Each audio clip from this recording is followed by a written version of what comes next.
We can't even see Yifan anymore. We just see her hands. Whoa! Bishop takes e4. That's her calculation mode. That was nuts.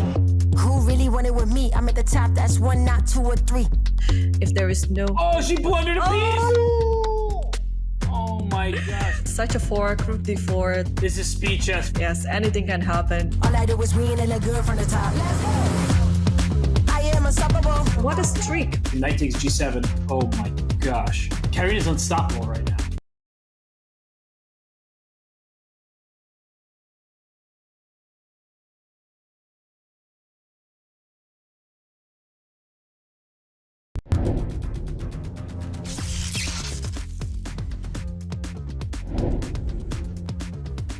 Hello and welcome, and we are back with day 2 of the quarterfinals. Another day of drama, tension and some fabulously exciting chess.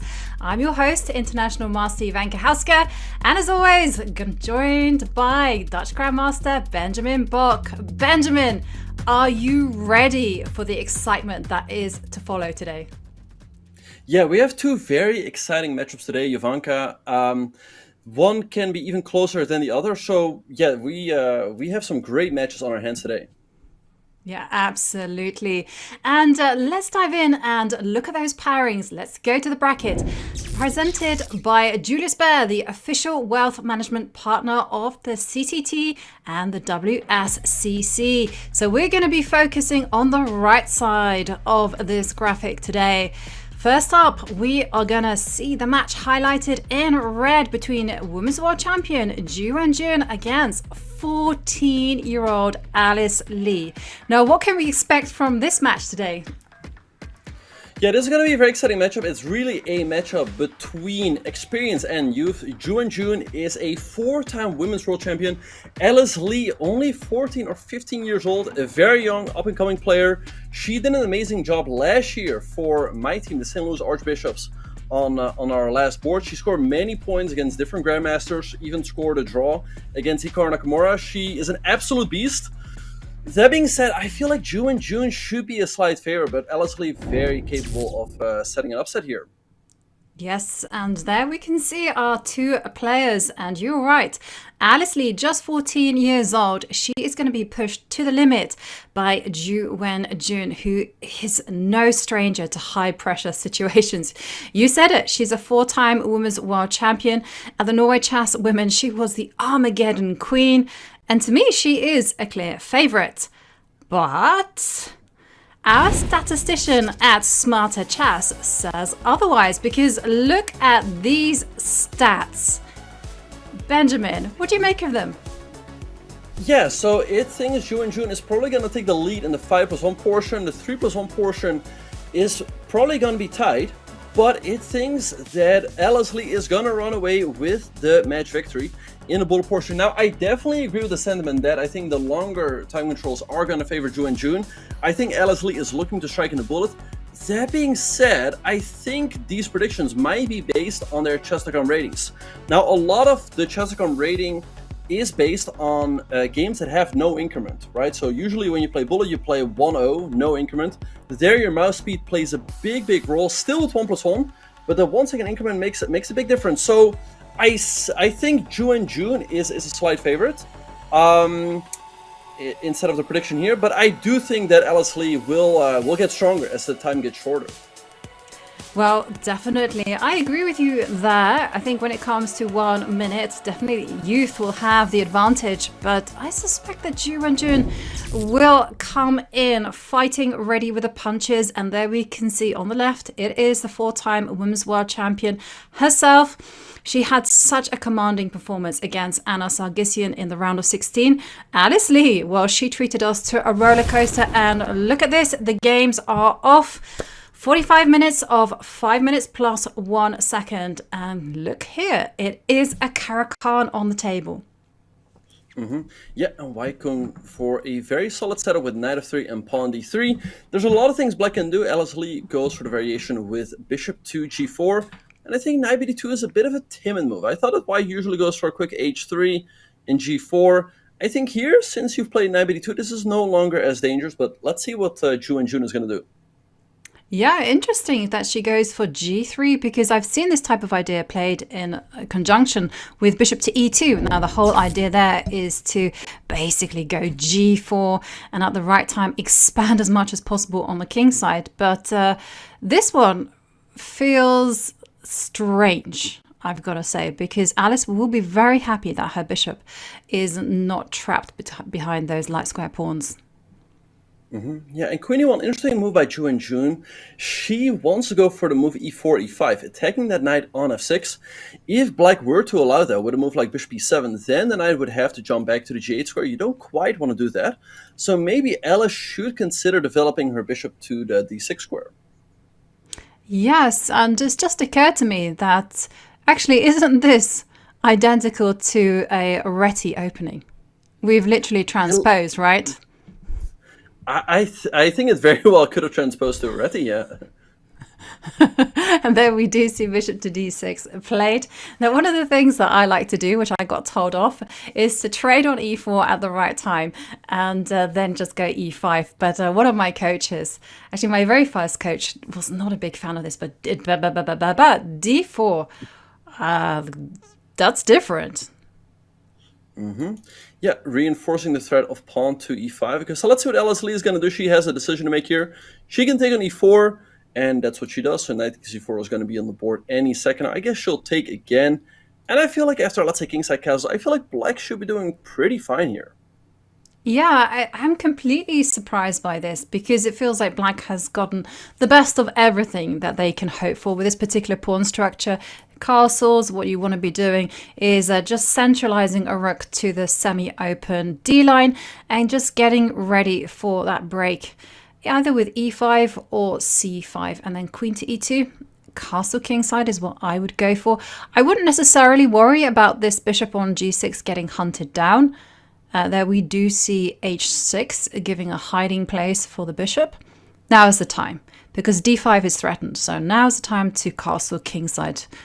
Don't get tempted to do anything more creative. Okay, there you go.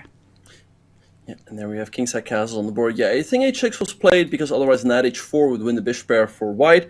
Now that can always be met with bishop h7. So c5, weakening the d5 square. But now with bishop f4, white is gaining a lot of ground. The queen is going to have to move moves back to the passive c8 square. Could have maybe also gone to a5. So I think Ju Wenjun definitely better here.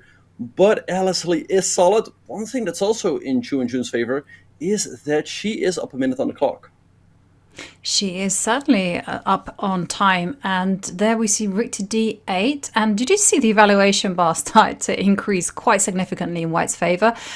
One of the things is that black is really passive in this particular position. Yeah, they have a strong control over the d5 square, but as soon as you go knight to f6, white is simply going to jump forward knight to e5.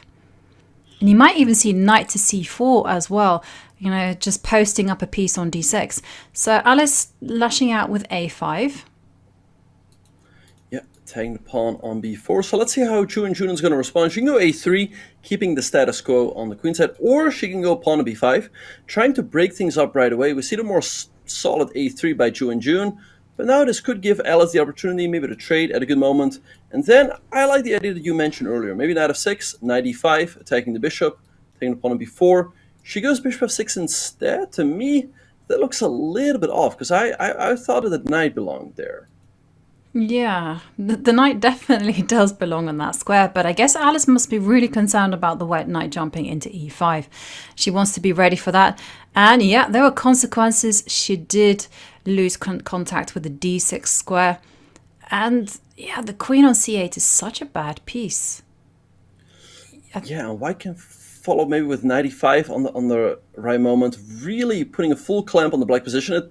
It looks really hard to move here for black, and that's also why Alice Lee is struggling to come up with a move, as it's not easy to find one.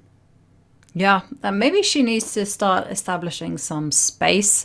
I'm just thinking of moves like b5. Trying to encourage white. Yeah, I wasn't quite sure whether to go b6 or b5, but okay, I went for one of them. But the whole idea is that when knight to e5 comes, you make the necessary trades, and at least you have the queen being able to go to b7. But I don't like this position for black at all. Black is way too cramped. Yeah, black is way too cramped. It looks very unpleasant. Yeah, I think b6, b5, I'm with you. It feels like a good idea to gain some space, but it really invites a move like knight e5. Opening up the bishop, the pawn on c6 would get very weak.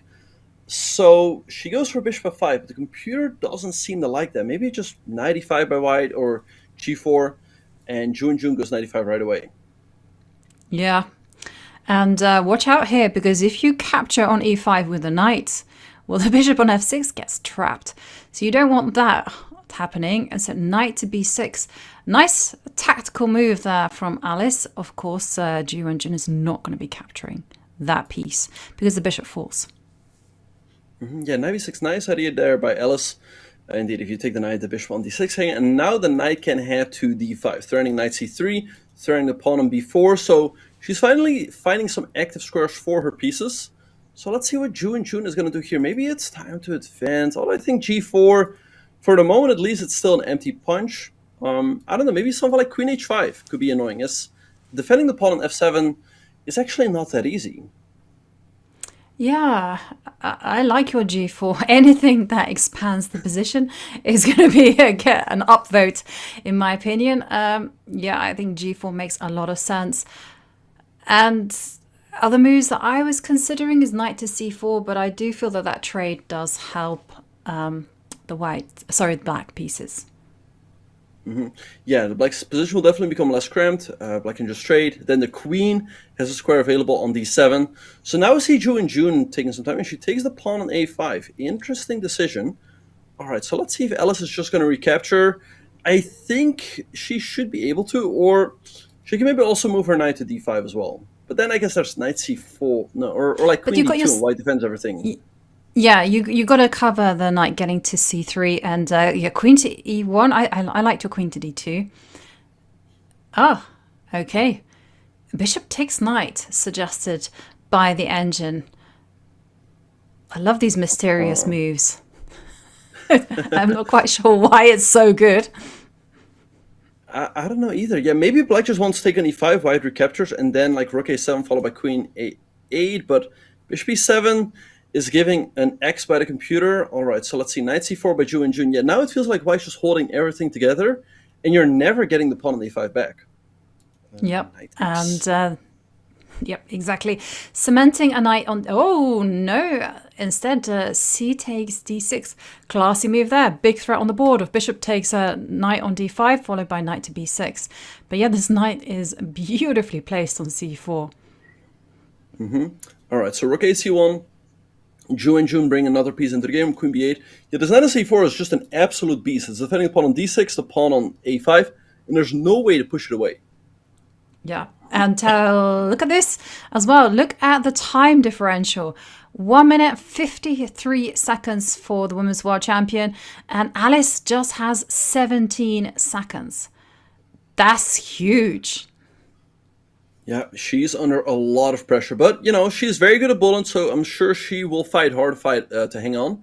Right, so knight f6 on the board, she's aiming to go knight to e8 to try to get rid of that pesky pawn on d6. It's not going to be that easy to do so, because the moment you play knight e8, there's still pawn on d7. I guess you'll have to go knight f6 back. That being said, it's also not super clear how white's going to hang on to that pawn. Yes, and I do wonder whether now it's the time to actually just forget about this pawn on d6 and go g4, f4, f5. Come on, let's... okay, I was going to say, did you make those moves? But no, it was Ju Wenjun. Yeah, g4 on the board, but it was followed up with bishop f1, eyeing the rook on a6. But the rook, I guess, can always step back to the a7 square, and that's what Alice does. She's down to 8 seconds, though, against 1 minute and 8 seconds for Ju Wenjun. So let's see how Ju Wenjun will try to work her time advantage. Yeah. It's tempting just to play in the most concrete fashion with either... I liked your d7 idea once knight to e8 comes. And, I'm just really pounding the table for f4. But, okay, bishop to g2, what's the big idea? d7 now. Yeah, d7. So then the queen cannot be captured due to d takes e8. So the knight has to jump back to f6. And, knight b6. That's a nice move by Ju Wenjun. And knight d5 barely taking knight c8. Knight c8. And There we see Ju Wenjun comfortably winning the first game. That was a masterpiece by Ju Wenjun. There's just no doubt about it. Really a lesson in dominance. And there we can see Alice Lee, she's got the white pieces. She goes for c4. Yeah, the English Open, but great game by Alice Lee, by Ju Wenjun. She kept the control and never let go of it. And coupled with the pressure on the clock, it's just way too much for Alice Lee to handle. But I like the fact that she's playing the English Opening, keeping all the pieces on the board and going for a fight with the white pieces. Yes, and I also like the way that Ju Wenjun is handling this position, because she goes for the most combative response, e5, and then she's keeping the tension, she's keeping the position locked and ensuring that she also has aggressive play. b4 there. Will Ju Wenjun trade? Yes, she does. And of course, she means business. She goes for e4, the most principled move. Yeah, now the rook is active, the bishop is active on the long diagonal as well. All right, so let's see what Alice Lee is going to do. Bishop g5 sometimes is a move in these types of positions. Hitting the queen. I guess the queen just slides over to e8, then the pawn on e2 is hanging as well. So right now she's going for a bit of a think. I guess you can also attack the knight. She goes knight d2, but to me it looks a little bit passive, and I feel like after rook e8, black is doing very fine. Like the bishop is active, the pawn on b4 is a little bit loose. It looks like a very good King's Indian for black here. Yeah, I don't think black has any problems. Bishop to b2, a very natural move, just trying to soften up black's kingside. And there we see a trade of bishops, and of course the queen comes out, attacking the rook with tempo. Yeah, and now you're going to have to make another awkward move. Because the bishop is going to come out to f5. And the knight comes to d4. Right, so you're not going to be super eager to go rook b1, as bishop f5 will be annoying. Rook b3 can potentially be met with knight d4. So, yeah, I'm also having a tough time seeing how white should defend the rook. If you slide the queen over, you hang the pawn on e2.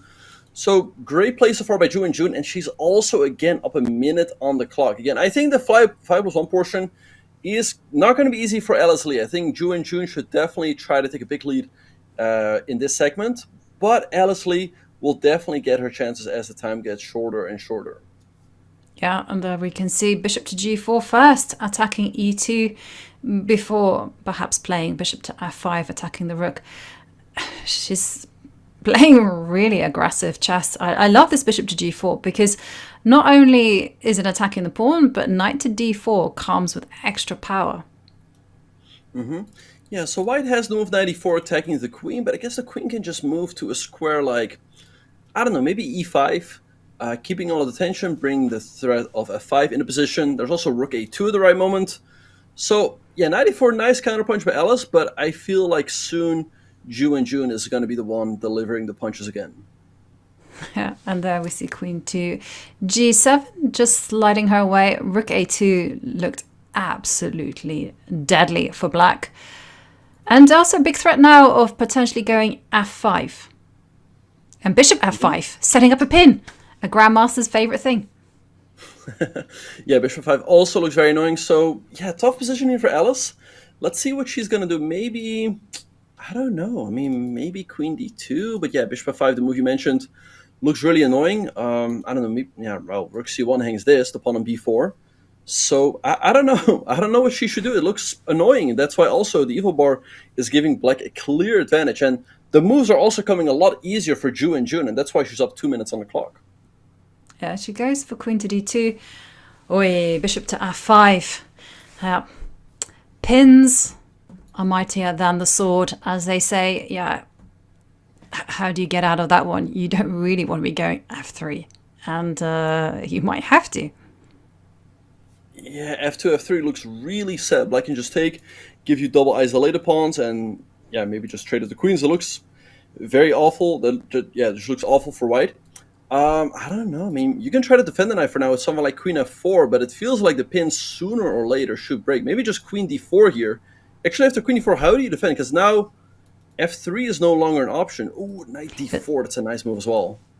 Yeah, that's a beautiful move. And here, there's something. Rook a2. Rook a2 threatening knight takes e2. what other moves are possible? You can also... You can maybe take in g5, but I guess the queen can still slide back to e3, and f5 can Then you still go be met F5. with bishop. Yeah, there's still bishop d5, so white might still be hanging on to by a thread. We see Ju Wenjun take on e4 right away. Okay, so g5. I guess queen e3 is forced. If you go to g4, h5, and the queen has to step away. But after queen e3, where exactly is the win for black? Aha, maybe you go d5 first, and then f5. Yeah, that might be the way to do it. So let's say d5, and that's also what the computer's pointing out. Knight c2 also a good move, forking the queen and the rook, but maybe Alice can sacrifice the exchange here. Like, let's say queen d3, you let black take, and things are not terrible. I think it's better to give up the exchange than giving up the queen, because you also get double isolated pawns. Yeah, I agree with you. Just at least with the exchange, you do have some compensation in terms of control over the light squares. And there we see queen to f3. Okay, well, we see a trade. And this bishop, it has a lot of scope, especially along the e4 to h7 diagonal. Yes, yes, yes. b5 looks good. And there we can see the engine highlighting that. Just get those rooks off the board. It makes life infinitely easier. Yeah, when you're out material, trading pieces is rarely a bad idea. And the same thing here, rook a1, it forces the rook trade. White's going to have to take and go king to g2. You know, if white can keep some play going, I think there's definitely still a chance. But the annoying thing is after the rook trade, black can also play a move like queen e5 or queen d4. Actually, not queen d4, because there's probably bishop takes h7, followed by queen takes f7, giving a check and attacking the rook. So that's why probably queen e5, as that defends the rook. But Ju Wenjun having a lot of time here, so let's see what she will come up with. Yeah, rook a1 makes a lot of sense. You don't really want to be going c takes b5, because then this gives the, she's going for direct play. So g4, well, risky move, because actually in fact it saddles the queen to the defense of its own pawn. So queen to f4, it's a no-brainer. Yeah, queen f4, nice move by Alice. Now there's pressure on d6, on g4, and on c6. And now, like you said, the queen is stuck defending the pawn on g4. Now the whole idea of rook a1 is no longer as easy, as after the trade, the pawn on g4 will immediately be hanging. So I don't like this move. It feels like now the king is going to have some permanent issues. Okay, just recapture. Or, no, rook a4, bishop takes h7. That's, rook a4 is not a move. Yeah, so that's why we see rook to e7, doubling on the e line. But this bishop can also anchor itself to d5. And now you've got e4. And that bishop is really bearing down on 2 points. Yeah, bishop d5, nice move. Bishop f5, maybe a move as well, attacking the pawn on g4 once more. Black is going to probably go h5, and then maybe you can pick up this pawn on d6. She goes bishop d3. All right, also looks like a nice and solid square for the bishop. And now it's not that easy to defend that pawn on d6. No. I mean, who likes the move rook to d8? Rooks are worth 5 points. They should be on open lines, not defending measly pawns. So maybe you just have to go d5, but then the queen comes to d6 anyhow. And there we see Ju Wenjun does play this. Maybe she's planning to meet queen to d6 with queen to e5. But the king to g2. Again, lovely move there from Alice with just 30 seconds on the clock. Yeah, even though Alice is down the exchange here, I think she has pretty decent chances. I mean, maybe she can go h3, follow by rook h1 down the road. I don't know, the black king, like I said earlier, is just permanently weak now. It feels like black doesn't have any easy moves. Okay, so rook e8 on the board, rook c1 by Alice. Maybe going for rook to c5. I would honestly prefer white in this position. Yeah, that little pawn move that Ju Wenjun had massive consequences. This queen on f4 is just incredibly strong, and the black queen on g7 really, it's miserable. Okay, h6, I really like that move. Queen to g5 being the threat. Rook c5. Yeah, so rook c5. So let's see if she will go for the move queen to g5. I mean, I think I can maybe just take on d5, and should have plenty of compensation. The pawn on g5 will be under attack. So let's see, you can also go rook d8. I don't think white can take and go give a check, because there's still queen f8. So let's see what Ju Wenjun is going to do. But Alice Lee is doing a good job fighting on the board and also evening out the situation on the clock. Yeah. I think Ju Wenjun will be thinking in practical terms, and there isn't a clear answer to rook to d8. So, no, instead she goes for the queen to g5, and then f6. Okay, rook e5, yeah. Right, so Alice managed to regain one pawn. She's trying to regain another pawn, but let's see if Ju Wenjun is going to go f5. I guess Alice Lee might consider rook d7. It's going to be interesting to see how that plays out. So let's say rook d7, rook e7, take, you take on f5. Black takes here, you take on g4. I think that should be fine. So, she keeps the rooks on the board. Now, I feel like it's going to be very difficult for Black to ever win this, but if anyone is better, it's got to be Black. Yeah, I liked your idea of actually just trading. And there we see f4. And, okay, 16 seconds there for Ju Wenjun. Let's see how she handles the time pressure. Yeah. White is very solid, though. This bishop is beautifully anchored on d3. Yeah, I like what Alice is doing. She's having a very solid construction here with the bishop on d3, holding everything together, king g4. Yeah, I don't know. I feel like, practically speaking, maybe White can also get some chances here. Check. Yeah, I definitely... Rook b6. Yeah, there goes the b-pawn. Oh, no, wait, sorry. Rook e7. But you're pushing Black back. And also, the White king is now free to march up to g4. This is suddenly quite tricky for Black, sorry.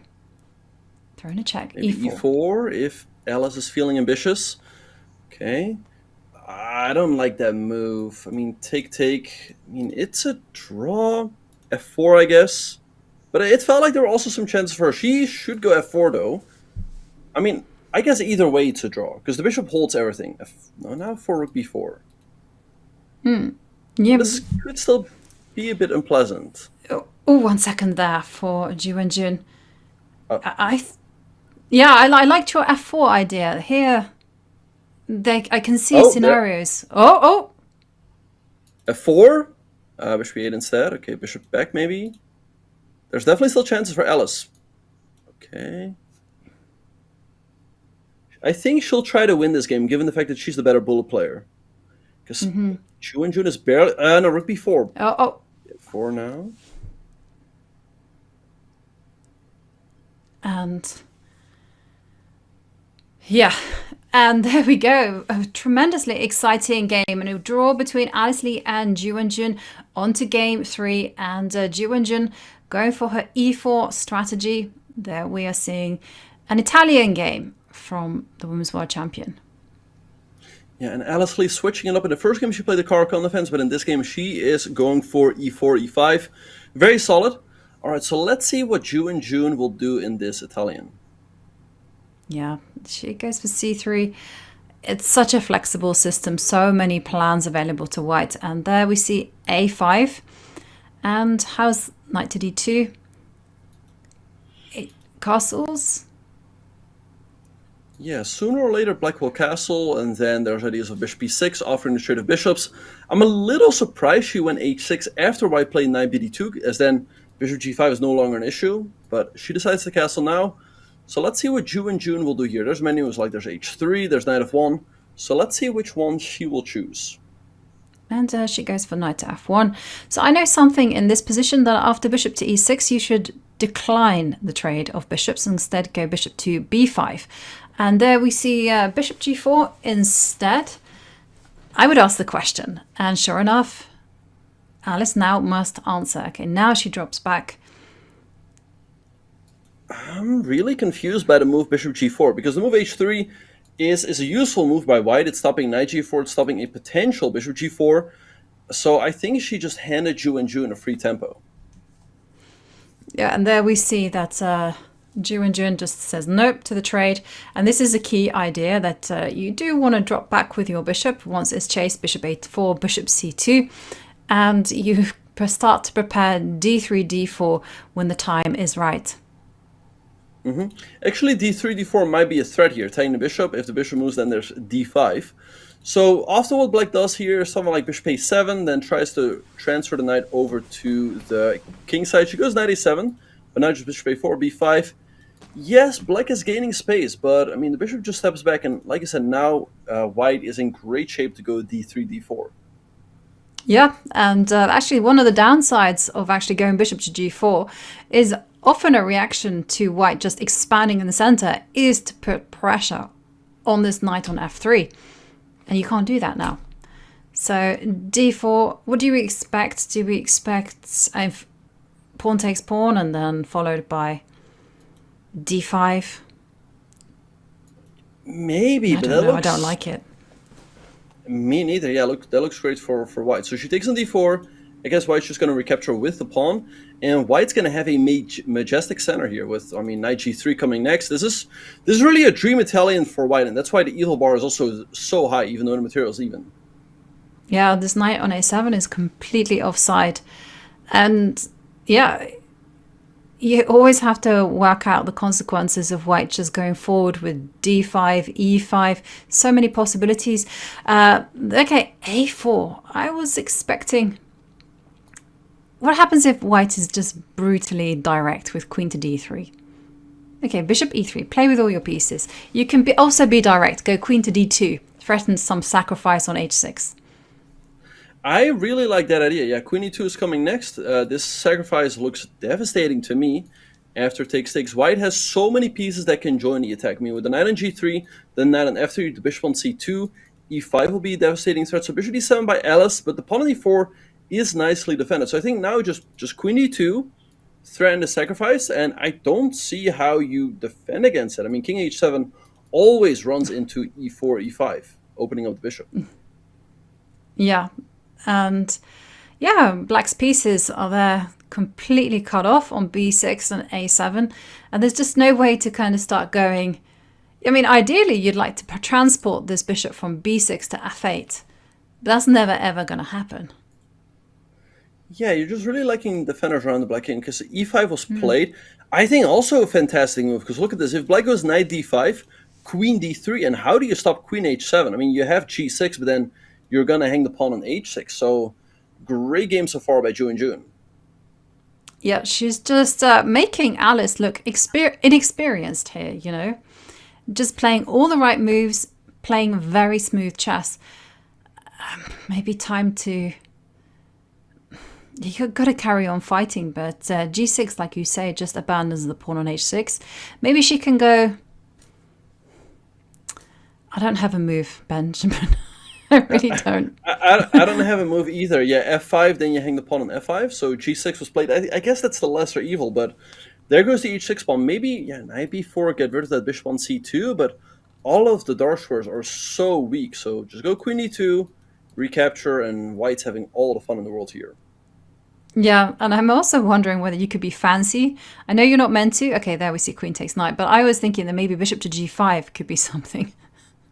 And just start attacking the black king. No, I think that was a great idea, yeah. But here bishop g5 still looks like a nice move, attacking the queen, queen up, and then maybe like knight e4, threatening to jump into f6. And if black takes, you recapture with the queen, followed by bishop f6 and queen h4. That looks terrifying for black. Yeah, I agree. And there you can see the evaluation bar is saying it's absolutely hopeless for black. The bishop on b6 is sidelined. Black's king has got no defenders. Bishop f6 is coming with queen to h4 as well.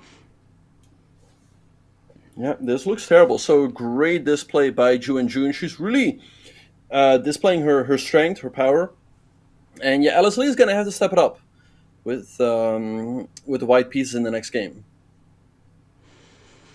Yeah, she's been in trouble every single game. So yeah, she needs to shake it up, perhaps do something out of the box, because she's just walked into Ju Wenjun's preparation here.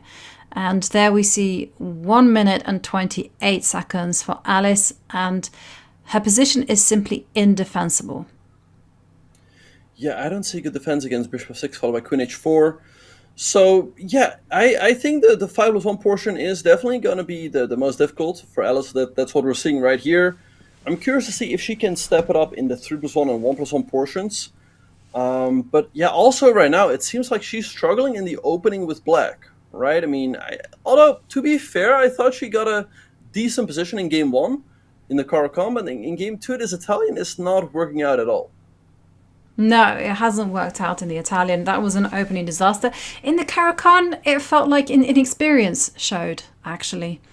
Because she took some time out to go h6, which wasn't that necessary, and she just sounded the retreat. Knight to c6, you can play queen to h4, followed by bishop to f6, and checkmate on h8. Yeah, I wonder how Alice is aiming to defend herself if, let's say, bishop f6 is played. In queen f5 hangs the knight on c6, so that's not really a way to do things. So, I don't know. I don't really see a move here. I mean, rook e6 and take. I mean, it's not like the attack is gone then. I mean, it very much continues with knight g5 coming next. So, I think this game is in the bag for Ju Wenjun. I don't see Alice defending this. Yeah, queen takes c6 is GG. Yeah, and there we go. Ju Wenjun winning again, 2.5 points against half a point, and Alice needs to start putting pressure with the white pieces. She switches things up and goes for a reti. So bishop g2, what will Ju Wenjun play? She goes for g6, d4. All right, so we have a symmetrical Grunfeld here. So let's see what Alice is going to do. Knight c3 followed by knight e5 is the usual way of doing this, but black is very solid here. Bishop f5 is the main move, followed by knight e4. Usually a lot of trades happen, and black is just fine in this line. Yeah, having played this position with the white side, I feel morally obliged to argue that there is a small pull for white, and it's based on some pressure, some control over the c5 square. All right, so we see queen b6 here by Ju Wenjun. Yeah, I feel like white has a very, very small advantage, maybe. But usually, with these types of positions, if black plays a couple of accurate moves in the game, usually just ends in a draw. So we see knight c4. I like what Alice is doing. I think in case Ju Wenjun recaptures, I think she should take and maybe go for the move e3. Keep that pawn on d4, give up the pawn on b2, but trust that you will at least get one of the weaknesses back. Yes. Having said all this, I do feel that Alice, because usually what you want to do is you want to be mating queen to b6 with the moves like e3, but you do not want the pawn on b2 to hang. Yeah. Then it kind of feels like black is fine. Yeah, but now at least the bishop on g7 remains a little bit shut out of all of the action in the center and on the queen side. So I think e3 was the right decision by Alice. I think Ju Wenjun should take. And then maybe queen c2 by Alice. So after a trade, then c6 is hanging, which is just going to fall in the next couple of moves. Yeah. Could she be fancy and make moves like e5, just to liberate the bishop? So the plan is after pawn takes e5, you go queen takes b2, and you're ready to meet moves like queen c2 with bishop takes e5. All right, No. so that's an e5 take here. Oh, and she goes for it. She's listening. All right, so I guess white should take, and then maybe take on c6 or something. She takes with the bishop.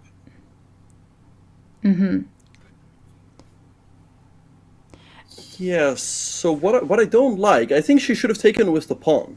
Because then after queen takes b2, if black ever takes, there would have always been rook c2. So it actually would not have been, although I guess there would have been queen b8. But it feels like here, black, it should be easier for black to regain that e5 pawn. Yeah, and there you see e6 being played. Black's pawn structure is pretty horrendous, actually. And there we see rook takes c6 there from Alice. Queen to g4 is in the air, targeting both e6 and e4. Also, rook c7, keeping an eye on the 7th rank. Looks very scary for black. Yeah, so queen takes a2, good move by Ju Wenjun, grabbing a pawn, defending the pawn on e6. So let's see what Alice is going to do. She can also go for a move like queen d7, hitting the pawn on e6, also threatening rook c7. I think black will be pretty much forced to play something like rook f7, get the queen off the 7th rank as quickly as possible. So let's see what Alice is going to do. It feels like she has chances for an advantage here, but she is going to be accurate, as otherwise I think the position just simplifies. Yeah, queen to g4, also good enough. She can capture on e4, leave e6 as a target. I like that. Yeah, good move. Let's see what Ju Wenjun is going to do. Maybe rook e8, but I guess, like you said, just take the pawn on e4, leave e6 as a weakness, and also the black king will all of a sudden be very weak as the 7 rank has permanently been weakened. So let's see. I mean, queen d5, but I guess maybe you just take the rook, or even taking with the queen. She goes rook f6 instead. I think it makes sense, so that in case white takes, you can go rook a f8 to attack that pawn on f2. Well, that's exactly what's happening on the board here, and I'm predicting that white just plays it chill. You can go rook c2 and try to keep your pawn structure intact, and that's what she goes for. I was also thinking that maybe she could go f4 and just argue that there's no danger whatsoever to her king. And queen to b3. Maybe now is the time to go rook c1 and start to stare down at the black king. Yeah, let's see what she's going to do. Rook c1 makes a lot of sense. Maybe rook c7 as well, trying to grab the 7 rank, and that's the move she goes for, hitting the pawn on a7. Okay, so rook f7 by Ju Wenjun, but here's an opportunity for white to win a pawn with queen a8. I would go for it, and so does Alice. Free pawn, say less. And sure enough, greed is good, especially in this type of position where black's king is really scouting on the edge of its survival. There you see queen to d5, some nice defensive strategy there from Ju Wenjun, centralizing her pieces. She will be wanting to trade off queens. Yeah, this looks very unpleasant for black. I think even with the queens off, the rooking game also is going to be unpleasant, but yeah, the king is always going to be weak. So e5, good move by Ju Wenjun. Okay, so rook d1. I think the queen should go to e6 or e4. The pawn on e5 is quite weak, but it's not going to be that easy to attack. And maybe rook d6 to e6 is a nice way to do so. Yeah, and white's king is very, very safe. So what you can do is just start to go queen to b2, rook to d6, e6. Just make sure that everything is well knitted together. I love this move, queen c3. Protect your weaknesses, and such a disruptive type of move. h4 is incoming, and suddenly Alice has king h7. I thought she was going to back that up with g5. Yeah, I thought she should have gone g5 as well. Why not take h4? And all of a sudden, black is blasting open the king side. But king h7 definitely is a missed opportunity.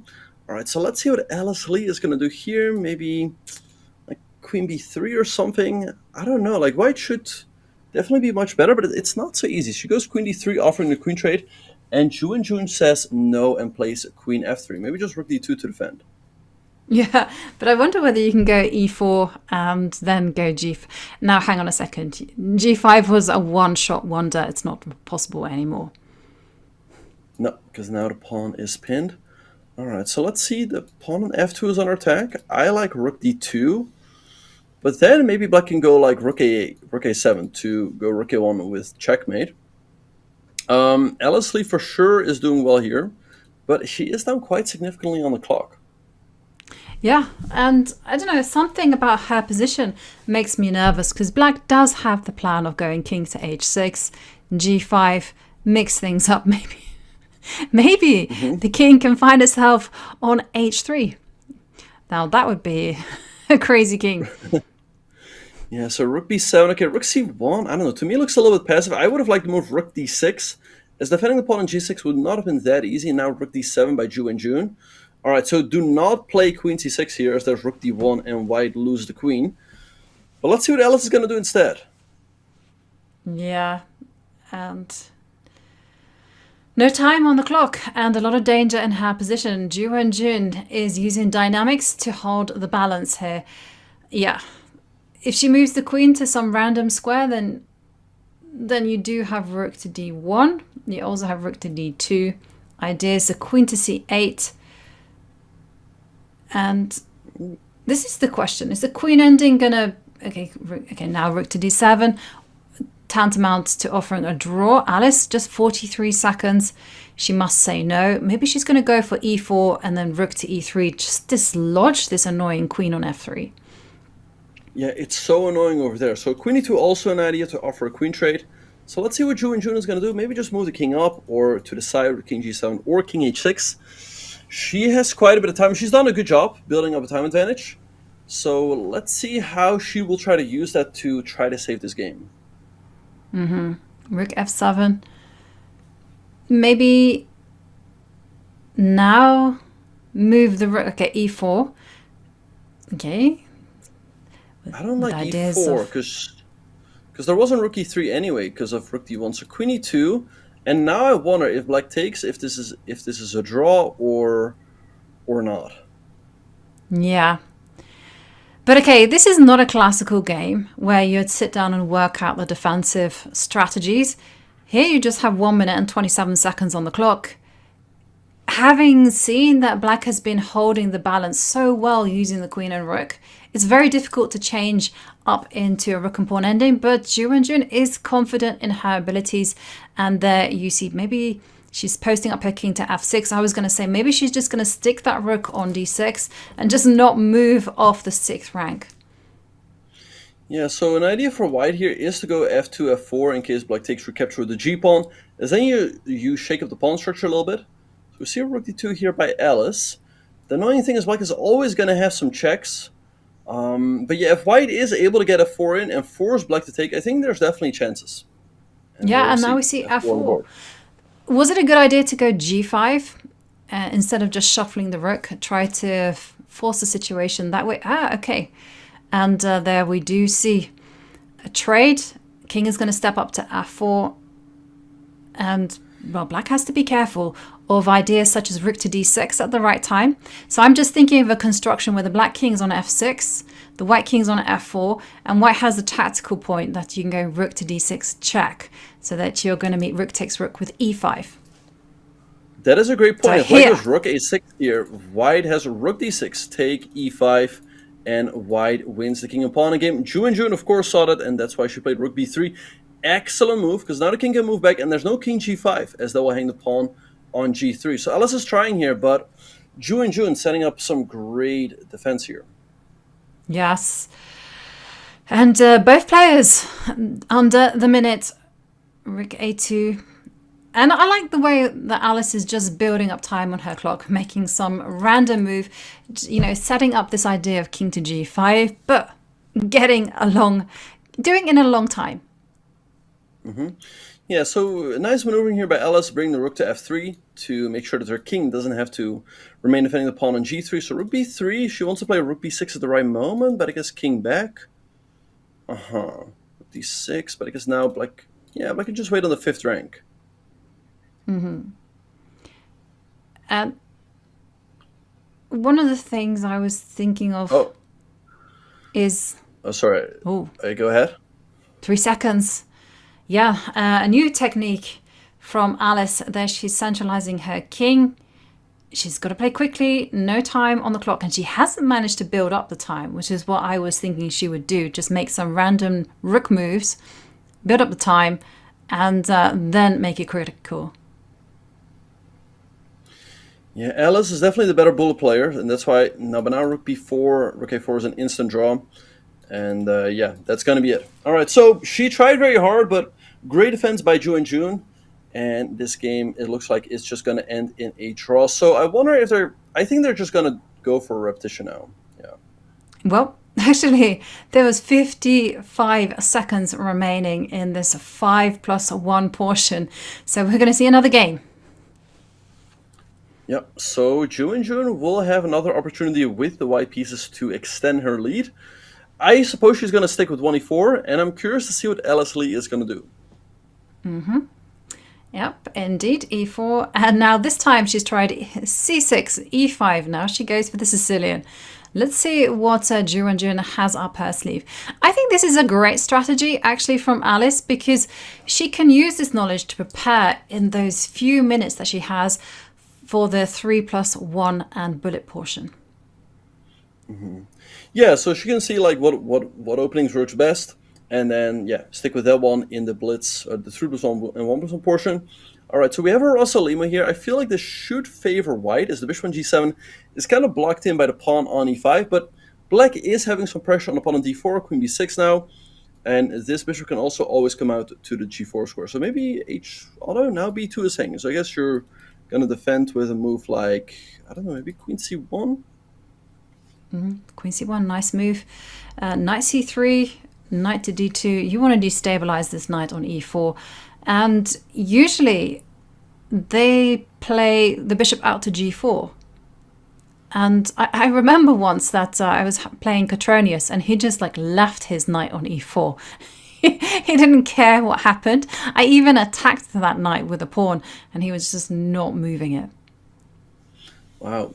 Yeah. No. Yeah. Sometimes there's some dynamic possibilities where black can even sacrifice a knight.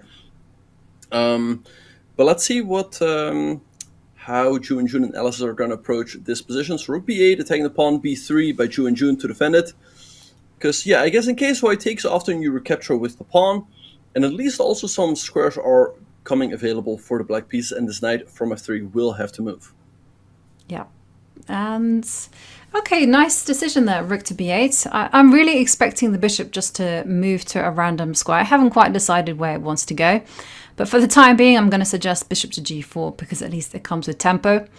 And then one of the things that I've seen players do is that they either go f6 just to break up the center, or they can at the right time go c5. Rook c8 and c5 and just try to settle things that way. Yeah, it's a bit annoying for Alice that she's not... I like the c5 break as well, but for the moment... White is having that square firmly under their control, so maybe f6 is a better way to do things. But yeah, it's not an easy position. Oh, she goes c5 right away, sacrificing a pawn. And there you can see the computer cold-bloodedly says absolutely does not work. So bishop to d4 would certainly look after the e5 pawn, and then you can back that up with knight to d2. I don't see how Alice is regaining this pawn. No, me neither. Yeah, now the pawn on e5 is... I mean, she's attacking the pawn on e5 as well, but I guess maybe just like knight bd2, attack that knight on e4. Or maybe knight c3. Knight c3, challenge the knight and attack that pawn on d5. Perhaps looks like an even better move. Yeah, totally. I completely forgot about that. I was just like bishop d4. But yeah, knight c3 is an amazing move. Targets d5 and induces e6 or bishop e6. Not ideal squares at all. Yeah, Alice. She's in trouble. Yeah, it's been a tough match so far. She's really been struggling with the black pieces. It feels like Ju Wenjun has been able to get an advantage in almost every single game with the white pieces. But, you know, she is up against a 4-time women's world champion. Ju Wenjun not only has the matches below her belt, but also the preparation of those world championship matches. And there's always, you know, some big names that are, you know, part of your preparation. So it's not a surprise that Ju Wenjun is the boss so far in the openings. Yes, actually, one of the things that I've noticed about Ju Wenjun is she's very much an endgame player. She loves to torture her opponents in these long-winded games. And here you just see her going for the kill immediately. She's got great positions, excellent strategic knowledge. And there we see knight takes knight there from Alice. I'm expecting queen takes knight as a simple recapture, putting pressure against d5. And this bishop on e3, beautifully holding this pawn on c5. Yeah, I'm a little surprised that Alice voluntarily traded on e4. I thought the knight on e4 was still a little bit annoying. It's not that easy for white to trade it off, as black can always recapture with the pawn, attack the knight, and if the knight moves, e5 starts hanging. So we see bishop g4, and now the very calm bishop to d4 by Ju Wenjun. She's allowing black to take, but white just recaptures, and e5 and c5 remain on the board. So a very tough position for Alice, as it's looking really difficult to create any kind of counterplay here. Maybe queen d7, try to get into white's kingside, but it doesn't really seem to do that much. Yeah, but I have to say that this decision by Ju Wenjun of allowing black to go bishop takes knight, I feel will have given Alice some hope, because you can see a scenario where the black queen goes to d7, posts up to h3, and let's not forget that this rook on b8 can move to b4, where it can swing across and perhaps cause some mischief on the king side. And that's what she's doing right here. Rook b4, I guess, putting a little bit of pressure on the bishop on d4, but for the moment it is well defended. All right, so let's see what Ju Wenjun is going to do. She is in a great spot. She's up a minute. She's up a pawn, and she's up 2 points in the match. But, you know, she still has to convert her extra pawn here into a full point. Yeah, She's also up 42 seconds, although she is using the time to figure out what's the best way to consolidate the position. Because I like rook to b4. I think it's such a nice move. And there we do see c6. Now, that looks pretty straightforward, removing the d7 square from the queen. And if the queen goes to c8, well, then the white pawn can just advance further. Oi, oi, oi. And there we see the move highlighted by the engine. Just the very calm bishop c5, picking up more material. Yeah, bishop c5, nice move. Attacking the rook, and if the rook moves back to b5, I guess you can just take the pawn on d5. But she goes rook c2 instead. That looks a little bit slow, and it's given a miss by the computer. All right, now let's see if Alice can somehow surround that pawn on c6 and try to capture it. That's not easy to do, Benjamin. You want to go rook b6, it's not possible. You kind of want to magic. Maybe you can make random moves like bishop to h6, actually. Now I think about it. Right, but it feels like, I guess you can trade off the bishops, but I don't know. I want to get rid of that pawn on c6, but it's just so difficult to do. So, okay, rook b5, making sure the bishop c5 doesn't come with a tempo, but I don't know. Maybe just queen d3 now. Queen d3, what else is there? There's also e6 as well. And there we see f4. Okay, so e6 by Alice, making sure that white cannot play e6 or f4. Bishop f8, okay, nice move. Bring the bishop back to life. Bishop a3 can always be a move to kick this rook away from the c-file. Yeah. But then you've got answers such as queen to d3. Bishop to b2. Very, very interesting choice there from Ju Wenjun. Bishop b4 is a move that suggests itself. You also have your idea of going rook to b6 at the right time. And rook b4. The rook returns to where it came from. Bishop h6 is now a dangerous idea, targeting f4. Yeah, Alice fighting hard in this game. I mean, Ju Wenjun is up 2 points in the match. If she wins this game as well, it'll be 3 points going into the 3+1 portion. Now, I don't think that's insurmountable, but you definitely want to at least stay close to your opponent, because otherwise, if it gets to like 4 or 5 points, before you know it, it's over. So I think it's really important that Alice hangs on in this game. Absolutely. And there's also a financial incentive as well, because there's $5,000 up for grabs in this match. The winner walks away with $2,500, and then a percentage of the remainder of the $2,500 as well. And there you can see it is split by win percentage, because it really is winner takes all. Yeah, so every point counts. We see the move a4 in the meantime by Ju Wenjun attacking the rook. So Alice has a decision to make here. Will she take the pawn on b3? That will leave the pawn on a5 hanging. She can also go rook to c5. But then white is just in time to go bishop d4. She takes the pawn on b3. Maybe now queen a7. I like what she's doing. She's fighting hard in this game. Yeah, she's certainly fighting hard. But it's a difficult task, you know, especially when you're allowing a white pawn to entrench itself on c7. So, Ju Wenjun doesn't go for it. She goes rook to c2. I don't know. That feels like a miss to me. Maybe now bishop c5, and then you can finally start to collect that pawn on c6. Because after, I guess there's c7, but then bishop takes f2. Oh, rook f3 instead. Nah, that feels like a missed opportunity. Yeah, because the king can just step up to g2, and okay, Wait, given why is also that a as a bad miss. move?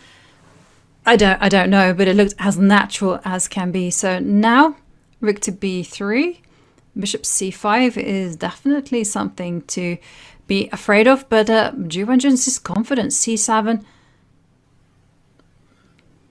But look at the clock. Alice is down to 9 seconds against 29 for Ju Wenjun. Rook b7 apparently was not a good move. Okay, let's see what Ju Wenjun is going to do here. I think if this pawn remains on the board, sooner or later white should win. And I don't see a way for black to ever get rid of it. Not easy. And there we see finally Alice getting bishop to c5, but it just comes... Oh, but hang on, this bishop takes f2. Oh, that's a nice threat. Yeah. Okay, queen c3. Wait, why? Why was that such a bad move? I don't know. The players are playing so quickly, it's impossible. Yes. Oh, but I like Alice's chances here. The pawns are weak, the king is weak. I think black has great chances here in the time scramble. Yes. And the players there on seconds, and suddenly this is Alice's game. The queen is excellently placed on e4. h5 is coming. How are you going to untangle that rook? Okay, h4. It's completely bound up, right? Yeah, white can barely move. Now the king is moving around. Alice is going to have to come up with a plan sooner or later, though. She goes pawn f6. Interesting decision. Now her queen is going to have to move. I guess, okay, rook e5. Nice move by Ju Wenjun, setting up rook e3. Uh-oh. Maybe white's going to play for the win now. Yes. Take.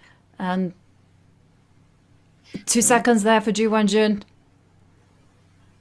And the annoying thing for Alice is that this king on g2 is super safe. You can... Oh, f5. Great move by Ju Wenjun. 25. Oh, rook takes pawn. But the d pawn is coming now. d3. d3. Is there a win for white? Push. Yeah. Is there... How does white draw this? Okay. I guess check. Well, f7. Well, maybe you go f7. And then you queen. You want queen? Wow. Queen... Rook to g3, forced. I don't like queen d5 because now king h2. Where do you go with the queen? Wow, and there's no mate. Queen h5. What is this game? I don't know. Queen. I've never seen 3 queens on the board, like ever. And there we see a draw by repetition. That was just an insane finish there. Alice Lee managing to evoke some chaos. Wow. I don't think Alice can quite believe her eyes there as she looks at the game and sees whether she had a chance to win with those 2 queens that she had. But there we do see the scoreboard after the 5-minute plus 1 section. And it is most certainly advantage Ju Wenjun as she leads 3.5 points to 1.5 points. Benjamin, well, we had an incredibly chaotic finish there, but what was your impression of the match so far? Yeah, incredible game right there. Really could have gone either way. I thought, yeah, Ju Wenjun was in the driver's seat for most of it, but in the time scramble, things completely turned around. I think Alice overall, she was a little bit disappointed that she didn't get a win there. It would have cut Ju's lead into 1 point, but, you know, she's hanging in there. 2 points is definitely surmountable. And I think as the time controls get shorter and shorter, I think Alice's chances are going to grow as we see that she's really good in these time scrambles. Yes, like you say, when it comes to the time shortening, anything can happen. Now we're going to go on a quick break, but when we return, it is the 3+1 portion in the Julius Baer Women's Speed Chess Championship. You don't want to be missing this.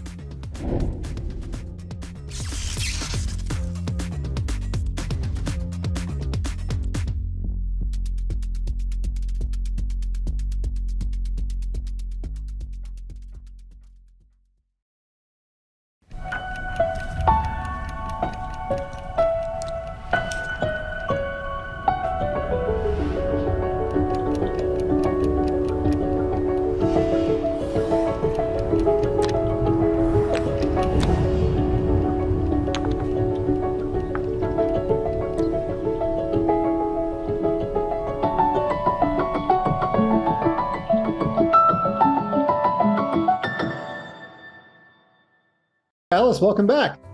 Thank you. It's great to be back. It's super fun to have you because every time we have you, we're celebrating something.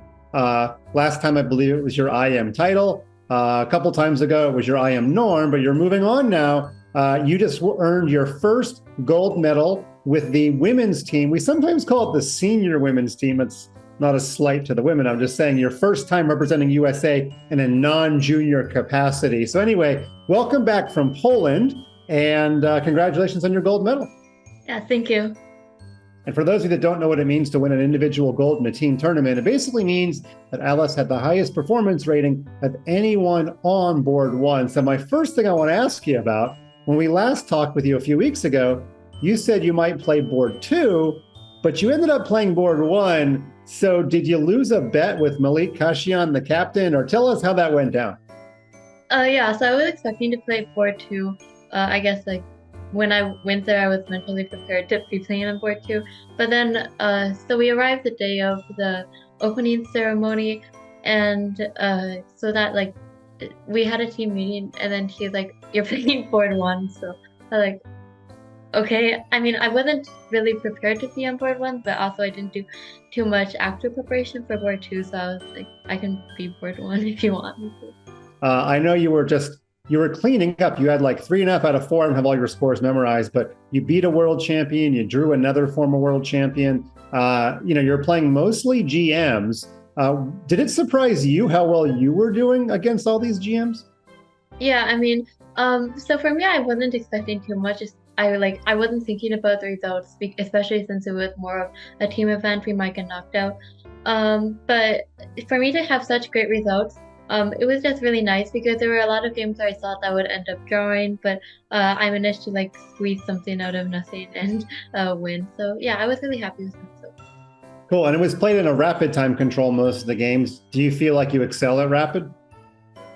I mean, I have had some good results in rapid, like at the Pro Chess League this year, and I mean, I think for rapid time control, at least I've had some experience playing against really strong players. So I think for this tournament, I came in slightly more prepared, especially since like I've played some really strong players in rapid, and I was playing them also at this tournament.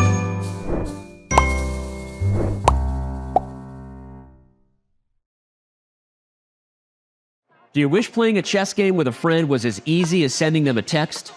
Well, good news. Now it is. With Chess.com's new iMessage app, you can start and play a game directly in iMessage.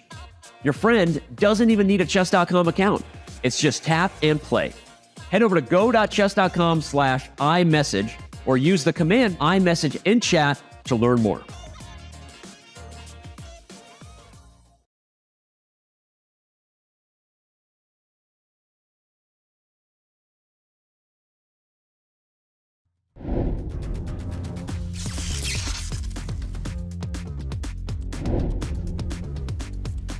We are back with the Women's Speed Chess Championship quarterfinals. It's day 2, and so far it has been an exhilarating match between Ju Wenjun and 14-year-old Alice Lee.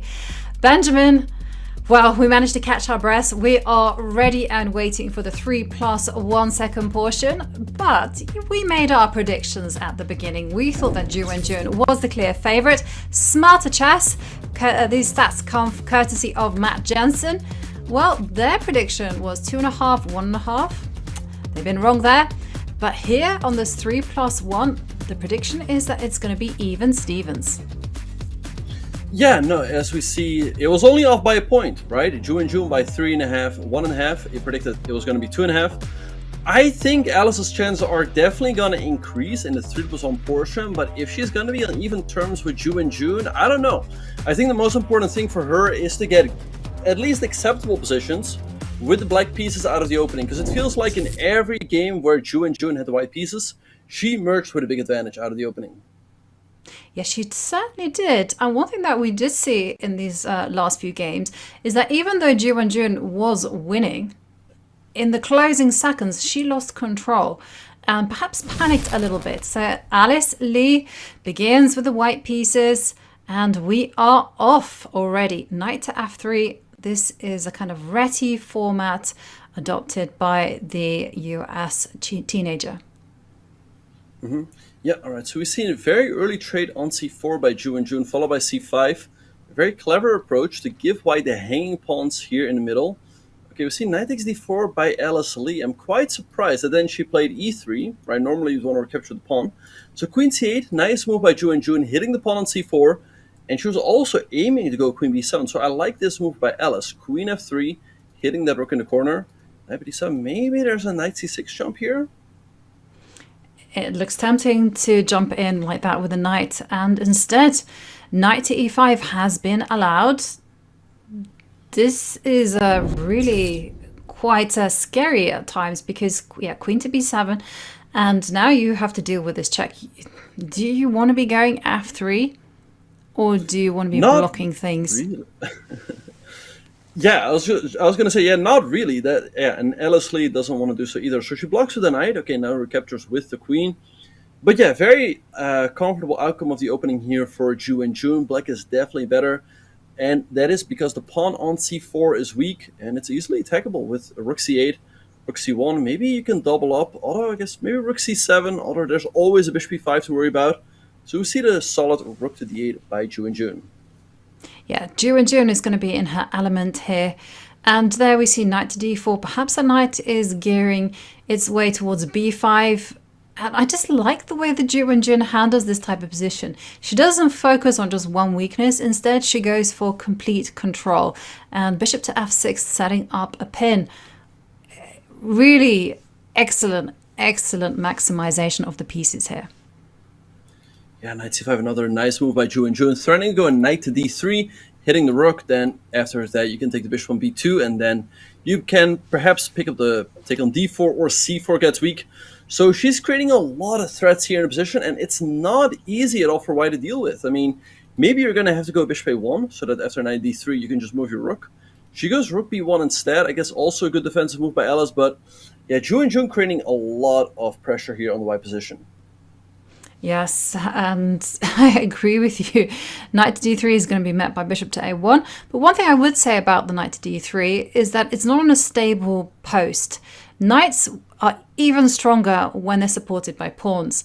So she might be playing knight to d3 and backing it up with e5 and e4. Yeah, that's a nice idea. So I guess now bishop a1 is going to be played by Alice. You want to defend that knight on d4. You don't, yeah, if you go to a3, I can take here, so bishop a1 is on the board. All right, so let's see. Rook d7, also excellent move.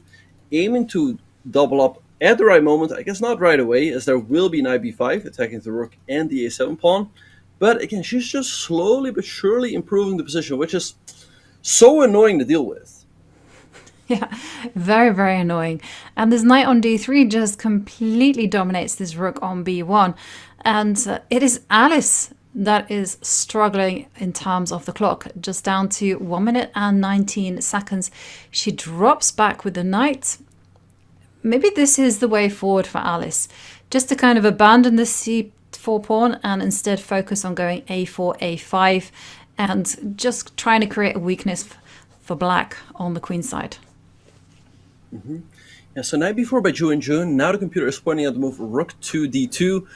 She goes rook e2, but now black can just take on a1 and take on c4, and I think black is pretty much winning. Black's up a pawn with full control, so I'm quite surprised Alice didn't find that move. It didn't seem too difficult to me. I mean, the idea is that in case black takes, you can recapture with the knight, and then the pawn on c4 would have been defended. And in case black would have taken on e2 in that variation, there would have always been rook a1.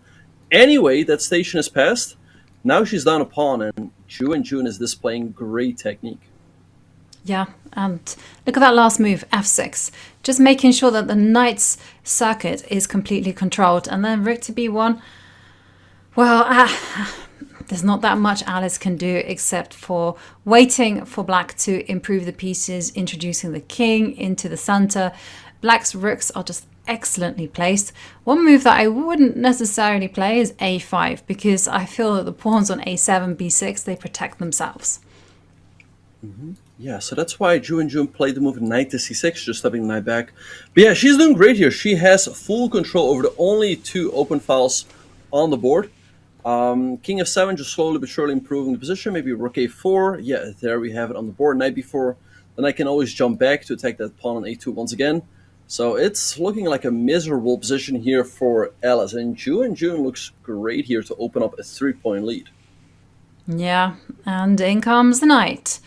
I'm fully expecting that black will play rook to d1, back it up with knight to d3, and maybe even some knight to e1 jumps at 23 seconds.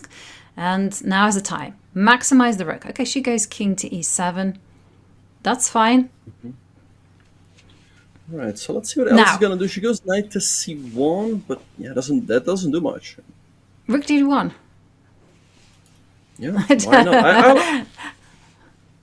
It looks very awkward to deal with the threat with the knight, because if you go like knight b3, there might be like knight b3, there might be knight d3 attacking the rook, and then knight e1 is an idea as well. Yeah, and we see a5 instead for Ju Wenjun. Okay, she's just quietly improving her pieces, not playing anything committal. Maybe she's going to go h5 and just keep asking Alice, what are you going to do? King f3. Yeah.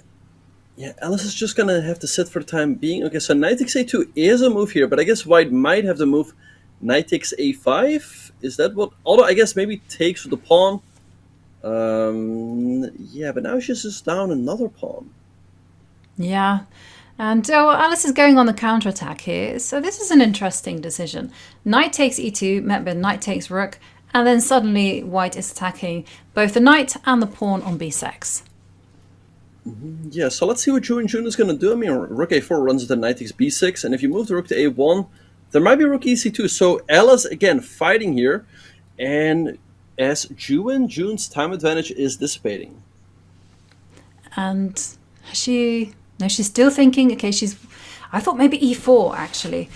And there we do see Ju Wenjun giving up the b6 pawn. Yeah, but Alice is all of a sudden completely back in this game. Rook a6 attacking the pawn on a5 doesn't look easy to defend at all. Rook b7, nice move though, aiming to go rook b2, and knight c4, great move by Alice to stop that. And here suddenly, okay, well, you see the pawn on f2 is going, but the king steps up to g4. h7 is being attacked. It's anyone's game once again. Oh, hang on a second. No, the king's in mating net. Yeah, I don't like king h3 at all. Oh, knight e5 followed by knight g4 looks extremely scary there. Knight g4. Where's the win? Oh, king g7. Knight g4 met by rook to g5, right? Okay, Alice check. Yeah, maybe it's a draw. Maybe. Oh, there was knight c6 better for white as well. Rook g7. Okay, so she's aiming to take the knight. g4, only move. White can also win this. 1 second for Ju Wenjun. Rook takes. Ooh. Oh, rook takes c4. There goes another pawn. King up. Well, the stats have got one thing right. Alice is good with no time on the clock. Yeah, she is an absolute beast in bullet. Her bullet rating is 2880, which is really high. I mean, she's really good at bullet, and she's showing that right here. Although I don't like... there goes the knight. But it should be a draw with the h-pawn. Okay, rook is 6 fine as well. And there we see some checks from Ju Wenjun. Now the h-pawn comes down. She's got to be careful. Don't put your king there in the corner. But there we see a draw by repetition. Oh, another crazy game there. So d4, c4. Yeah, so it feels like Ju Wenjun definitely is outplaying Alice in a lot of these games, but Alice is definitely the better player when it comes down to these time scrambles. So I think, again, she has to try to get acceptable positions out of the openings, hang on, and hope for the best later on. And I think that's also why her chances are going to improve even more in the bullet. Well, yeah, seeing Alice in great defensive shape there with no time on the clock. She's finding excellent moves, ways to remain alive in the position. And now we see knight to e5 there from Ju Wenjun. And hang on a second. So many possibilities. So my eye is drawn to e4. Another move that I'm drawn to is queen to f3 and knight to e4. And there instead we saw a4 being chosen, queen e2. All right, so interesting approach here by Ju Wenjun with a4 and queen e2 is now black can no longer go b5. With white, you would like to go knight e4 to d6, and that's what she goes for, as there's no tactics that are working out for black. If you take on e3, white can defend, and knight on e4 is protected. So rook fd8 by Alice. Maybe you can also consider to go like f4 or 5 at some point, but queen g4 looks pretty interesting as well. Yeah, I did wonder whether Ju Wenjun was gearing up for some knight to f6 checks. And there we see queen to g4 instead. And the idea is still very much... Okay, knight to d6 now. Knight to d6, knight to f6. Yeah, one of those looks really scary for black. And now you've even got moves like e4, knight takes f7.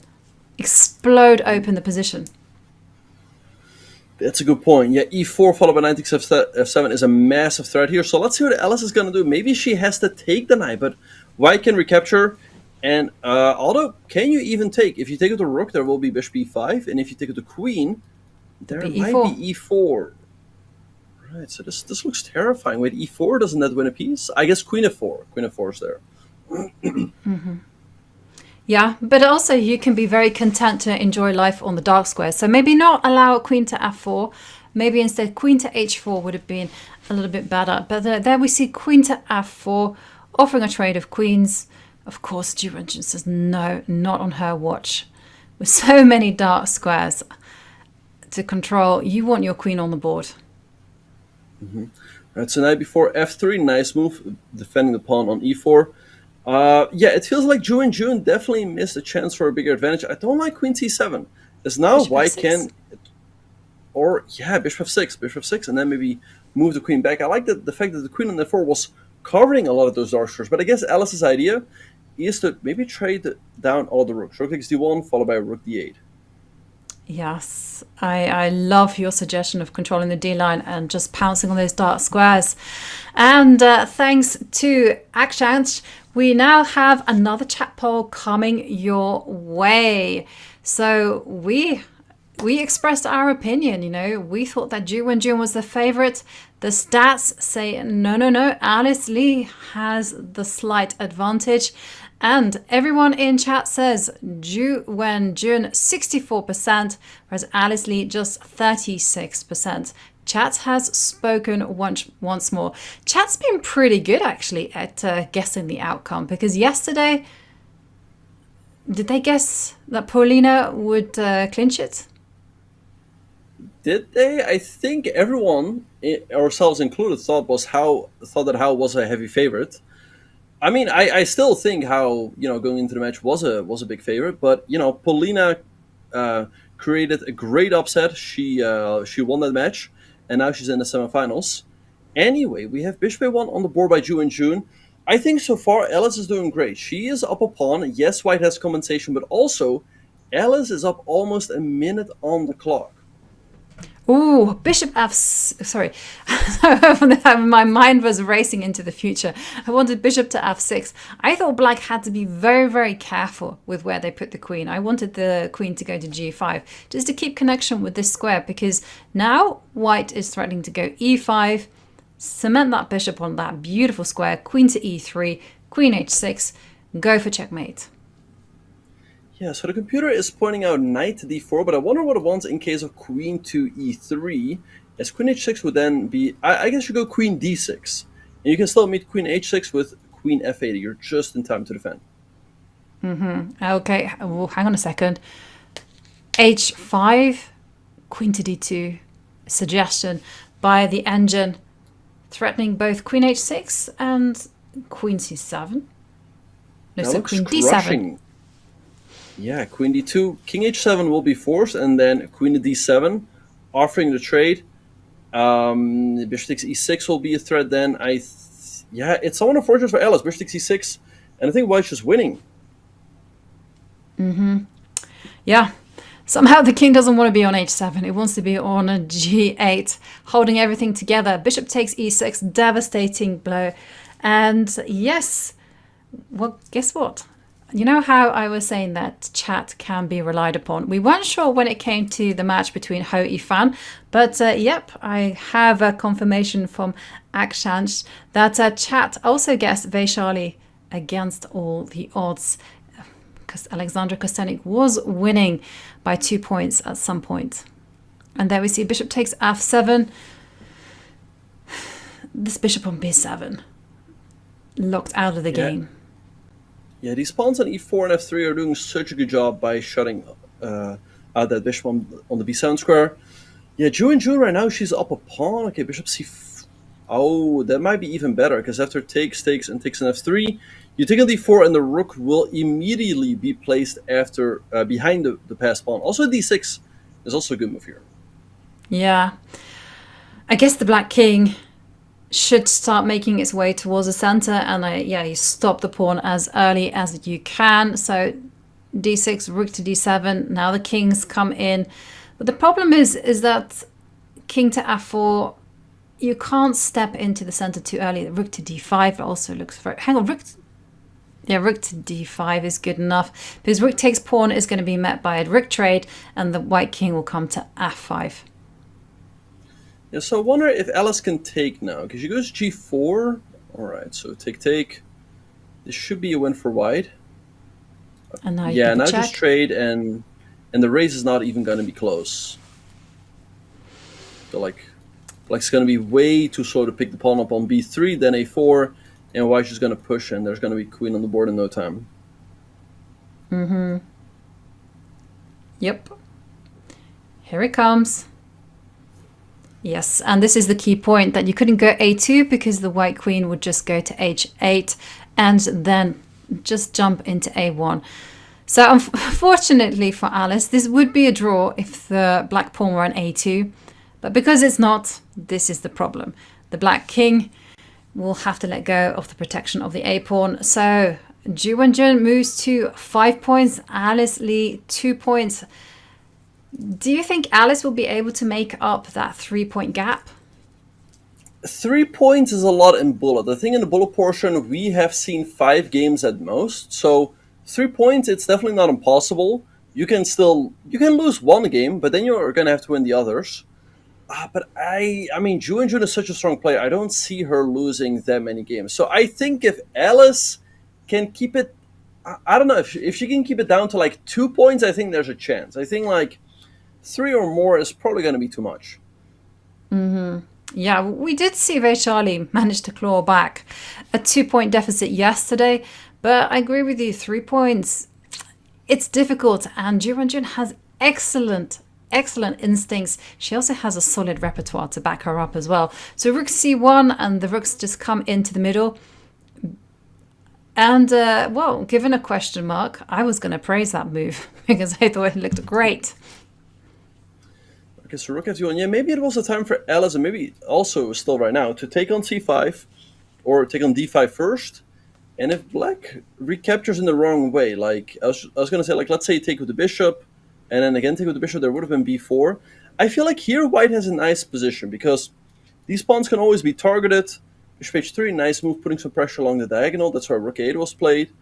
But I feel like white definitely has nice chances here. Yeah. And there we do see knight is perhaps jumping into f5, or at least has some aggressive intentions, and sure enough forces the bishop back to f8. And Alice is doing some great things here. I mean, I can see a future where white goes h3, g4, and then maybe the knight on d2 can start finding itself some squares.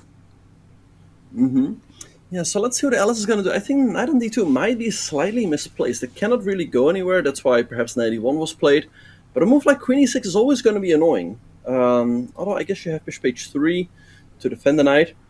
Because, yeah, this knight on f5 is a bit loose over here. Yes, I was just going to say, it doesn't have too many squares, right?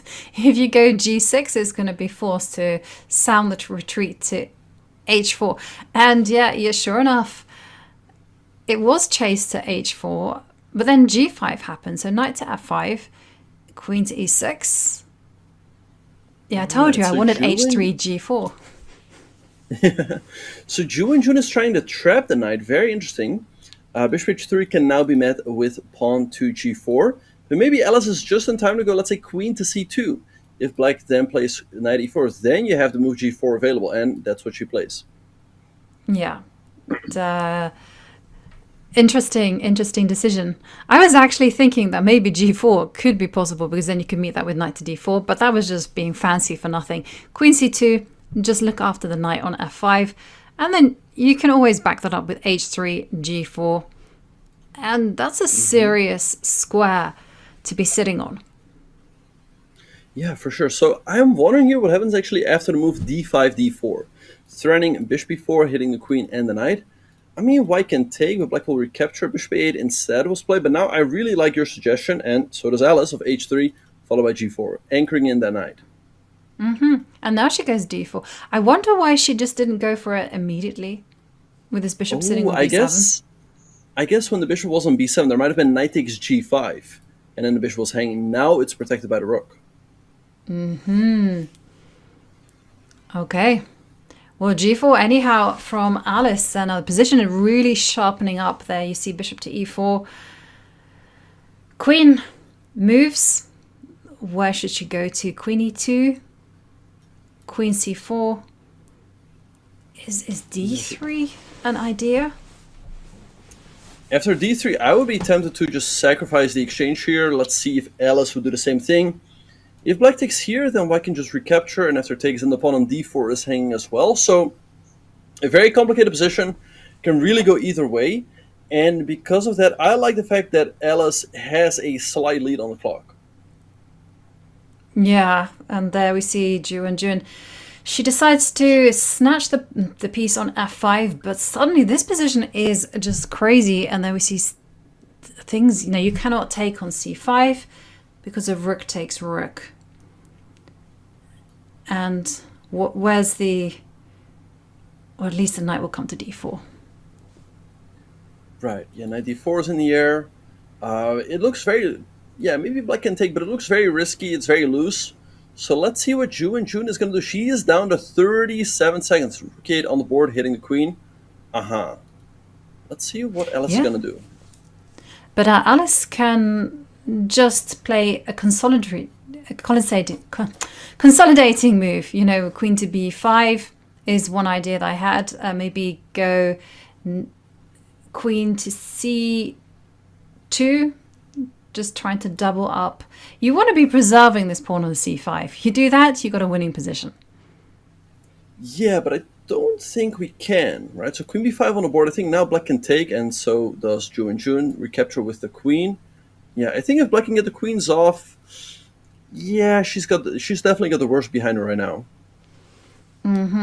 And the time has narrowed, 44 seconds for Alice Lee. Ju Wenjun there with 30 seconds. Yeah, but Alice does have that small advantage. She's going to be able to push her queenside pawns. a6. Yes, a6 bishop pawn, targeting the pawn on a6. Yeah, like you said, she has the queenside majority. Black's kingside majority. It's not going to be as easy to push those pawns up the board, and the bishop pair is always annoying to deal with for the opponent. So Alice definitely better here. Let's see where she's going to move her rook. Maybe to d6, so that in case this knight moves, you can take the a6 pawn with the rook and defend the pawn on a2. And that's exactly what happens. So Alice has a winning majority there on the queen side. So knight to d1. We could see Alice win her first game in this 3+1 portion. Rook c8. What's Ju Wenjun's knights doing? I don't like bishop d4. Perhaps maybe take and then rook d8 would have picked up a piece. All right, I don't like the fact that she traded off the bishops. Okay, so now maybe like knight b... Oh, rook a7 perhaps.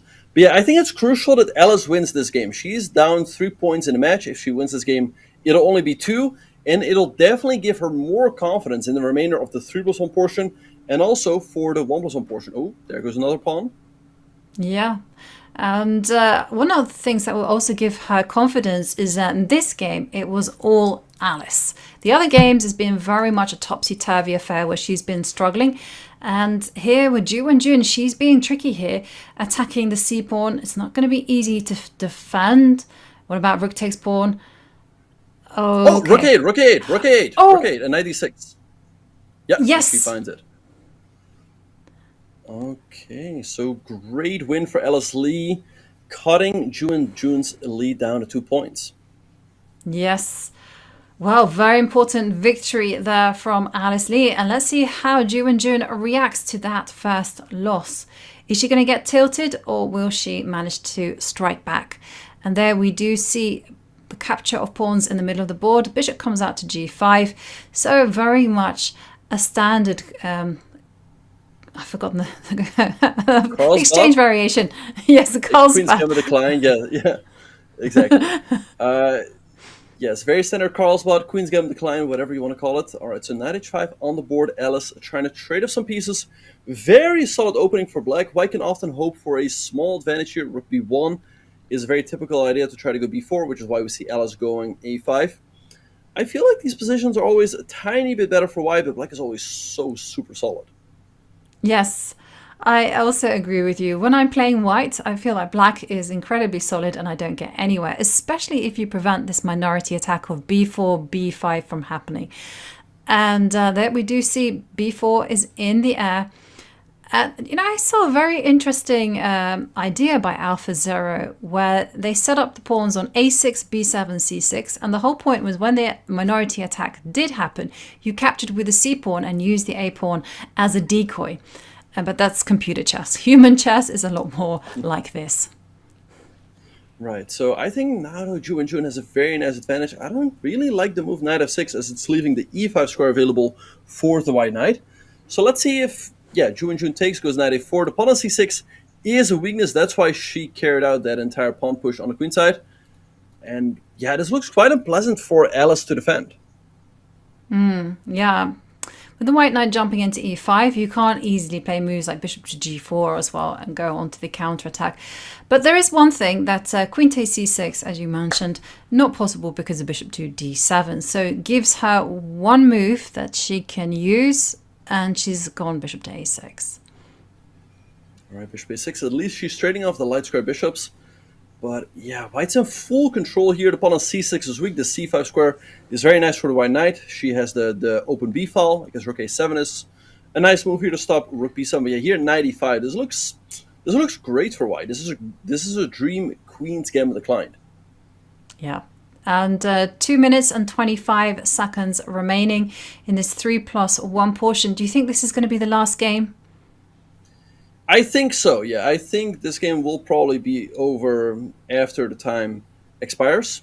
Let's see if Ju Wenjun can take a 3-point lead taking into the bullet portion. I think Alice will definitely have her best chances in that segment, but I do think that 3 points will be too much. Yeah, 3 points is a big ask, and there we see queen c7, but it does allow, as Benjamin is highlighting, rook takes c6, attacking the queen, attacking the knight. Maybe we could be seeing another game, because after rook takes pawn, how are you going to defend both the rook and the knight? And I don't see it. I mean, giving up the queen definitely is not enough. After queen d8, I think there's moves like knight e6 that are probably winning for white. So you're right. Maybe we will see a resignation here in another game. I think knight b7, knight e6, one of those two is winning. I think maybe both. Knight b7 is such a nice move because after rook takes rook, knight to e6, here comes the icing on the cake. 1 minute and 10 seconds remaining in this 3+1 portion, so we could see another game. Yes. So it's up to Alice. She has two options here. She could let the time run out. I think she should. I think she should let the time run out, not play another 3+1 game, and just take the match to bullet. But in another 3+1 game, she would have white. And we saw she was very impressive. Well, 42 seconds remaining. So we will see another game. And perhaps Alice can strike back immediately, because we saw her play very impressively in her previous game with white. Maybe she can do the same. All right, so here Ju Wenjun switches it up by capturing the pawn on c4 very early on, followed by c5. Okay, so here white has some options. I don't think bishop b3 is one of the main moves, though. I think maybe after like knight g4, knight d5, or knight c6, I think black's doing pretty fine. I think she's mixing up some lines. I think bishop b3 is a move if black has played a6 and then c5, but here it's not really supposed to be good. Well, now we see knight to g4, and questions are being asked about this bishop. I didn't like bishop to e3. It looked clunky. And now the question is what to do. Bishop to g5? Do you... Okay, knight to a3. Is there anything wrong with knight takes bishop? Double the e-pawns and then just continue with development with bishop to e7, castle kingside. Let's go. Okay, and that's exactly what Ju Wenjun has gone for. Yeah, so black is definitely fine here with the bishop pair, the better pawn structure, but it feels like white should be doing pretty fine as well with the more active pieces. So knight ce5 was played. Actually, would have rather seen the other knight to e5 to open up the bishop on g2. Yeah, and there we do see a trade. And I'm very curious whether Ju Wenjun would just go bishop to e8. Because I've seen so many grandmasters do that. Put the bishop on e8, then go f6, and then come out with the bishop and just go, hey, bishop pair advantage. Exactly. Yeah. Sometimes you got to tuck the bishops in, keep them protected by from being captured by the knights, and then bring them out later in the endgame when they are really strong. That's often a good way of going about the bishop pair. Anyway, here we have the move a3 by Alice. That looks a little bit slow, so let's see what Ju Wenjun is going to do. But I think bishop e8 definitely gives black the advantage here. Yeah. This move is just living rent-free in my head, so I cannot shake it off. But we do see bishop to f6. And yeah, we did see also knight takes knight was a viable possibility. And there we do see e3, d4. Will Ju Wenjun be breaking with e5? Well, it's certainly in the air. Can he be played right now? Or do you just want to prepare it with h6? Yeah, I think h6 makes perfect sense, just making some love for the king. Now it is too late for e5, so I can take attacking the queen and the bishop. So let's see what Ju Wenjun is going to do. Maybe like knight e7, aim to trade off the rooks, then I can always jump back to f5, putting some pressure on the pawn on e3. So that is why black is clearly better here. Or knight a5, also a good move. Yeah, I love knight a5. Trying to control the c line. Difficult to find a... Hang on a second. Can one be feisty? Okay, instead knight c6. I was trying to work out knight to b3, but that might be a journey into no man's land. Yeah, that's just asking for trouble. So I like knight c6 much better, just stepping the knight back. Knight e2 by Alice. The computer does... Oh, wait. Is there a tactic with knight takes d4? Yeah, and then rook takes c1 and queen takes d4 that wins a few pawns. And she finds it. Yeah. And a beautiful shot there from Ju Wenjun. And a victory will mean that she extends her lead to 4 points. 4 points. That's a huge ask in blooded chess. I think that would be too much. I think with a 4-point lead, Alice is going to have to sweep the bullet portion, but I don't see her doing that against an opponent as formidable as Ju Wenjun. So she better saves this game, otherwise it's going to be really tough in the bullet. Yes. Well, knight takes d4 came as a massive shock to Alice, and there we see the rooks traded off, but queen takes d4,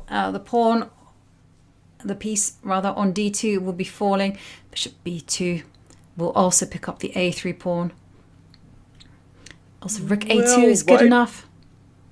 Well, white will still have a check and then can push the pawn, but rook a2 instead was played. Wait, can she? Yes, now check. And then maybe bishop b4 and rook c7. And yes, you have good drawing chances here. Bishop b4 and rook c7. Yeah, this is an excellent move. And we see rook takes a7. Where's this rook going to go? I don't know. Bishop d4, very good move by Ju Wenjun. You don't really want to stay on a6. Yes, you defend the pawn on a3. But the rook is just super passive there. And black then has the opportunity maybe to push with f5, e5, e4. Rook d7 instead attacking the bishop. So now let's see what black is going to do. Where do you go? Maybe to like e3 or something?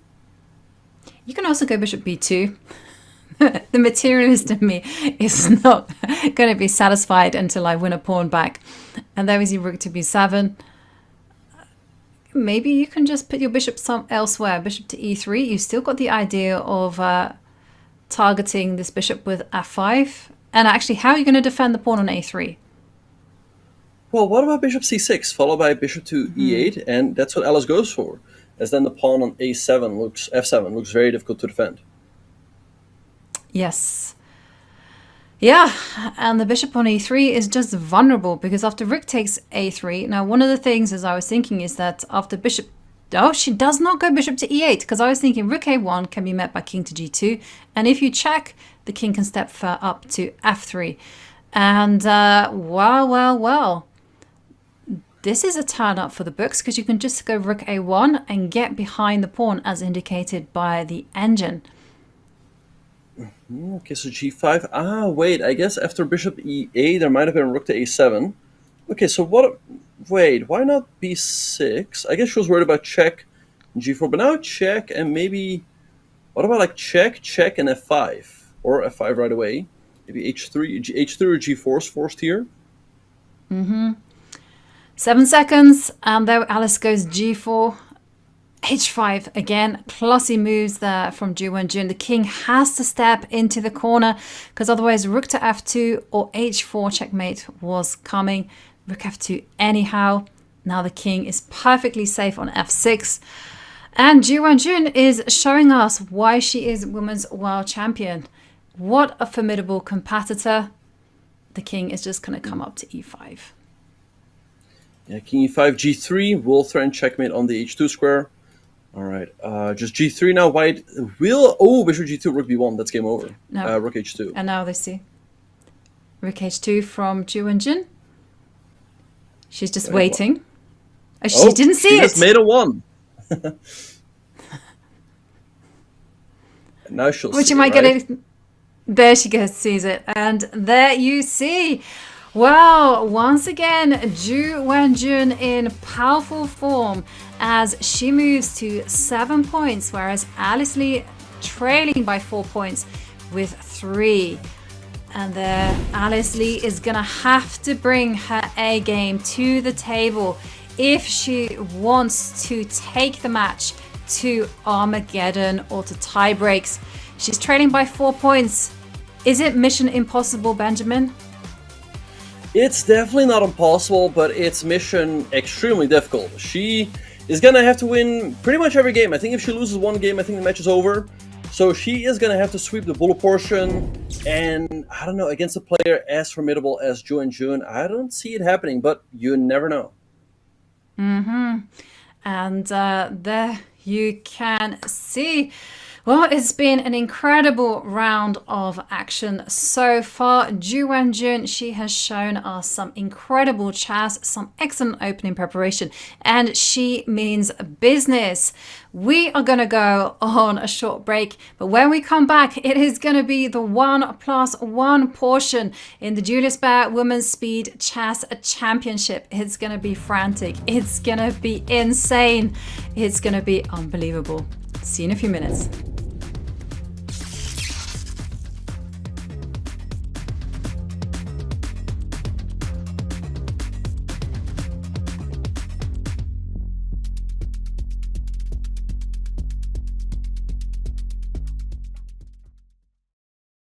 Introducing Chess Events by Chess.com, the brand new app that helps you stay up to date with the latest tournaments and results of the most important games. Get breaking news, tournament updates, live stream coverage, results of your favorite players, or a specific matchup you're excited for. Never again miss a tournament's final outcome, a critical moment, or news recaps by the world's top chess journalists. Chess Events makes it easier than ever to bring the chess world to you. Download the app today. You were invited on Good Morning America. And for those that don't know, this is a show that I grew up watching when I was getting ready for school as a kid. So it's been on the air forever. Alice, how was that experience for you? Oh yeah, it was definitely like a really good experience for me to like just be on such a big, I guess, like television program. And it was really great to see like how things are run. I got to go backstage. And it was just really cool connecting with so many like different people and news reporters from all around the world. I'm going to put a link in the chat, although I'm going to ask people not to watch it right now because we've got 90 minutes of Alice time in front of us. But there is a link to your segment there. Now, how was it like?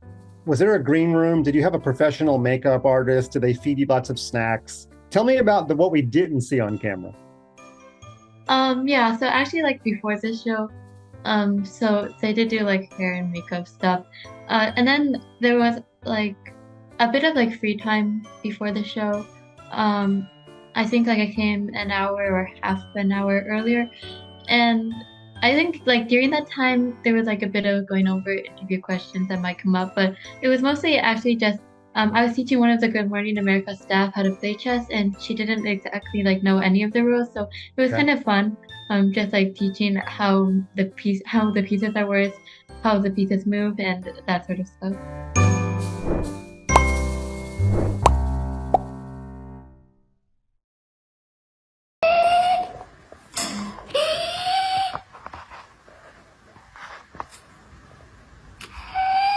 We're about to find out, honey.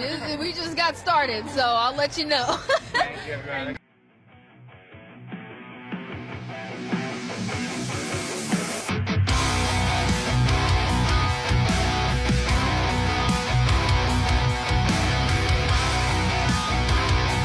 And the rebounder, Richardson.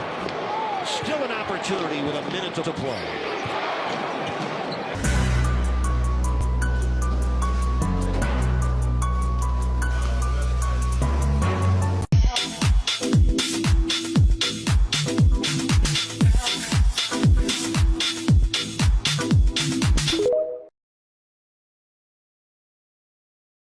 This summer, millions of people flocked to Paris for the Olympics. But this year's greatest sports spectacle has yet to begin in the legendary city.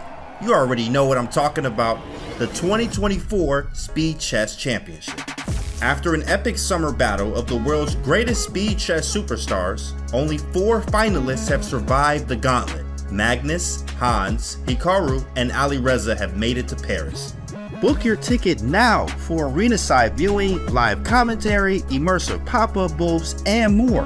Level up your ticket to gold, platinum, or diamond to unlock special event gift boxes, a VIP lounge, and player meet and greets. Hurry before the clock runs out.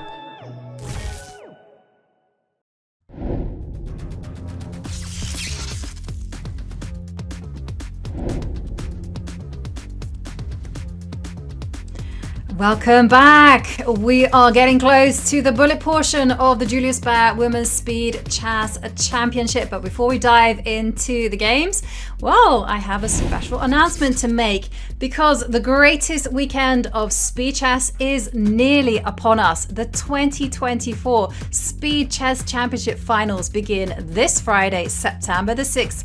We come to you live from Paris, where Magnus Carlsen, Hikaru Nakamura, Alireza Firouzja, and Hans Niemann take the stage to prove their might. The show begins this Friday at 10 a.m. Eastern or 1600 Central European Standard Time with commentary from Robert Hess, Daniel Naroditsky, James Canty III, Levi Rosman, and Danny Wrench. Use !SEC in chat for everything you need to know. Oh, that is gonna be absolute fire there in Paris, but it's also gonna be fire on the board in the bullet portion, where the players need to start sharpening their tools, sharpening their instincts, and getting ready to play some excellent fast chess. Benjamin, do you think Alice will manage to do something? What do you think she has to do? Do you think she will have to change her openings, play a little bit more aggressive in the opening? Good question. Yeah, I mean, she definitely has to do things differently in the opening, but the question is like, how exactly? Anyway, we're about to find out as the bullet portion is here. We see Alice Lee outrating Ju Wenjun quite a lot in bullet. I don't know. I don't like this opening. Very symmetrical, very solid, but she needs wins. And this is generally considered to be a little bit better for white without pretty much any risk. Right. Yeah, Alice is the one that needs wins. Could we see a situation where Ju Wenjun, playing with white, plays these kind of locked positions, not that interesting, but they take a lot of time on the clock? Yeah, I think we might see something like that happening, where she goes for very solid and slow play, not taking a lot of risks. And I think Alice, yeah, I don't like this approach. This looks like white is a little bit better. This is not at all what you want when you are behind in the match. Yes, and there we do see the rook come to c8. And there you see, true to Ju Wenjun's style, she doesn't make any radical commitments. Bishop takes e4. Instead, she just makes a nice improving move, getting ready to meet any potential c5s with d5, h5. Yeah, it is a move, but h4 is not going to be a deadly threat. No. All right, so we see rook d2 by Ju Wenjun, slowly improving the position. Yeah, it's not easy for her idea is to take the pawn on e4, so now the pawn on e2 is protected. So maybe a queen a3. Okay, so why cannot take is then the rook on c1 would be hanging. But rook d1, nice move. And now I think the pawn on e4 is gone. I thought maybe queen d5 was necessary by Alice. Yeah, she can't hold on to that pawn anymore. She can't really generate any play either, short of going e5. But that's a double-edged sword. Okay, there we do see a5. Okay, this is a nice kind of strategy here, you know, at least make white's extra pawns weak. Yeah. So bishop 4 against rook a8. You're going to regain a pawn on a4, but the pawn on c6 will also remain a weakness. The pawn on a2 is, you know, is white's extra pawn, but it's not the greatest extra pawn as it's nicely blocked by the black pieces. So Alice having great drawing chances here, but, you know, that's not what she needs. She needs a win, and especially a draw that takes 140 moves would be very welcome for Ju Wenjun. Yeah, absolutely, because there are only 15 minutes in this bullet portion that you do see that the rook has found itself on b7, queen to f3, threatening deadly threats on f7. That's why offering a trade, in fact, Ju Wenjun could go for this. And there you do see rook c7. Rook c7, then followed by rook a7. It's a dream. Oh, yeah, but Ju Wenjun has misplayed this. I think indeed you're right. Rook a7 would have been a better move. Now this should just be a draw for Alice, as there's no way to improve the position for white. So she's just going to have to shuffle back and forth. But yeah, Ju Wenjun can shave a lot of time off the clock here. Yeah, and she's already just doing nothing. Now comes rook to c7, force the king to step back. Okay, f6. Ah, nice tactic by Alice. And now black might be a bit better. Yeah. Wow. It's a turn up for the books. Ju Wenjun now has to survive this position. Yeah, I think if black can create a passer in the center, there's some chance, but it's difficult to do, as you can never play e5, so that's going to hang the pawn on d5. But Alice is going to try here. Rook a4 back, maybe? Yeah, rook b2. I don't see it. Okay, I guess maybe king d6 and e5 is her plan. She has to try to win this game, because already it's taking so long. I mean, already almost four minutes have elapsed. Yeah, but I was going to say, I mean, do you use more time on the clock? So rook to b5, planning to meet rook takes a2 with rook takes d5. Okay, now the rooks have come off. This is complete draw. You need to offer the draw immediately and move on as quickly as possible. All right, so now we're finally going to see a repetition. You know, if Ju Wenjun wanted, she could have kept the rooks on, keep the game going for another minute or so, get more time off the match clock. Now, I guess, does Alice have time to win 3 games and start the last game just in time? We'll see. It's difficult, right? Okay, so a5, getting the knight out to a6, it's jumping into the dream square of c5. And again, I like what Ju Wenjun's doing. She's going for those close positions where she can just make a lot of moves. Interesting. Knight takes knight.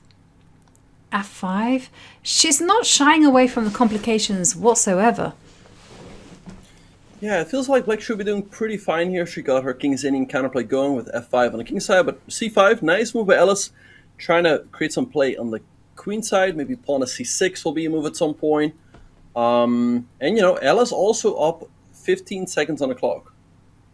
Yeah, Alice has to play almost instantaneously because she has to end this game as quickly as possible. So queen to b3, big idea of c6 potentially in the position. And there we do see some trades in the middle. Bishop to f5. This is a lovely response there from Ju Wenjun. Yeah, good move. Now there's going to be a lot of counterplay on the f-file. The pawn on f2 is going to be quite weak.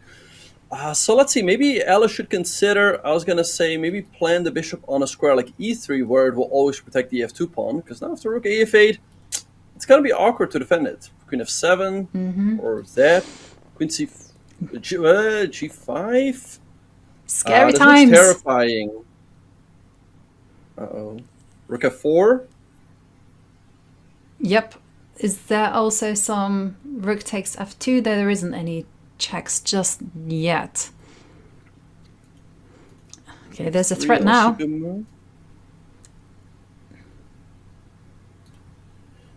bishop d2, tagging the queen. Okay, at least now it's going to be more difficult for black to get h4 in, and maybe you can put the bishop on e3, but this looks like a scary position for white and bullets. Maybe, okay, rook a7, creating some counterplay, okay. And what can Ju Wenjun... But now king to g2. And now you got a threat of rook takes c7. I like that idea, yeah. Rook king g2, threatening this, as then the rook would be... Oh, queen d3. What is happening here? The rook is under attack and the bishop as well. It's given a question mark, but it looks scary. It certainly does, but I guess you have to resort to those forcing moves. Rook a8, and now you can throw in some checks. Queen to g5. At least that protects the bishop. Rook g7, though. I mean, I don't know. This looks scary for white. How should white hold this? Queen e4. Okay, so take. And then what? Bishop h6. Oh, there's checkmate. Check, and mate. Oh, check. Yes. Oh, and Ju Wenjun extends her lead even further. And with 7 minutes and 21 seconds remaining in the match, Ju Wenjun has more or less just clinched it. Yeah, that's it. I mean, yeah, winning 4 games with only 7 minutes on the clock, and it's just not enough time. So, yeah, it looks like Ju Wenjun is going to move on unless an absolute miracle happens here. But I think overall, she's a very deserving winner here. Absolutely. But Alice can continue the fight because although it's too much to ask to win 5 games in a row, there is the situation of prize money because Ju Wenjun will walk away with $2,500, but the remaining $2,500, that is split according to win percentage. Yeah, so every game matters here. We see Alice playing super quickly. Ju Wenjun taking her time. Okay, take and knight c5 looks good for black, but yeah. Oh wait, is there maybe knight g4? But yeah, I mean, there's just really not enough time to win so many games so quickly. And there we see Ju Wenjun down to 28 seconds, but the queen is counterattacking the knight on g4, and that's why we see some more or less swaps. Queen e2, covering f2, knight to b3 is in the air, so watch out. But this is how Alice should have played. If she'd been in this type of position, it would have been a fight. There we see queen to e3. It's a beautiful position for Alice here. Yeah, bishop pair, extra pawn. What is there not to like? But yeah, I felt like, especially in the first game, she played that symmetrical Grunfeld. I didn't like it at all, especially since she was so many points behind in the match. Like you said, this is definitely the type of chess she needs to play, but it's just coming a little bit too late. 10 seconds. And h4. No threat, so you can grab the pawn on a4. And she does. Yeah, all right, so let's see. Ju Wenjun is going to have to try to drag this game out as long as possible. I mean, I'm sure she is familiar with the match format. All right, so yeah. I mean, for now, the rook is, shuffling back and forth. It's still a little bit annoying. It's not over yet. In the case, that's why she offers a trade of queens. 5 seconds for Ju Wenjun. And Alice is just playing great chess here. 2 seconds. 4 minutes and 38 seconds remaining in the match. All right, so let's see if she can get a quick win here. So 95. Okay, queen trade happened. Okay, bishop d4. The bishop on h7 is a little bit... Oh, is there a way to trap the knight? I don't think so. f5, great move, opening up the bishop again. And she won on time. So at least that's one. But I don't think there's enough time to win another 3. Yeah, she needs to win 4 points because Alice has got 4.5 and Ju Wenjun 8.5. And that's huge. And there's only 4 minutes remaining in the match. Yeah, you need to checkmate Ju Wenjun in a minute. Yeah, I need to go for Scholar's Mate in a few games in a row, but yeah, that's not going to happen.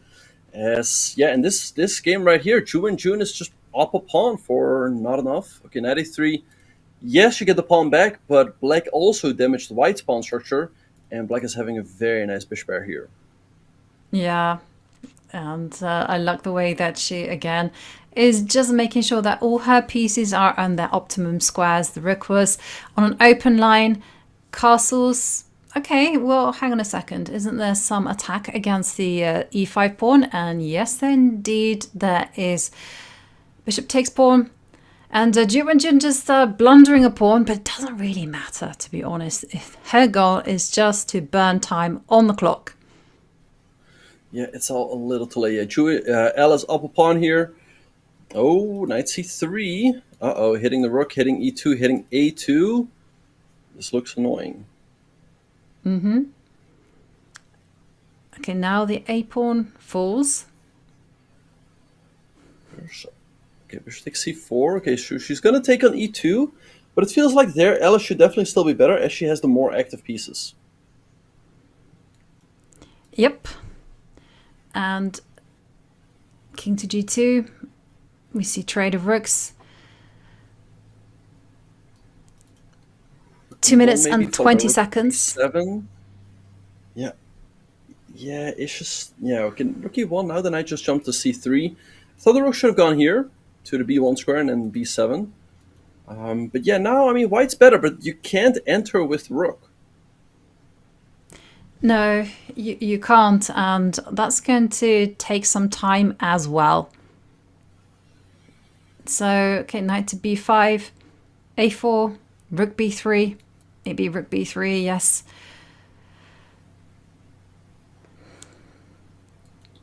Alright, so let's see what Ju Wenjun is going to do here. Alice definitely better. A4, hitting the knight. Yep, the rook's coming to b7, although you hang the pawn on a4.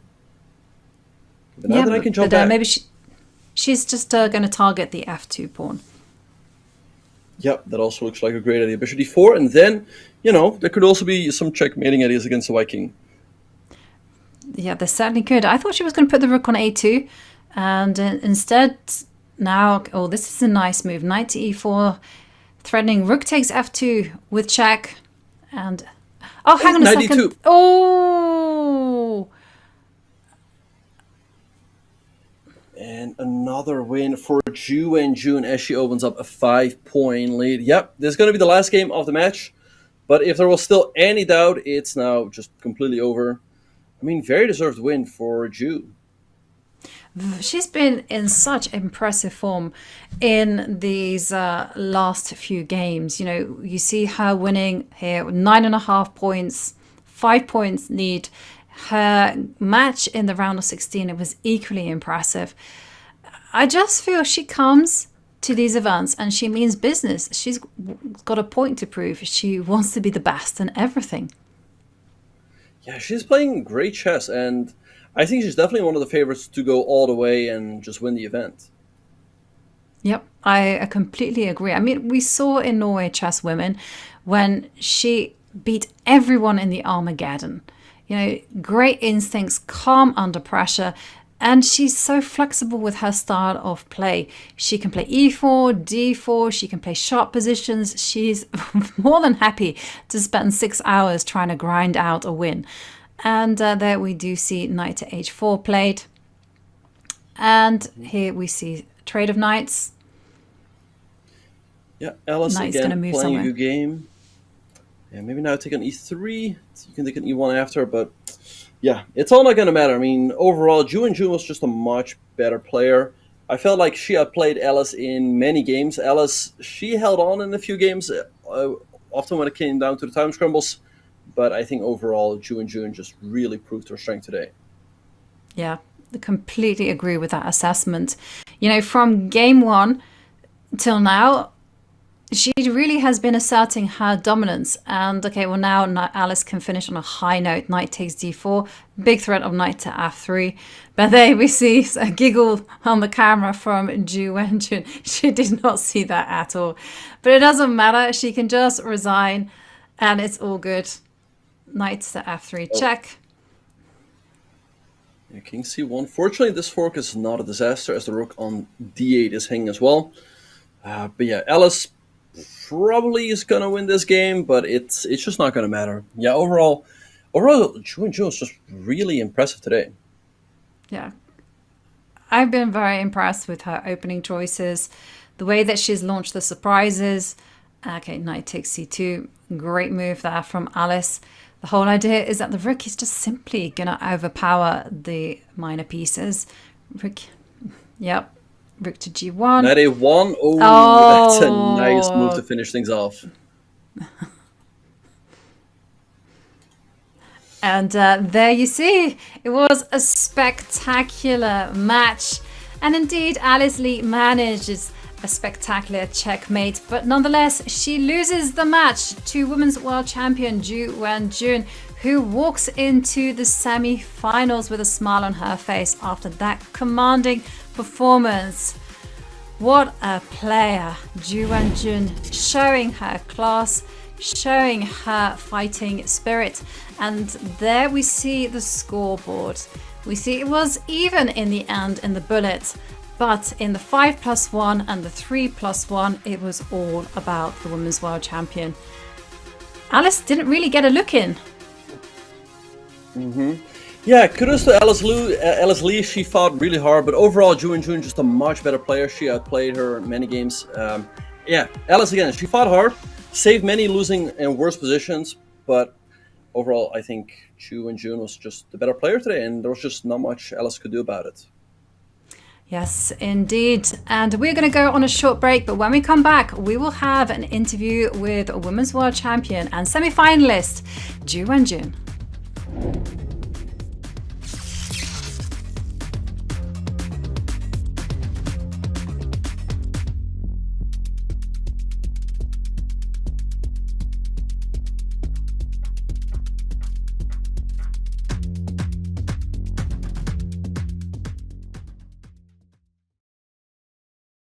Three sisters smashed chess's greatest records, and it all started with an experiment.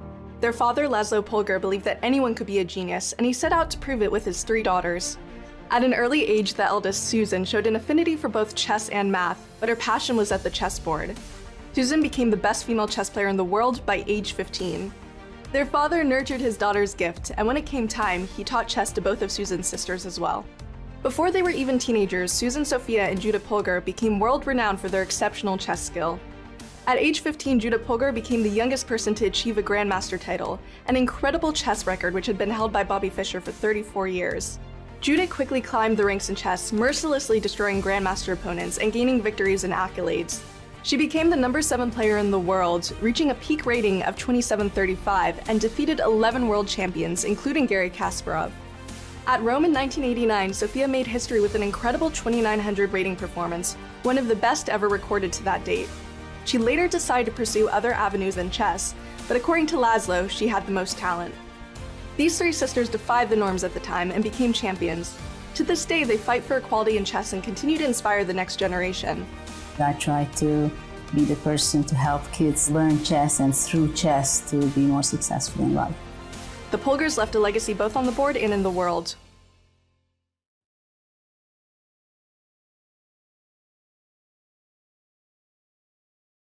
Looking for new ways to enjoy chess? Check out our schedule of Chess.com community events today. Mondays, play Rapid Opening Roulette and expand your opening repertoire with a new opening each month. Tuesdays, compete against other untitled players in Untitled Tuesday. Battle your way to the top in Arena Kings on Wednesdays. And finish the week off each Saturday with the blistering Community Bullet Brawl. All happening in the Community Club on Chess.com. Do you get unsolicited requests from fans? Like how? What exactly? Like... Yes, she does. So you know what I mean, Anna, but you're just pretending you don't know what I mean. But I just want to know the exact meaning, just so that I know exactly. Okay. Well, like pictures, or may I can rephrase it. Okay. Do you get unsolicited requests from fans, like marriage proposals? Yes. True, she does. How do you feel about it? It's just like, I'm playing chess. Like, you don't know me. I don't know. It's just weird. I mean, obviously, like, it's a part of becoming famous or having a larger audience, but like, I think most people just do it as a joke as well. I think when people do it, they're not actually like, I'm hoping that she says yes. So I guess I see it more as a joke. It's honestly not like the worst thing out of everything, but it's obviously like a little weird. Yeah.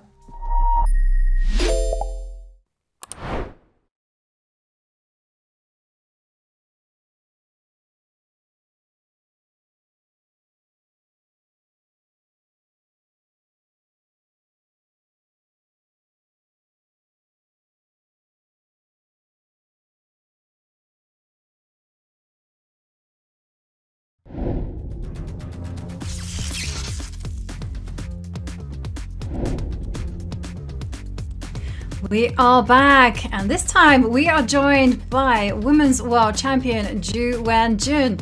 Ju Wenjun, that was an incredible match against Alice Lee. It looked like a completely dominating performance. Did it feel as smooth as it looked?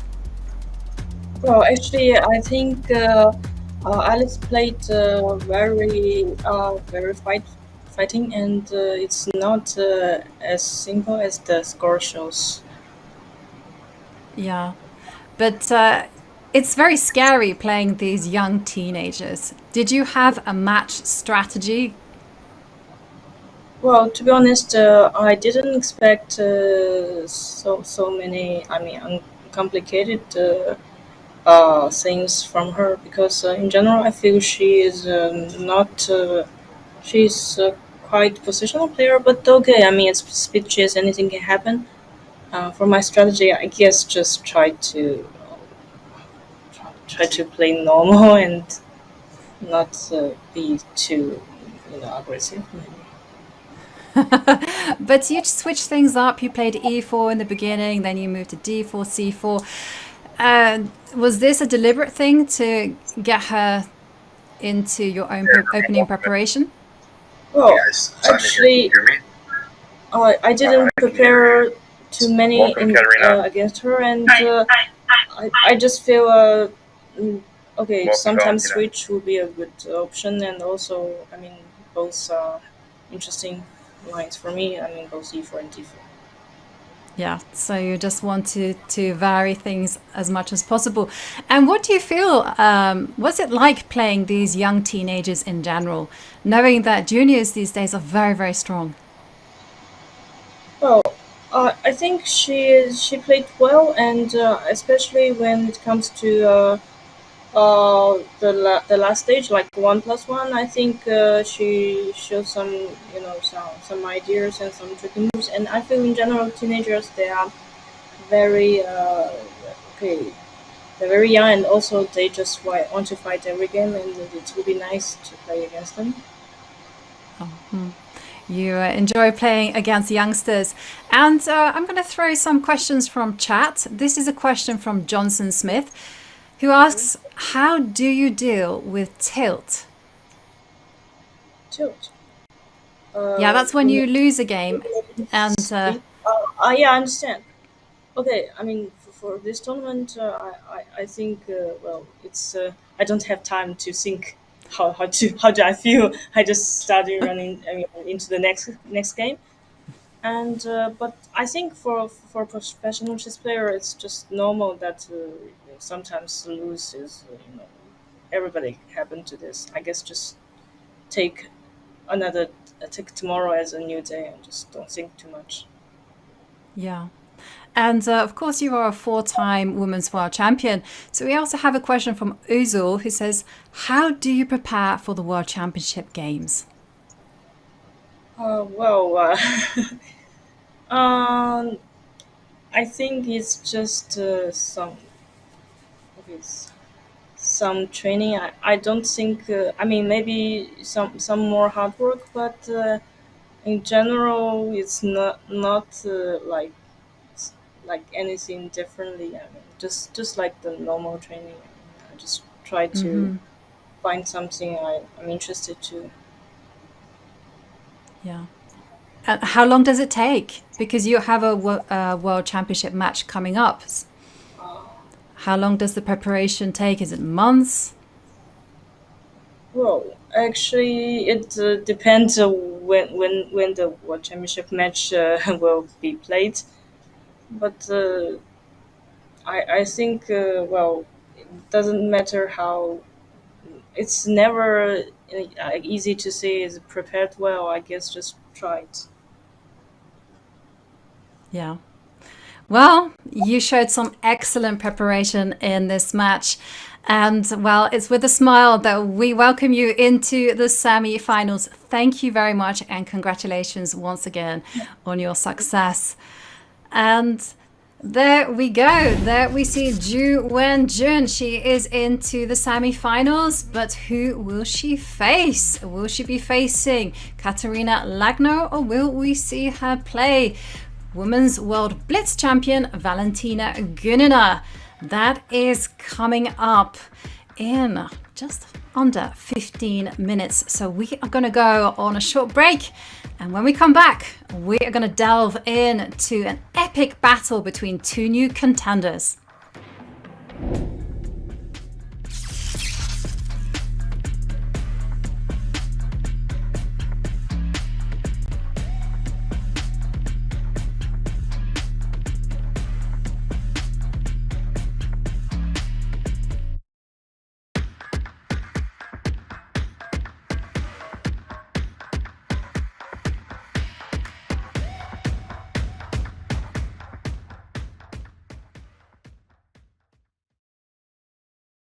Do you wish you were higher rated at chess also, so that people wouldn't be calling you out on being only a woman FIDE master in your content? Yes. Yes, she's truthful. Yeah. One of the comments that I get the most is, oh, Anna has 2 Grandmaster parents, but she's only 2100 or whatever, right? I know that I've spent a lot of time on content and that I've chosen a different path, and I'm really happy that I have, but I think that there is deep down a little part of me that wishes that before I started streaming so much and everything, that I would have maybe studied a little bit more, maybe gone a little bit, tried a little bit more to get more rating. But it's also, I think it motivates me now because I know that I can still do it. I'm still young and I can still gain ratings. So I think it's something that I want and something that I will try to get. But it's also not my absolute biggest dream in the world. But it's just something, it would be nice to be higher rated, of course.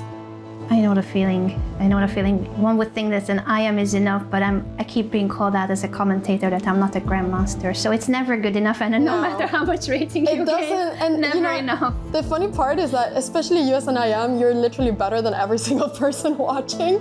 So it's really true that it's just never enough, and I think it's important to realize that you are extremely good at chess, and you too. Yeah, we're both better than most people that are watching this probably. So, but it's somehow never enough.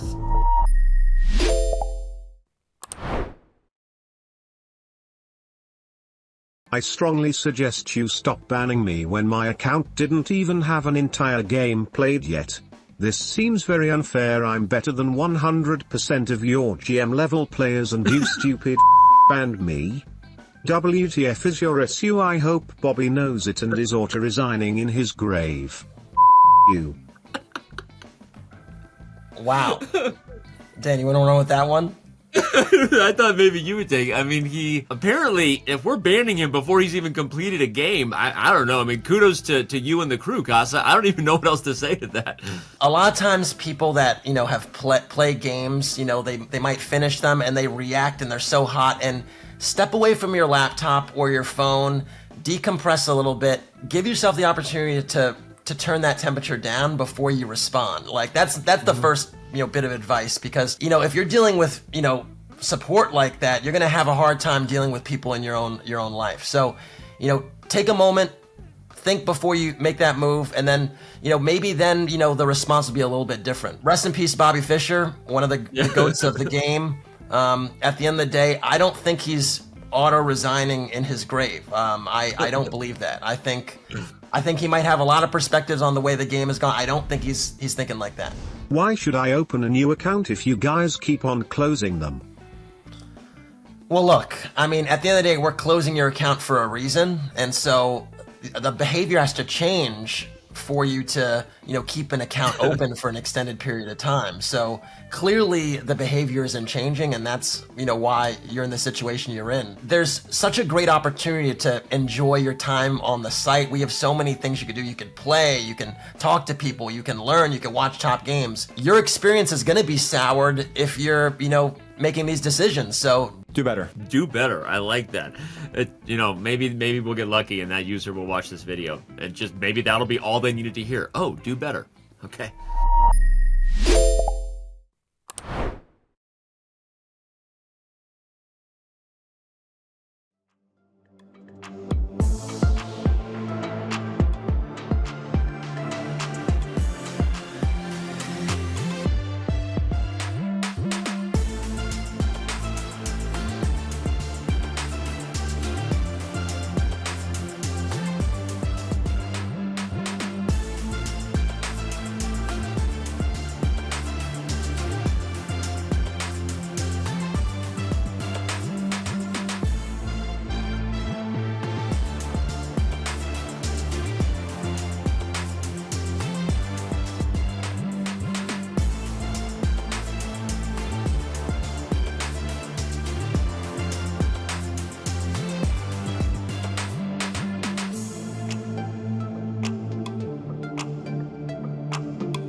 We can't even see Yifan anymore. We just see her hands.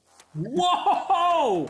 Bishop takes e4. That's her calculation mode. That was nuts. Who really wanted with me? I'm at the top. That's 1, not 2 or 3.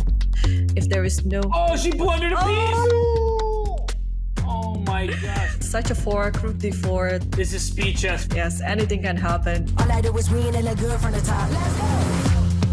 I am unstoppable. What a streak. Knight takes g7. Oh my gosh. Kateryna's unstoppable right now. This is her 7th win in a row. I don't have a limit, I'm just getting started. I am unstoppable, ask anybody. Oh, Queen H1 mate. Unstoppable mate on H1. We will see knight e6. She saw it. I just be making them plays. Get money too and I'm winning the race. We got the face. Oh, she pre-moved king f7. Queen! Queen is done. 1 second, she's got to move. Oh no. No way. Go. We got the face. We got the face.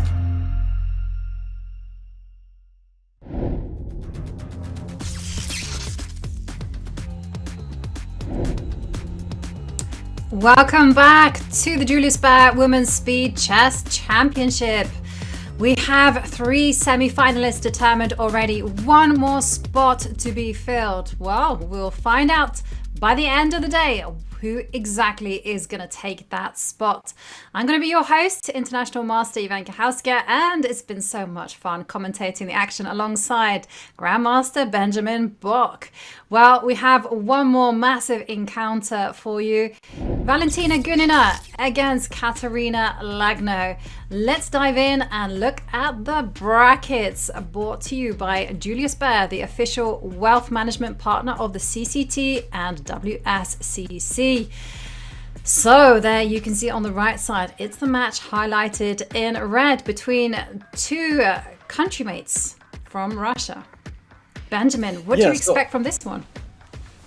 Yes, on the left-hand side, we see that the semifinal is already filled in between Shuvalova and Vaishali. But yeah, here we have Kateryna Lagno against Valentina Gunina. I think this is going to be a very even matchup. I honestly don't know who to pick as a favorite, Jovanka. I think it's going to be coin flip. What is your prediction for this match? They're both fantastic speed players. After all, Valentina is the Women's World Blitz champion, but Kateryna Lagno is also equally impressive. I'm going to say Kateryna. Kateryna displayed some great form just recently at the championships. So, yeah, I'm going to say she's going to edge it out a little bit. But you know what? Those are our predictions. Let's check out the Smarter Chess predictions brought to you courtesy of the statistician Matt Jensen. And look at this. This one is also close. So Kateryna, according to the simulations, is going to edge it out on 5+1. 3+1 is going to be evens. But when it comes to the bullet, Valentina Gunina is the queen. Do you agree with this? Yeah, I don't know. I think Gunina indeed is a good bullet player as well, but so is Lagno. I remember in her last match against Alois Nurman, it was very close for most of the match, but Kateryna just completely run away with it in the bullet portion. I think she swept that portion like 4-0. So I'm curious to see what's going to happen in this one. Yeah, I give the edge to Kateryna, and I do think she's going to take a lead in the 5+1. But I don't see Gunina like crushing it in the bullet, to be honest. I think Kateryna is definitely going to hang with her in that portion as well. Yeah, and also when it comes to matches like this, it does a little depend on the kind of day that you're having. If you're having a great day where you're playing fantastic chess, somehow the warm-ups have gone perfectly, then anything can happen. If you have a terrible day, then the same goes as well. You're a little bit rusty with the mouse and it all goes wrong. And I kind of mentioned this a little bit because Valentina Gunina, in the interview that we did in the round of 16, she mentioned that she suffers from lupus. She was feeling very, very tired and she just wanted to enjoy chess. And that's been her philosophy. It's a good day, bad day. She just wants to play chess and just get the joy that it brings. Mm-hmm. Yeah, so yeah, sorry to hear that she is suffering from something. But yeah, let's hope it doesn't impact her too much. Fortunately, these aren't, super long games. I guess in a classical game, when you're in 4, 5, 6 hours, things like that can definitely impact you. I'm sure, the format here also is 3 hours or so, give or take, of just non-stop chess. But, there are some breaks in between. Anyway, the players are getting ready. They're both looking focused on the camera as the first moves are about to come in. We see that Kateryna is going to start with white pieces. I think she's going to stick with 1e4. That's also what she did in the round of 16. Yes, she's very much an e4 player. She likes to play aggressive openings. And also, I just wanted to mention that both of these have played in the same team many, many times. They know each other well. I'm sure they're friends. How easy is it to play someone like that? Yeah, I think on the Russian team, they're used to it, right? Because they've always had top players like, Grishuk and Kramnik. So I think for them, at some point, it's just used to it. Also among the women, the top players in the Russian team also would be the top players in the world of women chess. So I think it's not so much an issue. It's just another match for them. And they're just going to fight it out on the chessboard, Yeah, absolutely. I think this is guaranteed to be a slugfest. And Kateryna Lagno there on your left. She has the white pieces against Valentina Gunina.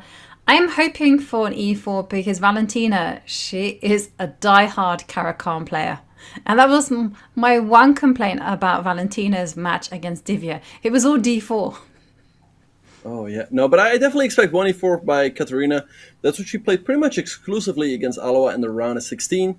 So I think we'll have plenty of Caro-Kanns. It looks like the players are going through some last checks. And then I'm sure they will be on their way any second now. Mm-hmm. Yes, there we see the players getting ready. Even though the players are playing from home, you can still feel the tension, and some moves have appeared on the board, and the 45 minutes of the 5+1 portion has begun. And indeed, it is a Caro-Kann home now in Cloud 9.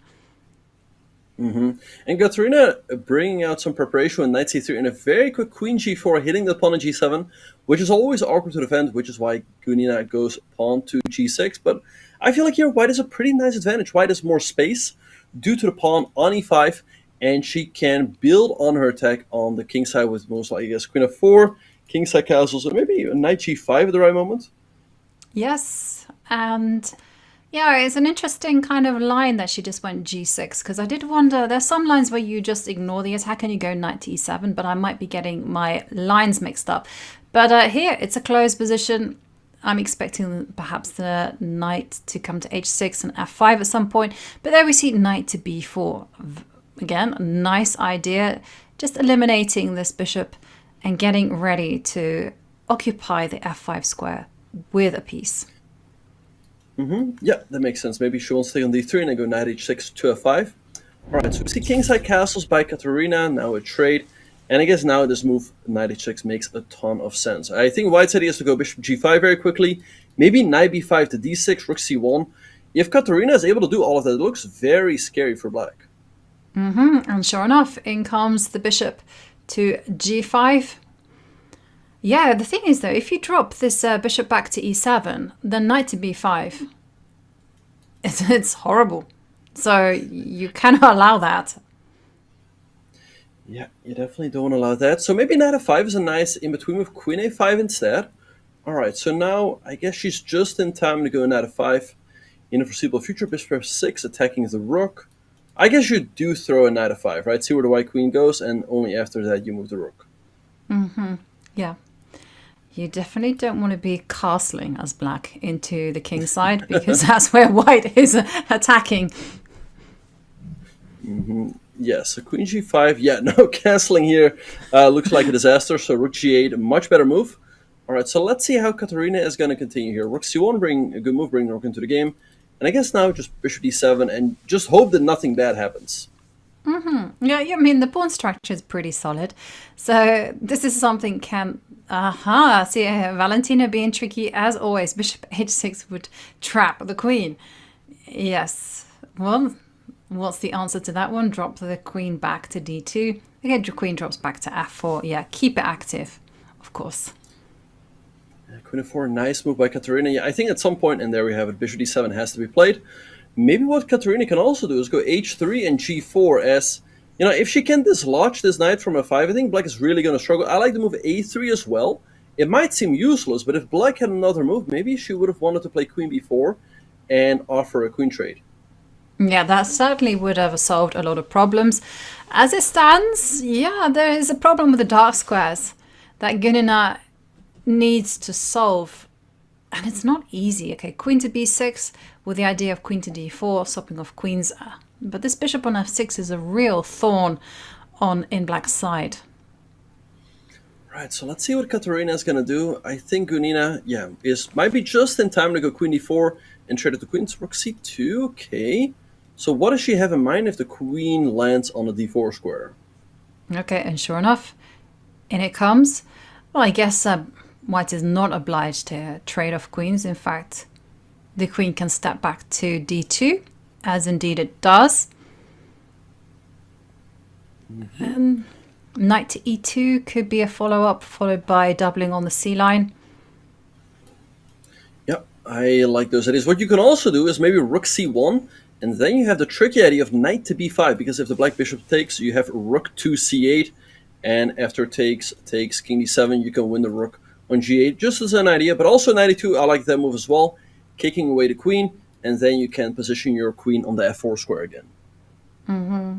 Yeah, I like your tricks. Any cheapos, and I'm a fan. So there's no move as of yet from Gunina. Yeah, it looks really tough for black because I don't see a good square, a good place for the king. I mean, it's not going to be safe forever in the center. I mean, kingside castling is just not an option at all anymore because the rook moved to g8. Queenside castling also, at least for the moment, is not an option because the rook on the c file.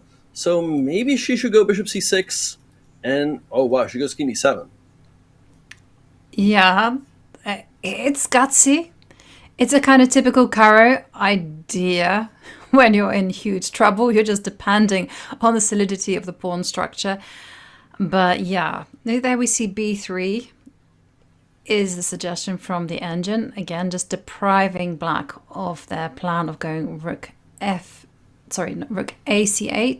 or rook gc8 in order to trade off rooks. So bishop c6. No, I mean, black is slowly getting suffocated here. Now, knight takes f7 is on the agenda, so Valentina, mind your material. Yeah, so you might want to consider bishop takes g5, just get rid of the knight, and after black recaptures. The big question is, do you want to go d5, d4? I think it makes sense. I mean, your bishop finally comes to life. Yes, the pawn on d4 can be a target, but it's not going to be easy to pick up at all. But wow, bishop f8, that's a surprise to me. I thought that knight had to go. Maybe now we just go b4 or a4 and then try to pick up the f7 pawn in the foreseeable future. Right. Actually, if you were to go b4, the only way to defend f7 is either to go knight to h6, not ideal, or step back with the king. There's been too many bishop moves, actually, from Valentina. She's gone bishop from c5, back to f8, over to h6, back to f8. Right. And the light square bishop has also been dancing around the board, like bishop d7, bishop a4, bishop c6. Okay, so queen a2, interesting move by Kateryna, defending the pawn on a3 while not conceding any squares, right? Because b4 could have run into a5. And we see king e8 back by Valentina. I don't really like it, because, I mean, the king is just permanently weak there, so maybe now just double up and try to find a way through somehow. I mean, if you can somehow dislodge this bishop, black's just going to be busted in a couple of moves. Yeah. And for black, I'm desperately trying to think of ways to repair the position. Maybe you need to do what you suggest, a5. Just take some time out to think about what white wants to do and stop it. And then this bishop on f6 is mega annoying. So I do like this idea of kind of bishop to e7. Just get that bishop off the board and... No, I have no suggestion. You can't even castle queenside. The king has moved. It's illegal now, right? Even if you could, even if you had not moved the king, the bishop's protecting that square. Right, so pawn a5 on the board. All right, so stopping b4 at least for now from white. maybe h3, creating the idea of g4. You don't want to go g4 too early. It's going to weaken the white king, but just bring that idea into the position. I don't see an immediate breakthrough for white, but I guess if you just slowly but surely improve, at some point, things are going to crack for black. Yeah, at some point, black is going to run out of moves. Because you can just see that white will just keep on threatening things, will threaten with his h3, will threaten with g4, with this b4 break. You can also maybe even pile up as much as possible on the c line with moves like rook c2, put the queen on c1, see whether you can break through with a piece sacrifice. Also, knight to g3 is also something that you're going to have to be thinking about as well. And okay, then it appears on the board. Right, but it does allow the move knight d4 for black. So I don't know. I feel like after knight d4, black's doing quite okay. Knight b5 will be a threat, hitting the rook and the pawn on a3. So I'm a little surprised by this move by Kateryna. Let's see if Valentina will spot the opportunity or if she will do something else, such as trading the knights. And yep. Knight d4 is on the board. And 50 seconds there for Kateryna. h4 played. I think Kateryna is forgetting that the two players are playing. Because it's so often, when you're dominating the position, you just think about your own plans rather than what your opponent wants to do. Yeah, knight b5 here just looks like a fork on the rook and the pawn on a3. So, yeah, I don't know. I feel like I've also seen this in her round of 16 match for Kateryna against Aloha, where she got great positions, but she struggled to finish them off. She would also get low on time, and that's where her opponents would take their chances. So let's see what's going to happen here as the players are getting lower and lower on time. Yeah, and the position is sharpening up a great deal because now the bishop comes out to b4. Bishop comes back to g5, planning knight to f6, and there we see the engine suggesting f5. What a radical move. That's a tough move to find. I think it's much more natural to take on c3, close your eyes, and hope you're not getting checkmated. King d7 is on the board. Okay, so knight f6, king c7. And I guess now she's going to take the rook. Yeah, but on the other hand, this rook on c3 doesn't have much of a life. And I would say that the position is sufficiently closed that the minor pieces might be just as powerful as the rook. But nope, there we do see the bishop takes rook. Now queen to b4, just unraveling from the pin. King to b8 is a very, very natural move. Is there any tricks with bishop c5? Well, the queen can move over to a4, capture that pawn over there. So here, bishop g5, nice move by Kateryna, defending the pawn on h4 and closing the g-file. All right, so king d7. So the computer is saying the rook should step back. Okay, so queen c1 right away. Feels more pleasant for white because the black king feels a little bit unsafe over here, but not easy to make inroads. No, and there we see queen e1 trying to hold all the pawns together. f4, queen e2. Nope, king h2 instead. Rook takes, is there a rook takes bishop ideas followed by, no, okay, well maybe you might see it now. Alright, so queen e2, the computer is saying this is completely spinning out of control. Queen b4, alright, so queen c1, maybe just move the bishop. Oh, f2 is under attack, you gotta defend it. I'm starting to like Valentina's chances here, but I think, okay, it's gonna be, f2! Oh, quick! Oh, yes, but you didn't see it. And now f5 is coming. Okay, but you can take the pawn. Queen g4 play with 0.3 seconds on the clock. Queen h6 maybe? Try to dive in. Yeah, there she goes. And Kateryna Lagno wins on time. Whoa, just when the position was getting fiery. My goodness me, the nerves were in full force there. And now we see Valentina with the white pieces. Yes, some missed opportunities there for Valentina, but she's got no time. A new game has begun. It's the Rogozin defense on the board. Queen a4, forcing knight to c6. And now white's argument is that this knight is standing in front of his own pawns, so white will just simply complete development, go rook c1, and just play on destabilizing this knight. Yeah, so like I said, white can hope for a small advantage here because the knight on c6 is slightly misplaced. What black can hope for is the bishop pair, although black is being forced here to give it up because if you would move the bishop anywhere else, then white can take on d5 and recapture with the knight. So here we have a change of pawn structure. Black is supposed to be doing well here with bishop d7. And I think often black, I think maybe you make a waiting move here, wait for the bishop to move, and then take a knight f5. But I think this is also fine. But yeah, shocking last game. I mean, Valentina finally came back. She even had a win there with queen takes f2. And then, I mean, I've seen this so many times. Like, if you move with 0.3, 0.4 seconds, at some point you're going to lose on time. I know.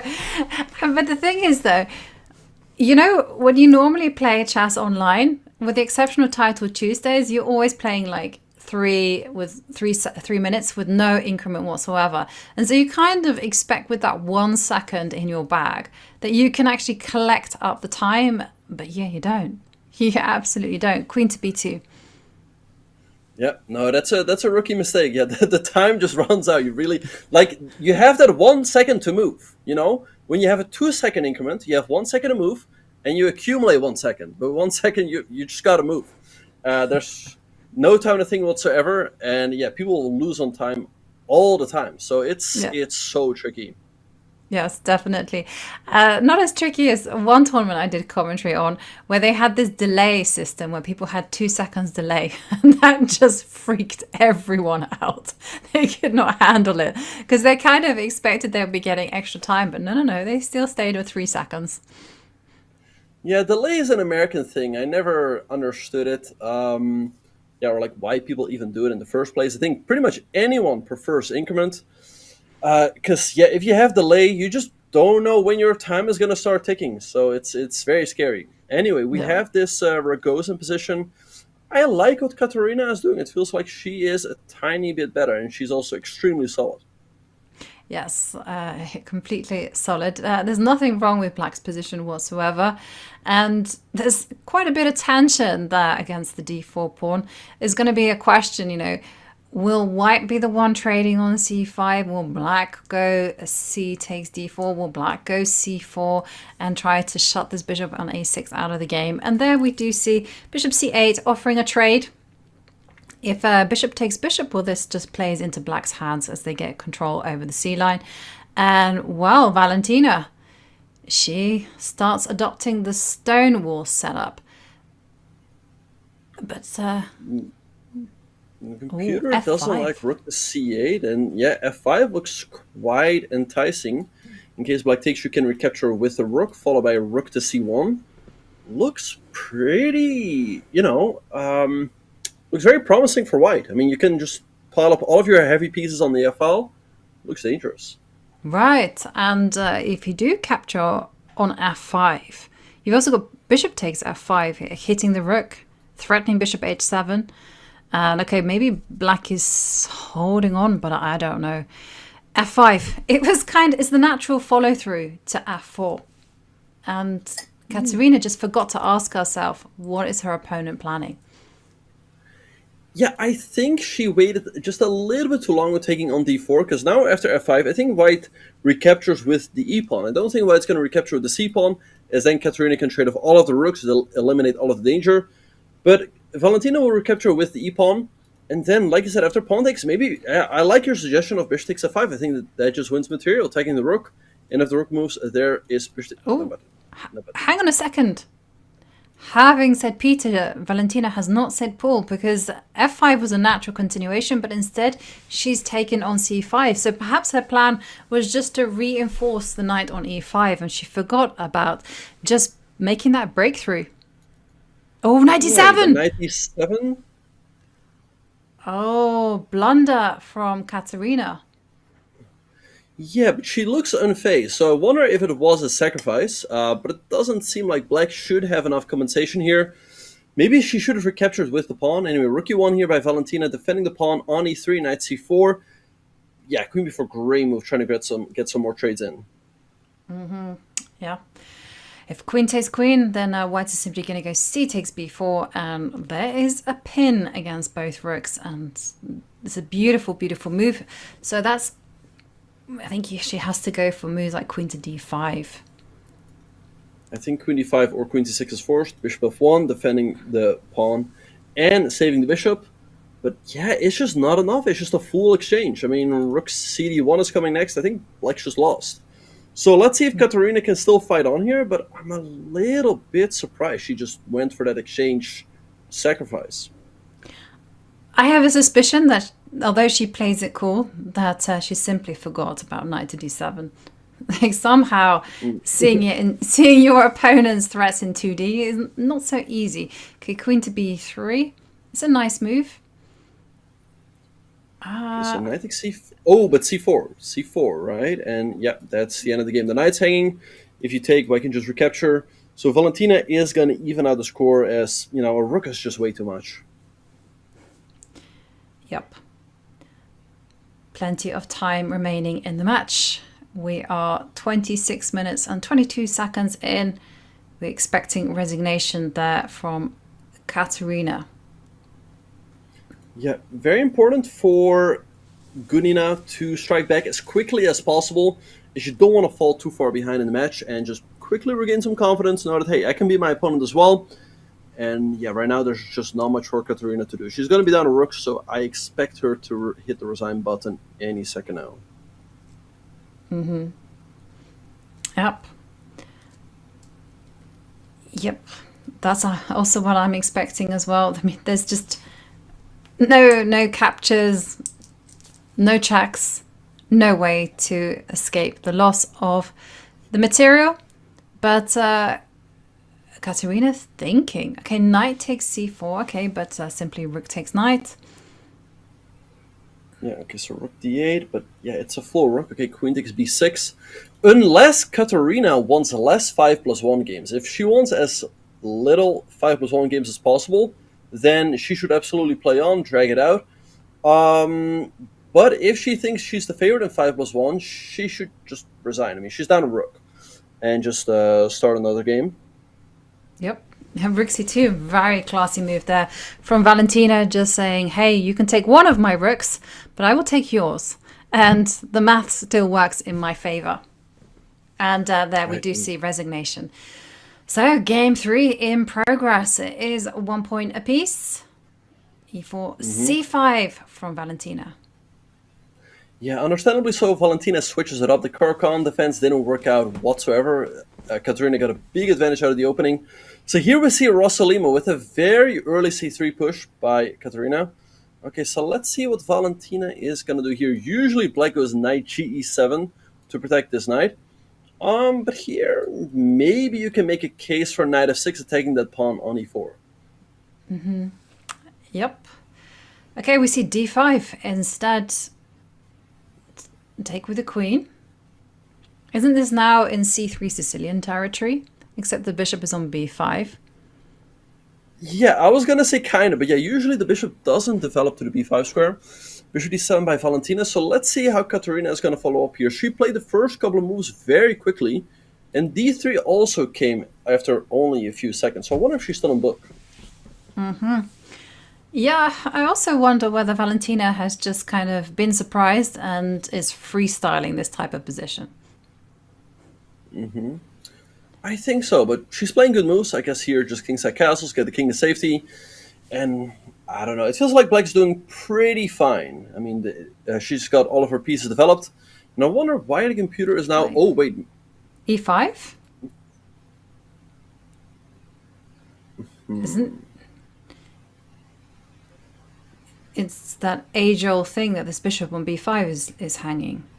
Okay, bishop takes knight. Yeah.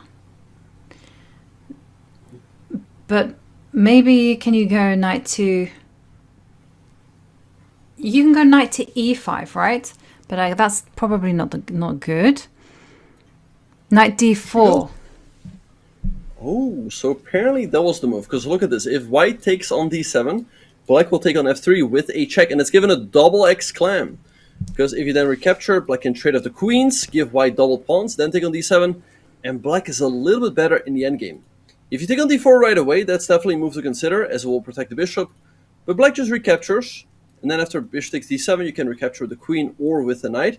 But I feel like black is definitely better there, as black can always take on c3 and give white these weaknesses on d3 and c3. Well, It was a brilliant move, and definitely the initiative has passed over to Valentina. And I like this. She makes no effort to clarify the pawn structure for white. Instead, she's saying, hey, I might be having e5. And black is the one that is in control. Yeah, black's doing very well here. She can go e5 in the foreseeable future. She can also take on c3, followed by knight c5, putting a lot of pressure on the pawn on d3, which doesn't look easy to resolve. Also moves like rook dc8, rook fd8, rook ac8 all come to mind. We see rook e1 by Kateryna, maybe aiming to go knight e5, but yeah, knight e4, great find by Valentina. Yep, absolutely. And here, I did like your idea of taking on c3 and then knight c5, especially that the rook has moved to e1. But okay, bishop to f6, also being insistent. Okay, pawn takes pawn, b5. Oh, hang on a second. The knight has very few squares. Yeah, where does it go? b5 looks like a great move. If you go to a3, and she finds it. If you go to a3, black can take and then go pawn to b4, hitting the knight, hitting the pawn on c3. And in case white takes the rook in a corner, will be hanging. So Kateryna all of a sudden pushed with her back against the wall. Yeah. No, it's been a disastrous turn of events there for Kateryna. Knight to a5 feels like it was forced. Well, at least b4 can be met by pawn takes pawn. But here goes, b4 is coming. I think you have to accept that an exchange is heading black's way. Pawn takes pawn, bishop takes rook. Yes, it has to be done. Yeah, but it's just not enough. I mean, she does have a pawn for the exchange, but maybe now you just double up on the c-file. I mean, yeah, it is a pawn. It's not over yet, but black should be winning here. Knight b6, nice move, stopping white from going knight c4 back. All right, so let's see how Valentina will try to finish this off. If black is somehow able to double up on the c-file, I think she's pretty much winning. But I don't see a good way to do so, because the c7 square is covered, the c6 square as well. Maybe at some point she should play e5, and then the c7 square will become available so she can double up the rooks. Yeah, I like this move as well. Just centralizing the rooks and getting ready to go rook ac8. Rooks belong in open lines, and she's got your idea of going e5 and just trying to shut out this dark square bishop. So knight to b3. What do you think? Rook c8, e5. Yeah, maybe. I mean, lots of tempting moves. All of those moves look good. Yeah, I'd say either rook c8 or e5. She goes h6, looks fine as well. All right, so let's see what Kateryna is going to do. Maybe she'll go h3. You know, if your opponent goes h6, you're like, oh, well, I'll go h3 as well. Anyway, bishop e3 on the board. I guess now's the time to activate the rook. Makes a lot of sense to do that. I also quite like this idea of going e5, e4, and try and get some more squares for the pieces. Okay, queen to h5. Very interesting shot with the idea of knight c4. Yep, then I can go to c4 or to d5. Yeah, because now if the pawn captures the knight, the queen on d2 will be hanging. So interesting move by Valentina, keeping a big advantage. So let's see what Kateryna is going to do. Bishop c5 is on the board.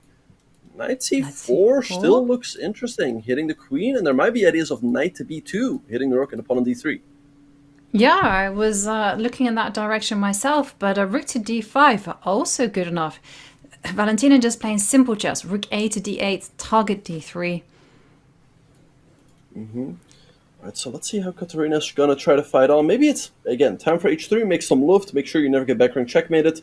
Because rook 88 can still, for the moment, be met with pawn to d4. But as you mentioned, there will be e5, and at some point it feels like things are going to collapse for white. Yep.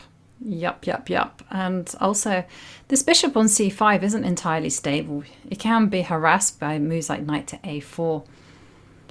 But I agree with you. I do feel like h3 probably is a good move. Queen to c2. Rook d8. d4 is going to be played, because otherwise black wouldn't go queen f5, taking the pawn once more, and then the d pawn is also pinned, so you're going to have to play the passive knight c1. Yeah, but I was going to say there's also ideas of queen takes rook in the air, so that you can meet that with rook takes d3 and back rank mates. Yeah, no, that was a great idea. So knight c1 covers that pawn. Alright, so let's see how Valentina is going to continue here. She is in full control of this game. Of the exchange, active piece is white's passive.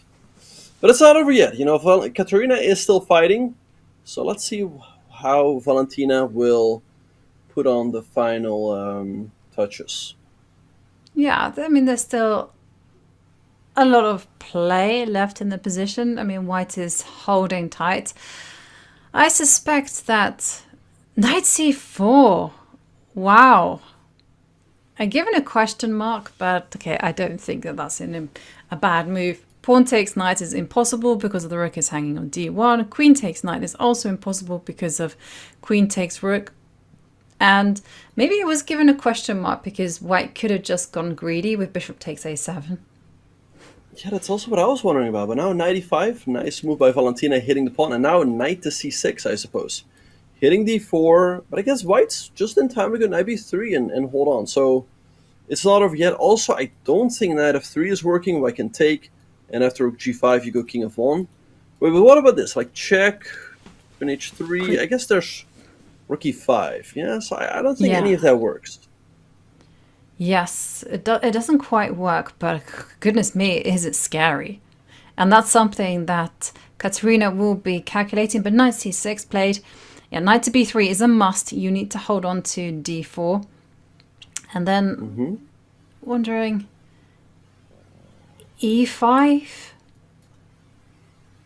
Yeah, I still like the idea of e5. You have the rooks, you want to open up the position, so it gives them some open files. But yeah, knight b3 I think is forced here. You can also go to e2. That's also an option.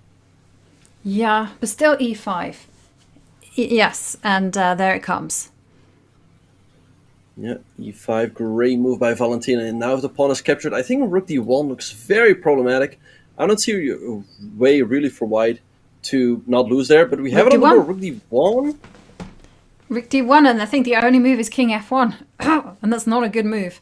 Because if you actually defend the rook with the queen, then it's simply going to be a trade of rooks followed by rook to d1. And I'm sorry, you need a lot more as compensation for a queen. Exactly, yeah. So king f1, only move on the board. Okay, so let's see what Valentina is going to do. She can take an e1 now, maybe followed by queen takes e5. I think I would do something like that. Just take an e1, take an e5, give a check. You can always pick up this pawn later. That looks completely crushing for black. Yep. It's always very nice to force your opponent to play with a king in the middle of the board. And sure enough, it appears. There you go. Take on h2, or you can take on b4 now. Yep. Yeah, this looks hopeless for Kateryna. We might see her resigning again. She's down the exchange. Okay, queen c4, and her king is super weak. But, you know, to her credit, she's fighting on. Knight d3, king e2. It's not over yet. Yeah, queen... Oh, wow. Valentina, she's ruthless. Okay, queen takes h2. Maybe snap off that pawn on the a7. No, knight d4 was played. Alright, okay, maybe 95. But, you know, they're getting into a time scramble. And in the time scramble, anything can happen. Yeah, absolutely. We've seen that many, many times. It's the terrain of mouse slips and losing on time. Okay, knight takes g4. No threat from white, so...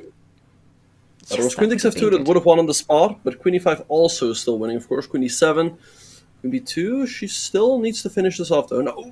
Oh, wait, never... Yeah, that's a nice fork. That was a beautiful fork and a great game there from Valentina, finding some great moves. Knight to d4 and just turning the pressure when she wants to. Okay, and now we're going to see from Valentina another approach maybe against the Ragozin. So bishop takes, nope, queen a4, knight c6. So I always played it with rook c1 so that I could meet bishop takes knight with a rook takes. Yeah, no, that makes a lot of sense. Alright, so she played a3 earlier, but it felt like Kateryna got a very fine position. Now she takes on c4 quickly, so I guess white's going to recapture. And no, she goes queen b5. She wants to recapture on c4 with the queen. Yes. And yeah, you definitely have to capture back with the queen. You don't want the light square bishop on d7 eyeing up Her Majesty. So a3, preserve the bishop pair, castles, rook c1. I mean, black is going to be playing for e5. Yeah. No, e5 is an idea. Sometimes also after you play rook to c8, sometimes you can go for knight a5 and c5 as well. So let's see how both players are going to place their pieces here. And there we see just castles from Valentina. Okay, so let's see what Kateryna is going to do. e5 makes a lot of sense, is on the board. d5 by Gunina, the standard response, knight a5. Because now the queen has to move. I suppose it's going to move to like... I don't know, it's a little bit tough. She goes to a2, and understandably so, she continues to control the b3 square. And now b2, b4 is a massive threat, as it would trap the knight. I don't know, b6 doesn't look too appealing, so let's see what Kateryna is going to do. Maybe you can go c5, but I guess what it's going to take. And knight takes, and everything's good. Also, you do have bishop e6 as well, just as an intermediate move, just to improve the pieces. But there we see e4 from Kateryna. I did really like your idea of going c5. It's a kind of typical King's Indian way of getting that knight away from trouble. Right, because often, yeah, c5 stops the move b4. All right, it's still an option here, c5, because it also attacks the knight. I assume white's going to have to take en passant, and then black is going to recapture with the knight. Maybe black can throw in the move queen e5 as a threatens checkmate, and it would probably force white to play the move g2, g3. Yeah, and are there any funny moves like bishop to h3? As black, with the big idea that you go queen e5 at the end of it. I don't know. It looks like a little bit too much. We have knight db5 by Valentina on the board. Makes a lot of sense that she wants to get rid of this bishop on d6. So let's see what Kateryna is going to do. I mean, if you go bishop b5, you have to be careful of moves like b4, because after takes, the knight is hanging. But, you know, b4 also makes all of white's pieces very loose. So, I mean, there's bishop takes b5, and then the rook on a1 is hanging. So let's see what's going to happen. A very double-edged game here, with white having the pair of knights and black having the bishop pair. But this knight on a5 is a bit of an issue. If this knight was on f6, I think black is doing very fine. But, you know, it's on that a5 square. Yeah, it's a problem with that piece, and yeah, you're right. There's no way to rescue that piece. But now I think about it, can you be ever so calm? And I was thinking moves like bishop to b8. Okay, so there instead we see bishop takes knight. Knight takes on the board. Okay, maybe now bishop b5. Or let's see what she's going to do. She can also maybe go pawn to b6 so the knight can swing back. That way, also an option. Because, yeah, for now, white is having the threat of taking on d6, then b4, and after takes, the knight on a5 will be hanging. And she goes for b6. And now knight to b7 is in the air, because the knight really wants to be on d6. It's the perfect blockading square. Black has good pawn structure. This pawn on e4 cuts the board in two. So, yeah, knight takes bishop. Alright, so queen takes. I think a clever decision by Valentina to take on d6 before black was able to go knight b7, as then black can always recapture with the knight. Okay, so rook c1 is played. Let's see what Kateryna is going to do. Maybe she's going to activate her own rook as well. And there we have it. I expect rook fd1. It's also on the board. Maybe now queen e5 with the idea to go knight b7 followed by knight d6. Because if you start with knight b7, white can play the pesky bishop to a6, and then your knight doesn't have a good square. Okay, so queen e7, maybe bishop a6 anyway to stop knight b7, so that at least you can trade it up. Yeah, I like this move. Isn't it possible to go bishop a6 and after knight to b7, moves like b4? You don't want to let this knight get to d6 in comfort, shall we say. You want some kind of compensation. And maybe we're going to see it right now. b4 indeed played. Yeah, b4, I like this move a lot. So let's see. If Kateryna takes, then you're going to have to make a decision. You can recapture right away, but that will allow the knight to get to d6. You can also take on b7, but I feel like there black should be doing fine, so knight d6. Now at least you can put your rook on c6, and you will always have pressure on that knight over there. So e5 by Kateryna, good move to create some counterplay on the queen side. Yeah. And as white, do you go b5? or do you take? And Gunina says, well, no, I'm going to take and then blockade that pawn. And I'm going to back that up with moves like rook to c6 or rook to c5 at the right time and just start to surround the pawn on a5. I love rook c6. Such a classy move. Yeah, great move by Valentina, keeping the queens on the board and maintaining that blockade of the pawn on a5. So definitely a good move. So let's see what Kateryna is going to do here. She is being pushed back a little bit. It feels like white is taking over the initiative. The queen on e8 is a little bit passive. And also Kateryna is getting a little bit low on time. Yes, she is getting low on time with 1 minute and 37 on the clock. And the question remains, though, for white. Does white have time to go h3, make a little lift for the king? Because just thinking about what white wants to do, so black wants to do, is what black wants to move the knight out of the way and then just start eyeballing the pawn on d5.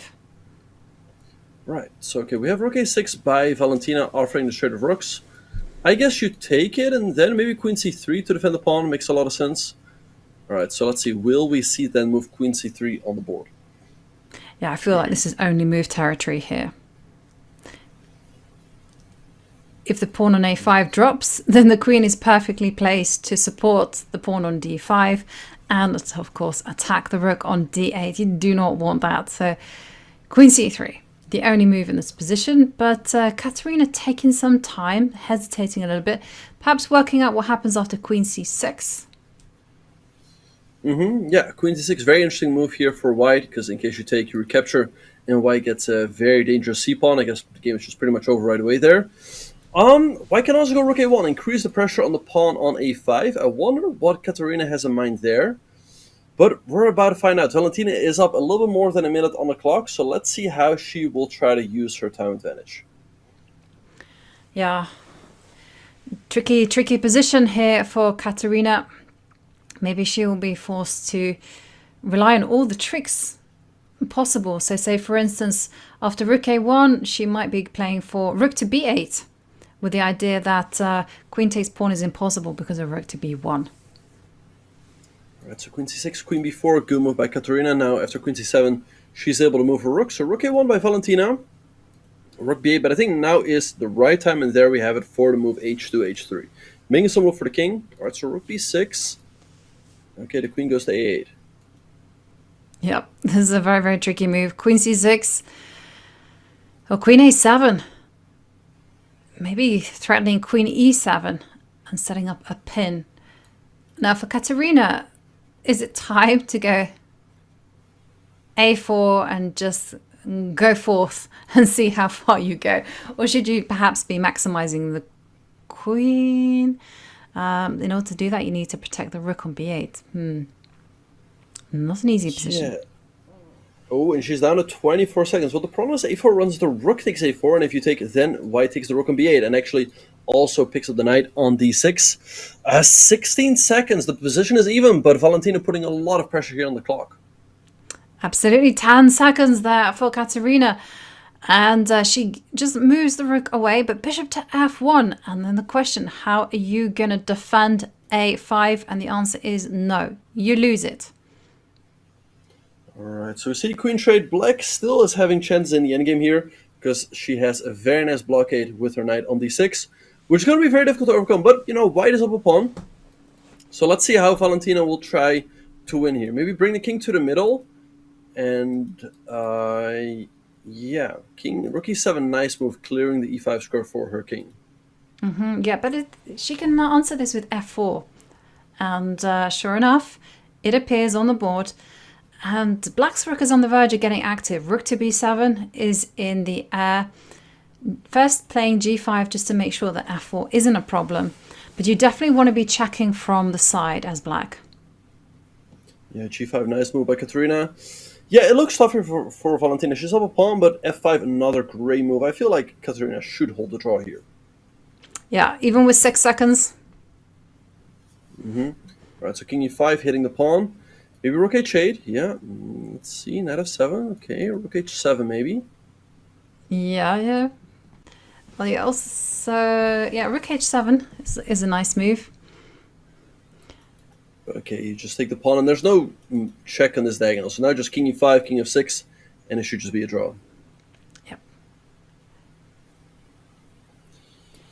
King yeah, e3. You can play this out for a little bit, but it's pretty hopeless with 2 pawns against 1. There's not much going to happen here.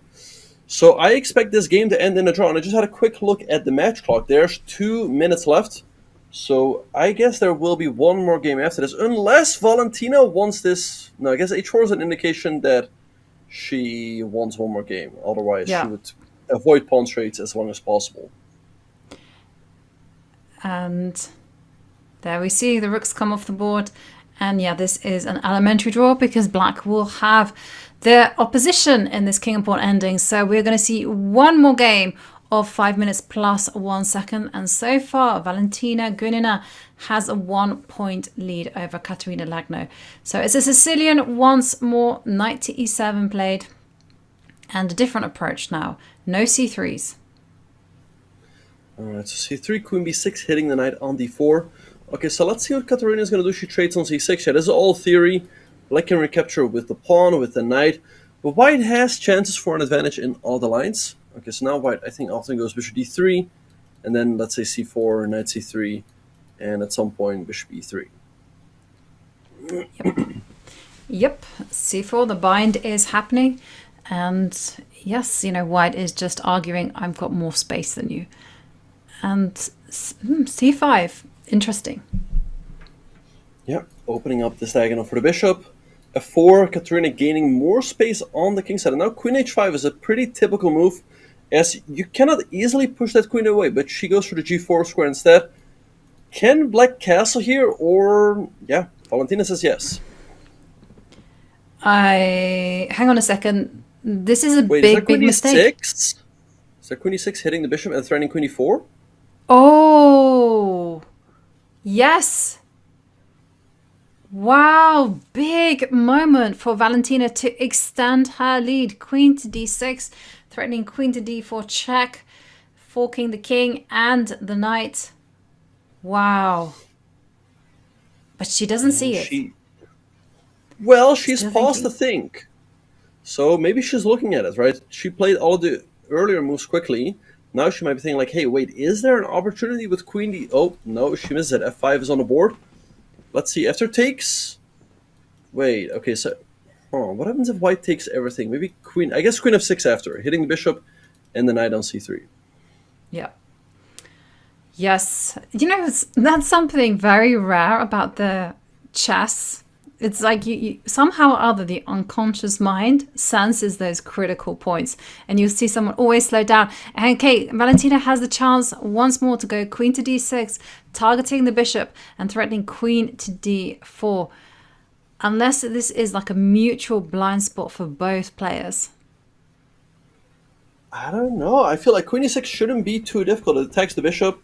It's just a little bit surprising, perhaps, that it does just win a piece, and there's nothing white can do about it. But yeah, I'm surprised that neither of them have spotted it yet. And it's on the board. Queen 6 on the board. And look at Kateryna. Suddenly she realizes that queen to d4, queen takes bishop is a massive threat, and she can only defend against one. And that's it. One piece is falling. Perhaps she can just mix it up with moves like pawn takes f5. Right, let's see how she's going to try to mix it up. But yeah, it looks like way too much. It looks like she's just going down a piece. And against a player against Valentina, I mean, yeah, you don't come back from that. So let's see what she's going to do. It looks just hopeless right now. I mean, one line, for example, is queen e2. And after check, king h1 takes bishop e2. The queen can always escape via the b4 or a5 square. So I don't see it. And that's why also the evil bar is all the way down. Yep. But as white, you do have to sell that piece very expensively. So I suspect that we are going to see moves like e takes f5, attack the knight. And you never know, because a pawn takes f5 will be met by knight to d5. And you have saved the piece. Alright, so let's have a look. So in case white takes, if black takes on d3, there's pawn takes g6. If black recaptures, there's still queen h3. It's not pretty, but, you know, you're keeping your... Oh, wait, but you don't. Because black trades, in goes bishop f6, hitting the knight and threatening bishop d4, which is practically mate. Oh, yeah. Yep. It's convincing analysis there. And there you can see, if the white king ever gets exposed, that bishop on b7 is in a prime location to start taking away some critical squares. Wow. Yeah, so e takes f5 doesn't save anything. What about these kind of funky moves such as knight to d5 and just play as if nothing happened? Oh, yeah, let's pull up an analysis board. Okay, so if white takes on f5, then black should not recapture with the pawn, because there will be 95 and the piece is saved. White is fine. But there will be the move. Queen takes d3. If white captures the knight on g6, black will recapture with the pawn, attacking the queen and the knight. The only move to save the knight and the queen is the move queen to h3. But black just trades. It seems like this endgame is bad for white, but it's even worse. There's bishop f6 attacking the knight. And if you defend it, then bishop d4 is devastating with the check on the king. And the king cannot step to g2 or h1 because of that bishop on b7. So you're going to have to go rook f2, but this looks absolutely hopeless. Oh, wow, but both players missed it. They did. I was going to say, look at the live board because, after e takes ef5, Valentina had banked on this particular position. But of course, knight to d5 saves the piece. Kateryna gets away with it. Yeah, black is definitely still better, though. The pawn on d5 is a big weakness. All right, so let's see what is going to happen here. Valentina fighting on with bishop b2. Can she... I guess she cannot take an f5 because of pawn at g6. So bishop c4 was played instead, but now king h8. Black's up a pawn and still has great chance to win. Yes, black has some good chances, but I know white will be breathing a sigh of relief because they really escaped from a near-death situation. And here I'm expecting moves such as rook f to d1, just targeting d-pawn, and or drop the queen back to f3. Maybe you can go bishop takes knight, actually, now I think of it. Don't let this knight live on e3. So now start corralling the pawn, and Kateryna decides to take control over the open line. Rook c8, big threat of rook c2. Yeah, so let's see. If she goes rook c2, I wonder what white is going to do. Maybe queen f3. I mean, yes, you have to accept the double pawn, so the pawn on d4 will be weak, and if white takes there, then the pawn on d7 is weak as well. So let's see. Kateryna, yeah, she dodged the bullet there. Queen takes d3 was winning on the spot for black, but Valentina missed it. And now Kateryna has good chance to save the draw and at least keep the lead only down to 1 point. And there we see rook e2 quickly played. Now, don't be playing moves like rook f to c8 because black has a problem with the back rank. And of course, rook e8 or queen e8. No, rook. Yeah, or yes. Well, actually, the queen can go back, yeah. Right. Anyway, so queen c6 on the board. Okay, so let's see what Kateryna is going to do here. Maybe now is a good time to make some luft with the move h2, h3. But she's taking her time. She's getting quite... Oh, wow! Oh, that is a bolt from the blue. Now, how on earth do you hold on to all those rooks? Again, there you see the engine saying only one move, and that is to play rook f to c8. What a move, though. Yeah, great find by Valentina. Okay, so now everything is going to be traded off. The pawn on a2 will be under attack. It feels like this should just be headed to a draw. h3, black takes on a2, you take on d4. I feel like at best white can get a 3 versus 2 out of this. Like black can play, let's say, h6, white will take here, and then sooner or later the a-pawn should be traded off for the b-pawn. Yep, and 3 versus 2, that's a relatively easy rook and pawn ending to hold. 38 seconds for Kateryna, and there we see Valentina play h5. She's just saying, hey, you won't be able to advance your pawns unless you make some trades, and trades are going to make it easier to defend the draw. Rook e5, but I'm expecting king h7 because you can meet rook e5 with rook a1 check. Right. Yeah, maybe you can even take, followed by king to g6, as black should be quick enough to pick up this pawn. Like g4, take, king f7, king g2, king e6, and you win the pawn back. So I don't think rook e5 is the right move here. King g1 instead. But now rook b5 should just lead to a draw. King g6 instead. Do you think we'll see rook a3 followed by... No, rook to b5. Rook takes a7. No rook takes a7. Instead, rook e3. I guess king f3, g4. Yeah, I guess, okay, g3 instead, keeping more pawns on the board for the moment. King f3. But yeah, a4, black trades off the pawns, and now we have 3 versus 2, which should be a pretty straightforward draw, but Kateryna can push for quite a bit. Yep, she can. Rook to e5, and this is for sure going to be the last game in the 5-minute plus 1 portion, and do not trade rooks. King and pawn ending is most likely winning. And here comes 2 versus 1. And you know something, if it's a g-pawn, that is the only pawn remaining for white. It's just an elementary draw. The king can even sit comfortably on g8 with the black rook on a8, and there's just no way for white to break through. All right, so king h6, king h4 now. Yeah, white is going to try to advance with f5 and g5, so it's not over yet. If the time situation was reversed, you know, Kateryna would definitely have chance, but a minute is still quite comfortable for Valentina. Yeah, absolutely. And here, Valentina is just simply going to keep control over the 6th rank. Yeah, just keep the rook here so white cannot check, but you know, she's taking her time, so that indicates that she doesn't find this a super comfortable draw. And to be fair, I mean, of course it should be a draw, but it's not, you know, you're going to have to suffer for a little bit.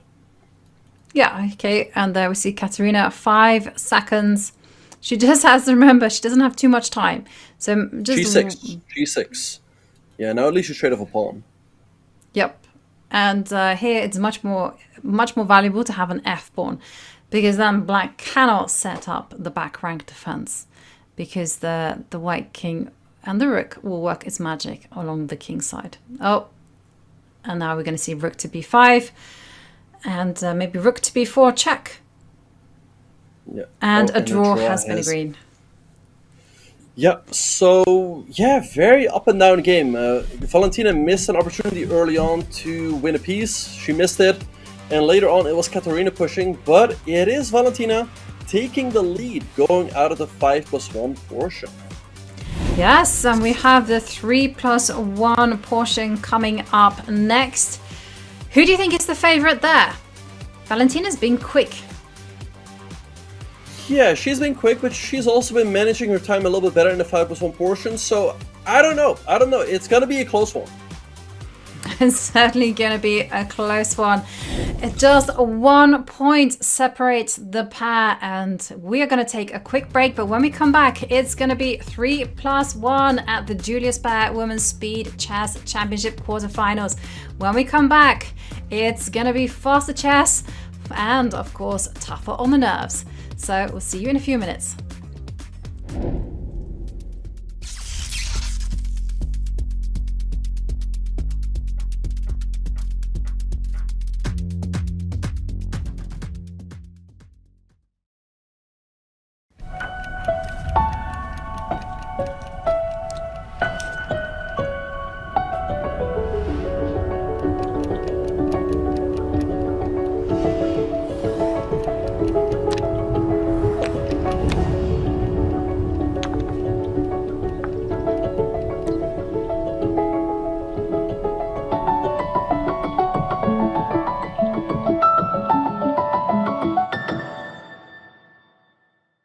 This is Grandmaster Daniel Naroditsky. We are watching Valentina Gunina taking on Ju Wenjun, the women's world champion, at the 2023 World Blitz Championship in Uzbekistan. And the players starting off with a pretty conventional opening, a queen's gambit declined, and now a semi-tirage as Ju Wenjun brings her c-pawn up to the center, and a big exchange in the center. This is a very, very popular opening. Black takes on d4 and then takes on d5, and now gets an isolated queen pawn on d5. Okay, now the rook comes into d1, and now it's Gunina's turn to launch an offensive and chase the black pieces out of the center. Knight to e7. Ju Wenjun has to oblige.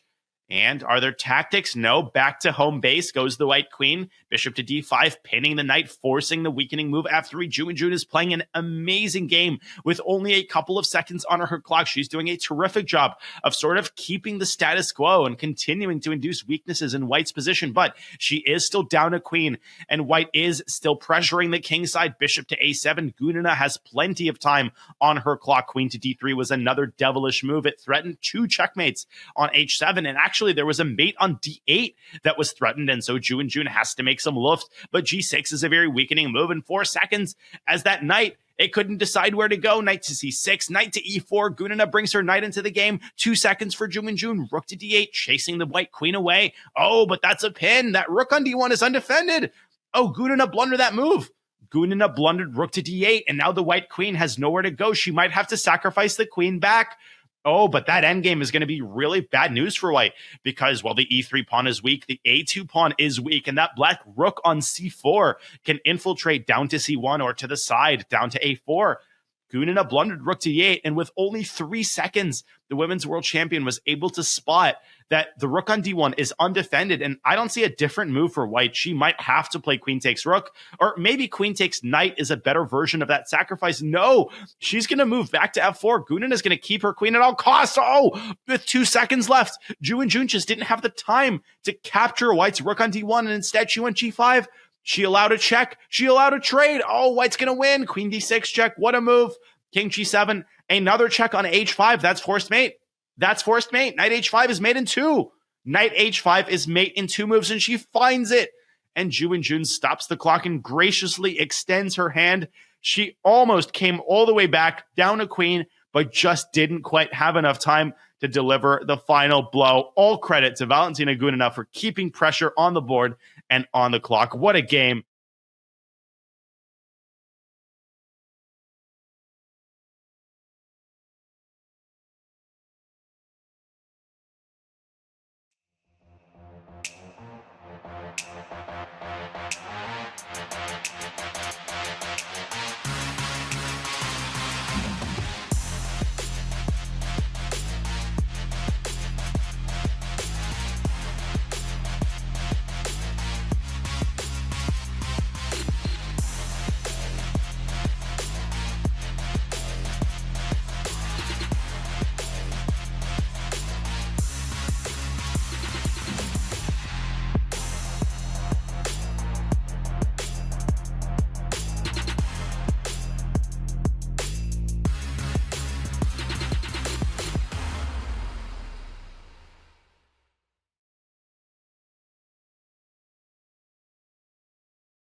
We are back and about to join in the action of the 3-minute plus 1 portion.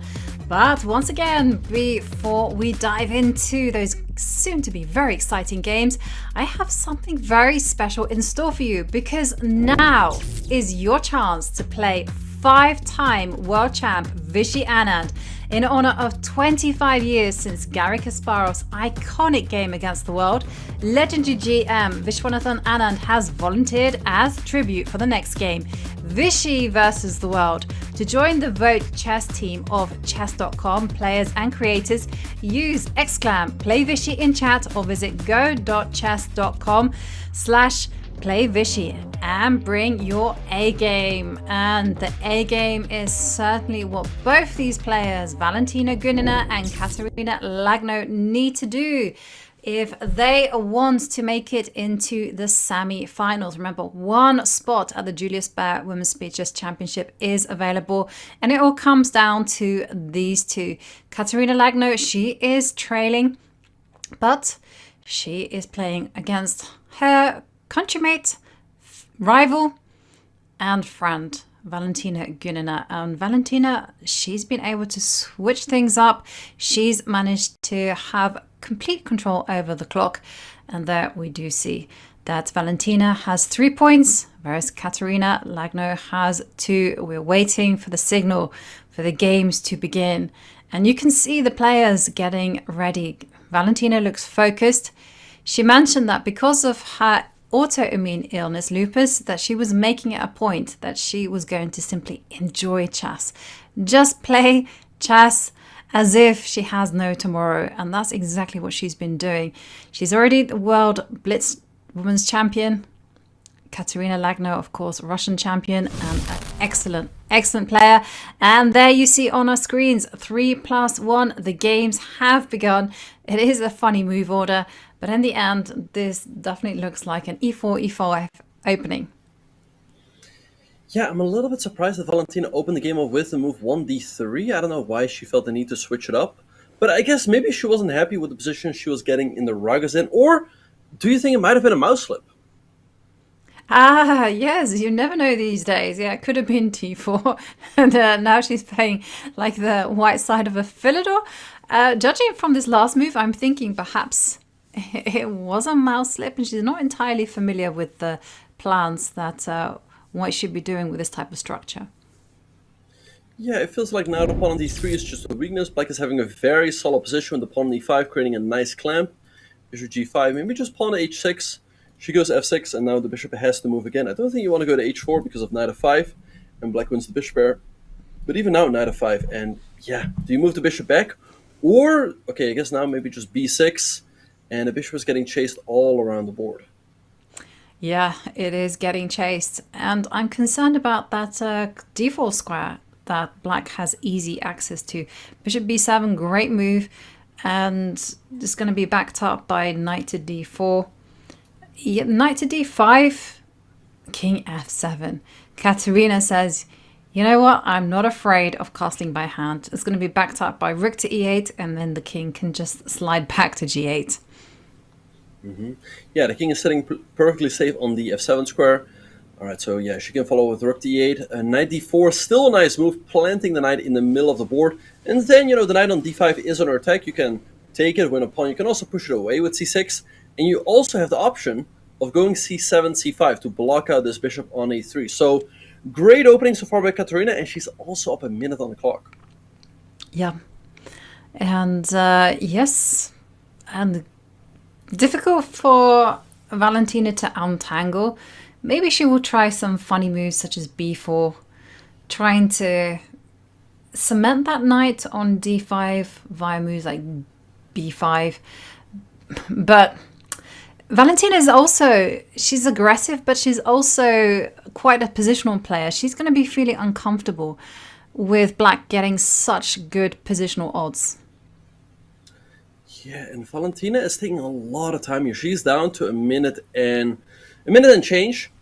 Wow, she goes d4, but how is that not just a free pawn for black? I don't get it.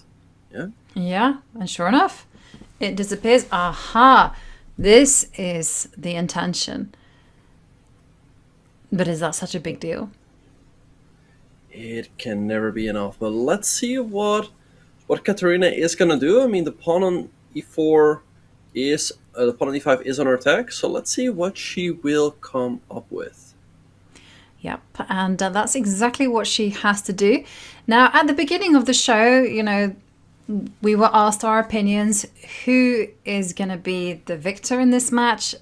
Both you and I said probably Kateryna Lagno would be close. And of course, Smarter Chess said that, can't remember now, was it Gunina was going to be the favorite, but also very Gunina, close. yeah. And well, we're asking chat the question.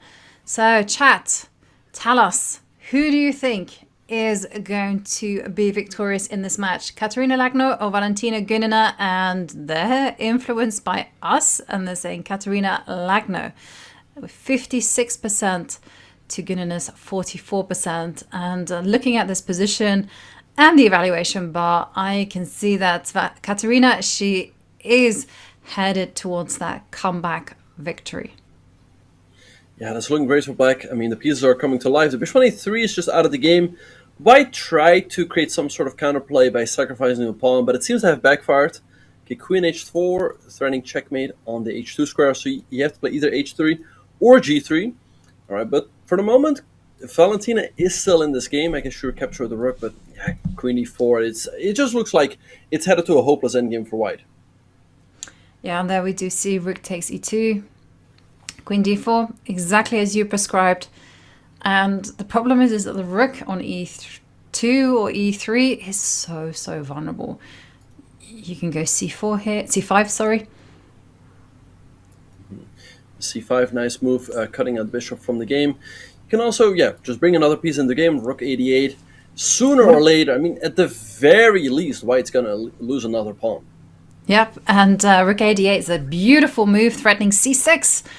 And there we see b3, c6. Ooh. Yeah, surely there's got to be something for black to win even more material. But she takes on d5 with the bishop, also good move. White's going to have to recapture, and then maybe you just take on d5 with the rook. And it just looks devastating for white. Yeah, we see 7 seconds. And the clock is ticking down for Valentina. Yeah, this one is hopeless. Yeah, bishop f4, beautiful move. Bishop takes g3, also going to clinch it. You can... bishop f4, as you highlighted. That's clinical. Yeah.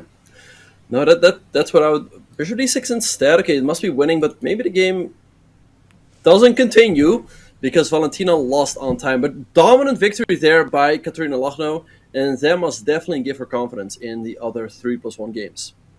Yep, and Kateryna, she is persistent. She keeps on going for her Rossolimo. d4 this time, and are we going to see queen to b6? And this is where we saw the bishop come back to d3. And Kateryna, she had a normal opening using this particular variation until she created that big mistake, after c5 allowed the queen to get to d6. So this time she's learnt from that, queen e2. So queen e2, she's aiming to go bishop to e3. So let's see if Valentina will go for a similar approach. I think she will. Bishop e7, now c5 will probably come. I think white is still going to expand with the move f2, f4. But, at least now with the bishop on e3, she can never blunder the same trick again. So queen c7, f4, c5. Okay, let's see what white's going to do here. But I think white's generally doing well here. I still like the idea of queen h5, maybe with a rook lift, or f5 or e5 at the right moment. Now, I mean, f5 feels a little bit too early. Yeah, it allows a knight on e5, and if there's something Sicilian players love, they love that defensive knight on that square. They're like, give me any position as long as it's there. So bishop c2. I liked your idea of just going rook to f3, rook to h3. Hey ho, let's attack. But f6, and now b3. e3, okay, so a6, nice move, stopping the knight, jump to b5, queen h5. But yeah, it's gonna be difficult to really create. I mean, I guess rook f4 to h4, if you get that on the board, things do get pretty scary, because I mean, h6, there can always be a sacrifice. So let's see. I think Kateryna is making her intentions clear. Maybe there's also an idea of, let's say, take a knight e5, but I don't really believe in the black and pawn. We always just take, followed by pawn on g6. But I don't really see a clear plan for Valentina. Yeah, there is that. But maybe she can just try to swap off queens. If rook to f4, rook to h4 is a dangerous idea, then maybe you need to make some funny-looking moves, such as get the queen to d8 or c8 and queen e8, yeah. But rook to d8 was played by Valentina, and yeah, because I'm essentially a cave woman, I loved your idea of going rook f4, rook h4, checkmate h7, next game. Yeah, so let's see if Kateryna will go for it, and there we have a rook f4 on the board, threatening rook h4. Alright, so let's see, maybe with her last move, rook 88, Valentina wants to go for some sort of counterpunch, like take and d5, but it all feels way too slow. So I don't know, white is having this very straightforward idea of rook h4, and I don't see a clear way for black to stop it. Yeah, it's somehow this... Okay, g6. It's a brave move, because it allows the queen to start sniffing around the king on h6. And sure enough... So the computer doesn't like that, but I was wondering about the same thing. What about take and rook to g4? How does black defend the pawn? Yeah, because king to f7 is met by queen h7. So, well, apparently, it doesn't work. Rook f7, great move. Now if you take, There's just rook g7, and the black king is perfectly safe. So great defensive moves here by Valentina Gunina. Yeah, very cool-headed defense there. Maybe Kateryna can play bishop h6. What's the plan, though? Well, now the plan is to sack, so that rook g7 is not available. Mm-hmm. But you do have bishop f8, and then you can block any checks on g6 with bishop to g7. Wait, can black play king h7? Because with king h7, black would step out of the pin, and then the queen would be hanging. And if you go queen h3, I think you're in much better shape to take on g4. But wow, oh, wow, look at this, rook g7, also blocking the pin on the g file. Great move. That's such a beautiful move, because if you go bishop takes rook, well, I'm sorry, there's pawn takes queen at the end of it. Wow, incredible defense there from Valentina. Queen to h3, rook h7, now rook h4, and at least Kateryna is keeping the material even. I think Valentina should have just taken the rook. Yeah, that's certainly a missed opportunity.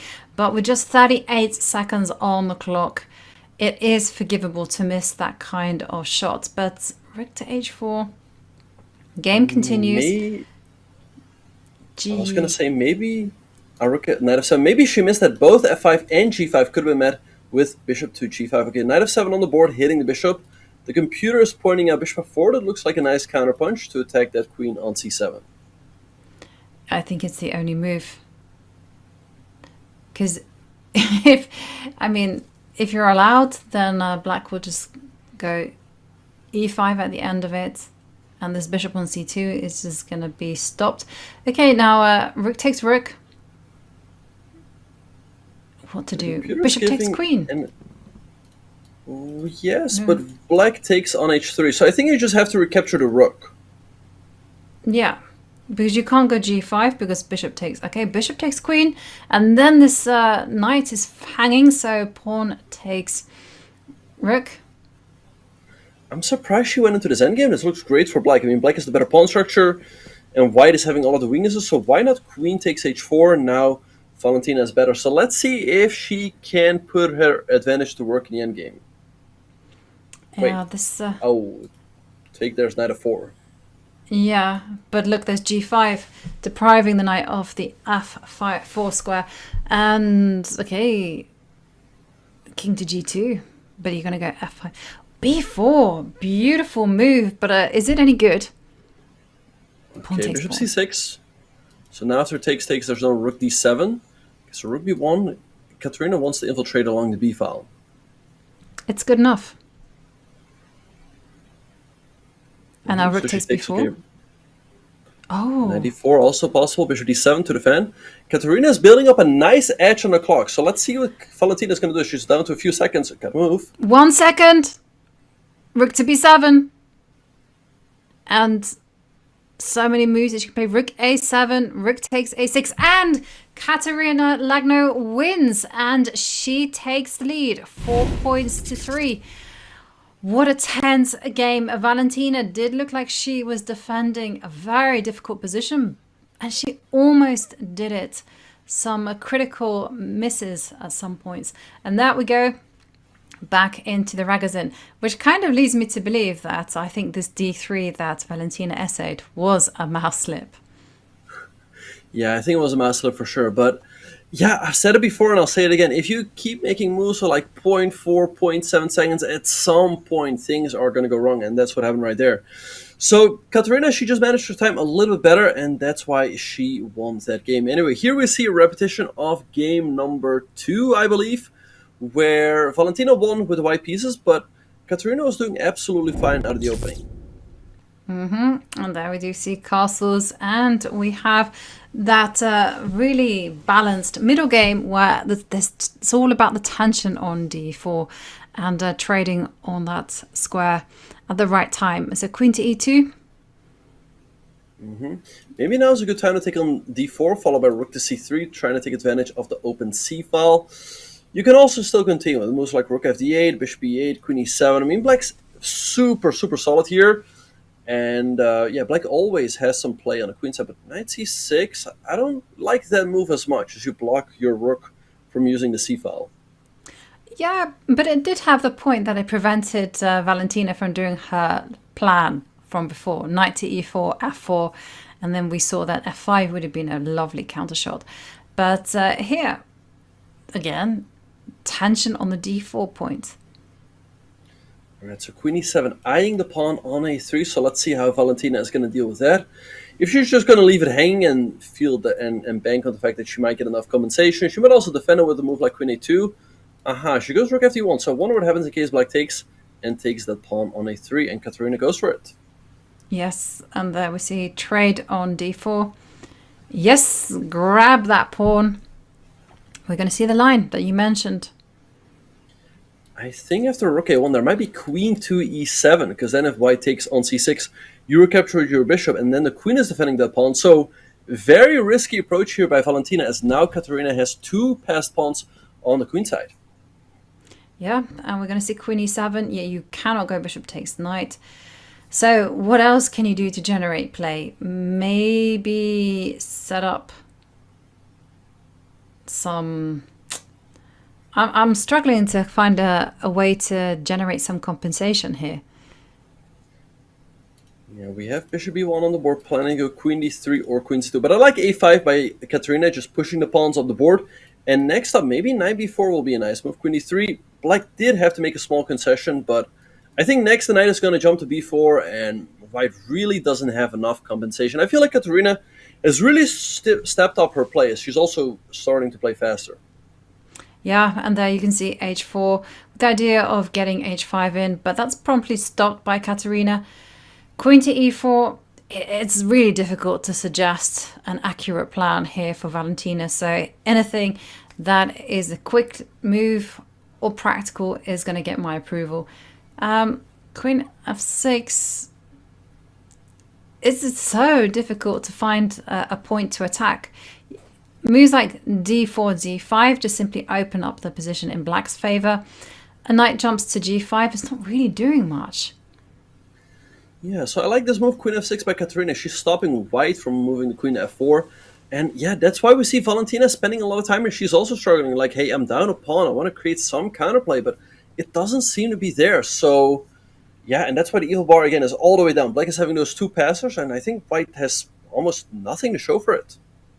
Yeah, maybe Valentina can just continue as if nothing happened and just put the bishop on d3.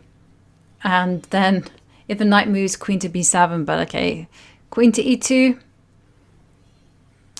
Okay. Maybe bishop c6, activating the bishop, threatening to take on f3 and h4. It's good enough. I guess e4 would be the response to that one. And there you see it. e4. Alright, so let's see what Kateryna is going to do. Maybe like bishop b7 to a6 is an idea. She realizes she is doing well here. I mean, she's up a pawn. White barely has any compensation, but, you know, you still have to finish it off. Yeah, and Valentina is being her usual tricky self. She's got ideas of perhaps going g3, or maybe not even bothering with g3, but the whole idea is to put the knight on g5 or e5, and as Benjamin has sussed me out, put a rook on f3. Yeah, now swing the rook along the third rank and create some counterplay. Yeah, so let's see what Kateryna is going to do. I think a nice idea, yeah, I was just going to say, maybe double up the rooks, go rook c1, and force some trades. 30 seconds for Gunina, whereas Kateryna has 1 minute and 11 seconds. Rook c7, great move. Once again, so let's see. White is floundering for a plan. Yeah, so queen e3 played. Okay, maybe now just double up on the c file. Although, you know, there's no entry points. There's the c3 square is covered, the c1 square as well. I wonder what Gunina has in mind with this queen e3 move, but I guess we're going to find out soon enough. I think she's just making a move, because you can't jump forward with your knight to g5 because of the pressure against d4, and you can't go knight to e5 because of the pressure against h4. So she goes g3. She's preparing knight to e5. a4, yep, the pawns come marching. Now, do not go 95 here. I think you take, and then take on d1 and take on b1, and black is getting a rook and 2 minor pieces for the queen. Quickly seen by Kateryna, and just 13 seconds for Valentina. And it's not just about the material imbalance. It's also this pawn on a4. It's too strong. Yeah, but it's not over yet. Bishop 6 now, queen d8 and queen f6. There's still drawing chances. Queen f6. Oh, wow. So take. Because you cannot do it. Wow. Take on e4. There's got to be a mate, right? Or rook takes. Nah, you don't survive this with 6 seconds. No. Queen f6 had to be played. And it did look for a second there that Valentina was going to pull the rabbit out of the hat. But yeah, rook f4. 2 seconds there. She's sounding the retreat with the queen.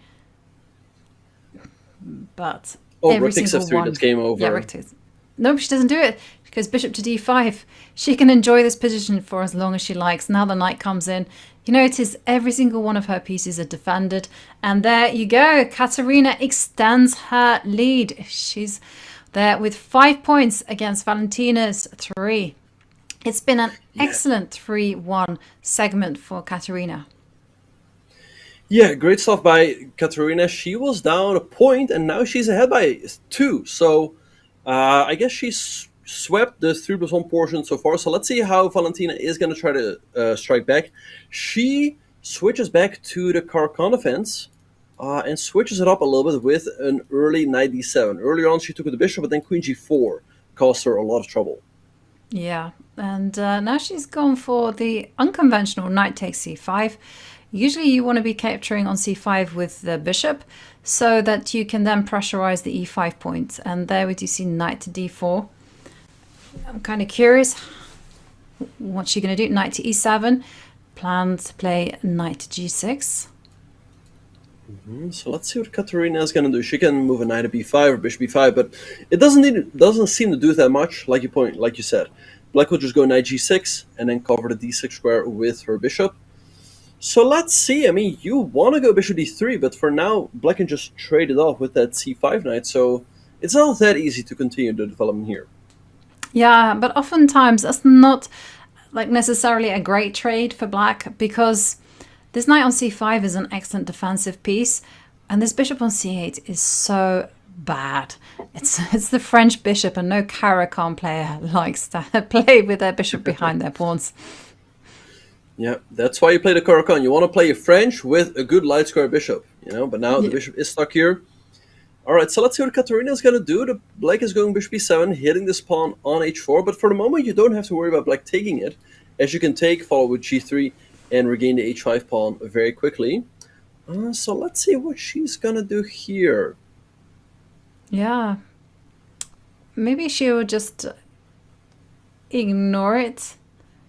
Although Kateryna does like to play with control. So, I mean, do you think we're going to see a move like knight to f3, just like a knee-jerk reaction? Yeah, it makes sense, but yeah, it feels like a step in the wrong direction, as the knight just came from the f3 square, right? So I don't really see it happening. I don't know, maybe bishop e2, but then black might be better equipped to take, as then you can never recapture with the queen on h5. It'll be the bishop coming down there. Yeah, and that's not as dangerous as queen to f3. Okay, but now you are inviting bishop takes h4, because the knight will recapture the bishop, attacking the queen. So yeah, in for a penny, in for a pound, take the pawn. Yeah, let's see if Valentina is going to do so. Also, by the way, look at the clock. Kateryna has spent a lot of time. So let's see if Valentina will take it. She can also, and she goes for it, but the computer doesn't like it. Maybe because we can just go for a move like knight b5? Well, bishop to b5 thrown in. And king to f8 was the very level-headed response. Bishop to d7 was the move that I was expecting. But, yep. King f8 sufficient. Kateryna, less than a minute. Castle queenside. Whoa, whoa, whoa, whoa, whoa. No, this does not look good. Black can take on g3. And white is stuck here with these double isolated pawns. This definitely doesn't look like white has enough compensation. But there are still a few tricks. So I guess maybe just a6, kick the bishop away, then bishop b7. She goes b6 instead.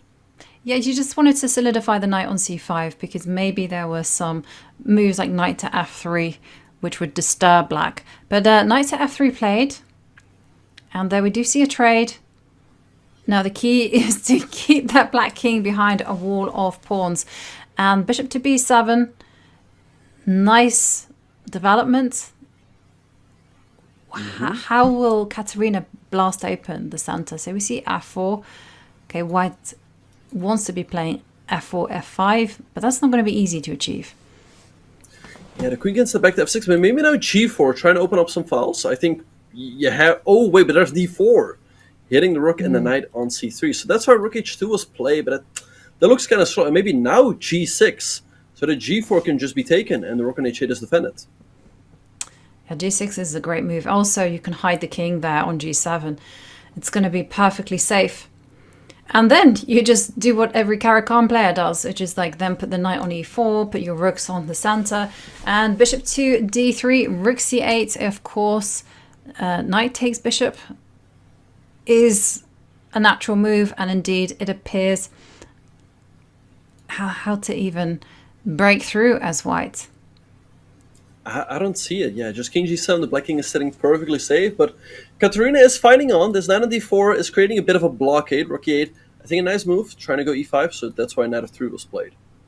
And this is also quite nice, just piling on the pressure against d3.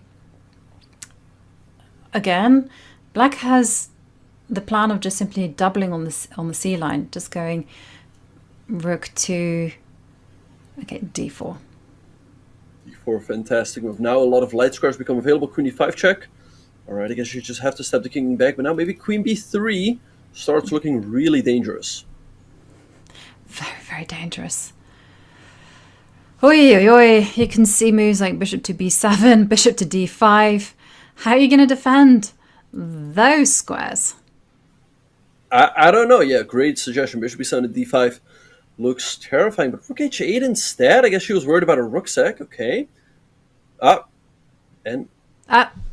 She wins. Wow, Valentina Gunina playing quite the game as she closes the gap down to 1 point and 3 minutes remaining in this portion, which indicates that this is going to be the last game at 3 minutes plus 1 second. Yeah, very important win there for Gunina. Yeah, she lost 3 games in a row, so it's very important to stop the bleeding. And she's switching it up a little bit in the rugs, and we saw earlier she played bishop to g5, but now she traded on d5 first and then bishop g5. It's actually quite interesting. I had the same line against Grishuk, Lagno second, where he also played queen e7. And I think here I played the move a2, a3, he traded on c3, and then the move b7, b5. So I'm sure that Kateryna has looked at this as well. Yeah, absolutely. And she's a very, very experienced player with some tremendous seconds, as you mentioned, that Alexandra Grishuk being one of them. And at the women's candidates, she was also working with young talent Andrei Yesipenko. Oh, all right, so 94 on the board. Nice move by Lagno. The queen is under attack, and now there are also ideas of h5, h4, and especially with the queen. I mean, I really thought h5 looked great there for black, but this is also fine. Yeah, I also liked your idea because it's also very disconcerting as well. What are you going to do with a bishop? You don't want to be weakening your pawn structure, and this is also great. Look at that. The knight finds a home on e4, but then so does white. All right, so g4, taking the bishop. I guess the bishop is going to drop back to h7. And then there is f3, but then I can jump into the g3 square. Maybe now just f6 to kick the knight away from e5. Very tense position because the knight drops back, and you still have to balance out the consequences. And there is no f3 whatsoever on this occasion because the pawn on e3 is hanging. So that's why we see queen to d2. Maybe she needs to go bishop to f3. I don't like my suggestions, Benjamin. Back to e1. Maybe bishop g6, queen h7, and h5 is an idea for black. She goes to f5 instead, but I'm not a big fan of that one, as it's leaving the e5 square wide open for the white knight. Yeah, and Valentina can breathe a huge sigh of relief as she gets to mobilize one of her biggest assets, the knight. And 35 seconds remaining in the match. This is going to be the last game.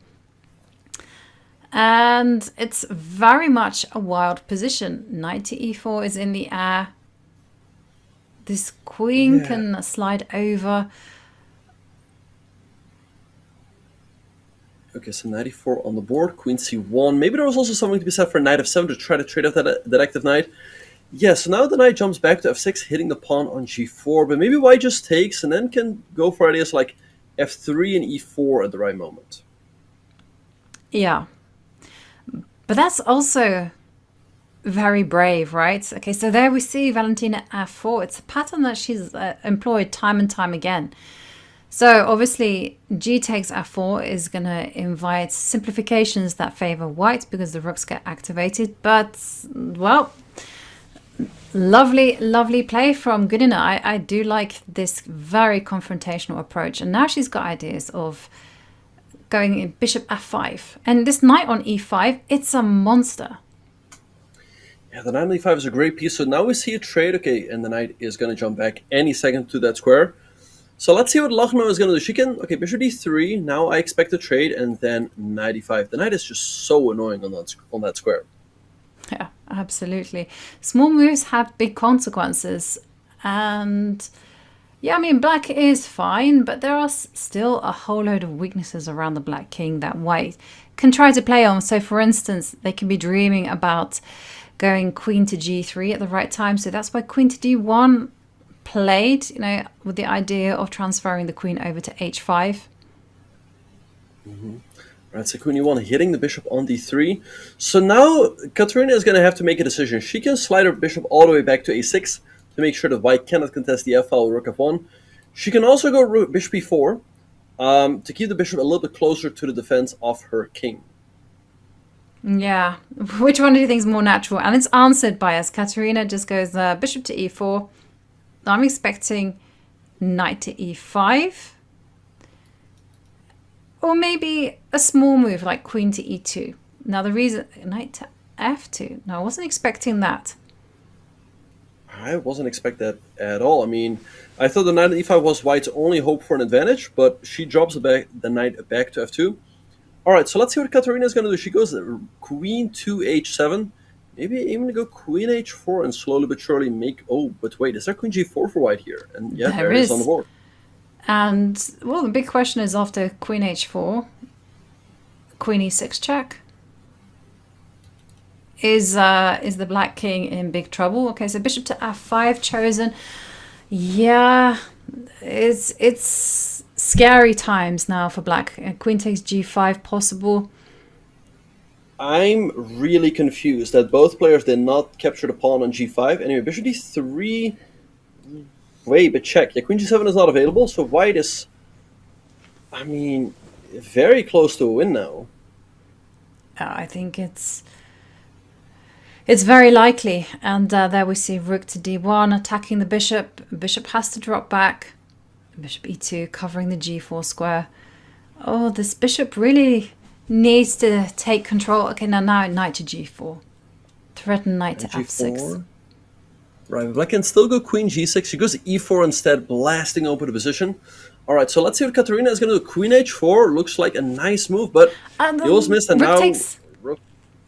Uh-oh. It is huge problems there for black. Rook to g4 is coming, as Benjamin highlights. 11 seconds, 10 seconds. And with a victory, Valentina will level the match. And she's going to, because there's no move for black king. Yeah, and there we see the resignation. So great stuff by Gunina as she ties up the match going into bullet. Wow, what a comeback there from the women's world Blitz champion Valentina Gunina.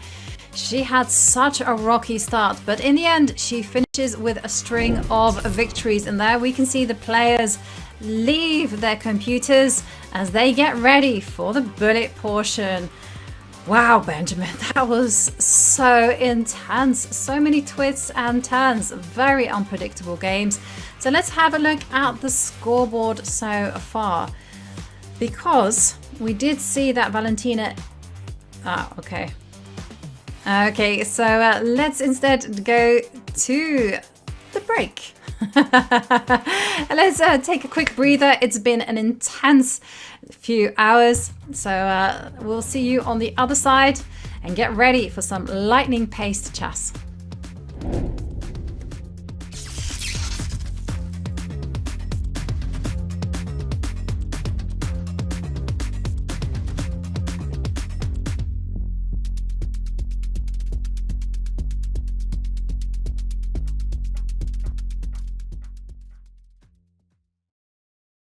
Do you think the lipstick scandal ultimately hurt or helped your chess career?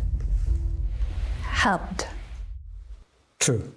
For those that may not be familiar, because that was way before Magnus versus Hans kind of cheating scandals, my one wasn't along those lines, but people thought, at least a few people thought, that I had a microchip in my lipstick. That was on the New York Times, New York Post. I saw a cartoon drawn about me in Denmark. There was a blog and other news articles in places like Australia, because the story was so strange. It was so strange that media that would not be talking about chess picked it up because of how is it possible that a 20-year-old girl is accused of cheating and they say that there's a microchip in her lipstick. I played the best tournament in my life at the end of 2007, and there were 3 players that didn't believe that I can play that well. It really hurt at the time, and I ran out crying from the playing hall after the last game. But everyone stood by my side at that tournament, including the grandmaster that I beat at the tournament, the highest rated opponent I ever beat at the time, Grandmaster Christian Baer, and everyone else at the event, the organizers, the players. They all defended me and stood by my side, which meant a lot. And the story just went crazy. Like, I think I never saw my name mentioned these many times as back in the day in the media. And it wasn't for my chess achievements, it was for my lipstick. But I just find that story... You want to ask her if she had a microchip in her lipstick? I do not believe you had a microchip in your...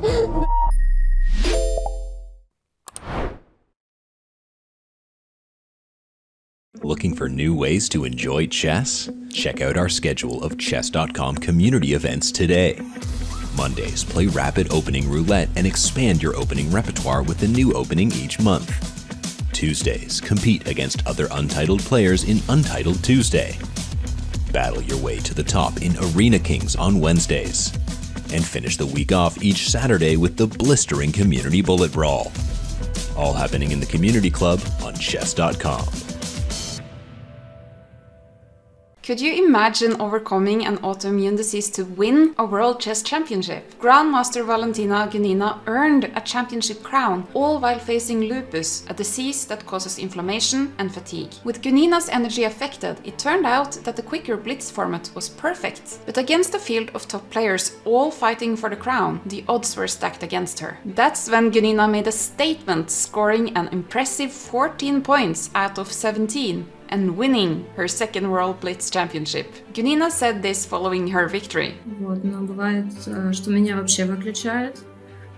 Я все боялась, что, то есть, может выключить на день, и я все боялась, что это как бы может случиться на шахматном турнире. Но на самом деле на шахматном турнире или на сборах такого не бывает, потому что как бы тоже отвлечение, оно как бы действует. With no signs of slowing down, Gunina has shown the world her strength.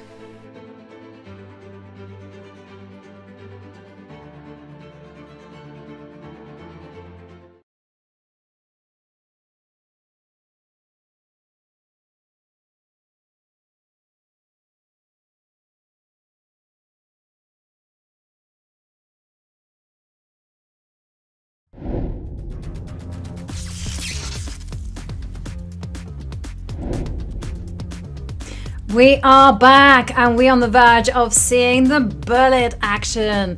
That is going to happen between Valentina Gunina and Kateryna Lagno. Who will be our next semi-finalist? We are going to be finding out pretty shortly. Benjamin, that was quite the roller coaster segment with the points being traded and swapped back and forth. Now it's all about bullet. There we can see the scores after 3 minutes plus 1. Wow. Yeah, so Gunina was definitely feeling confident after those last 2 wins. Kateryna started very convincingly in the 3+1 portion, winning the first 3 games. But, losing the last 2 must... I don't know, maybe the break came at the right moment. It gives her some time to reset, think about what she has to do better in the bullet. But, Gunina is also a very good bullet player. So, I don't know. It's really going to be extremely close between these two. Yeah, absolutely. So far, it is even Stevens. Nothing can separate them except their bullet skills. It's going to be all about those lightning-paced reflexes, good intuition, quick calculation. You name it, you need to have it. And there we see the players in action. Kateryna there on the left, Valentina Gunina. It's quite funny because she always looks so calm, so focused, whereas Kateryna looks a little bit more pensive. Interesting, yeah. Anyway, yeah, they're getting ready for the final segment of this match. They're toe-to-toe. So let's see who is going to emerge victorious. I think winning the first game in the bullet portion is always nice, right? You take the lead, you get a little bit more confident. So let's see who is going to strike. Who do you think, Yovi? Who's going to win the first game? Oh, I don't know. I'm going to be a chess player about this. I said Kateryna Lagno, and I'm going to back my candidate. So I think she's going to strike first, but I do think that this is a match that's going to be decided by tie breaks. It could very well be. Anyway, we are off 1-4 by Kateryna, and Valentina sticks to the Caro-Kann defense. It worked a treat for her. And one of the things I have to say is that when you have such close structure, you can afford to make some errors here that you won't be punished immediately. And here we do see knight to a4. This bishop doesn't need to retreat, but there's one thing that Black has to be careful of, and that is castling kingside, because suddenly White might be able to do a Greek gift over there on h7. So this is the moment of truth. If you instinctively go castle kingside, then there could be some sacrifices coming your way. But rook to e1. And look at this, Kateryna playing the opening super quickly. Oh, bishop g5 looks really annoying here. Oh wait, but just take, because now they're still knight e7 back. Yeah. This looks terrible. Wait. What's happening here? Rook takes c6. But this looks like a terrible position in bullet. I mean, everything is hanging, king of 7. I mean, this looks super scary for Black. Yeah, and also when you look at the clock situation, because Valentina is burning the time in order to stay alive. But the king on f7 is surrounded by 2 pawns, and there are 2 knights in the vicinity.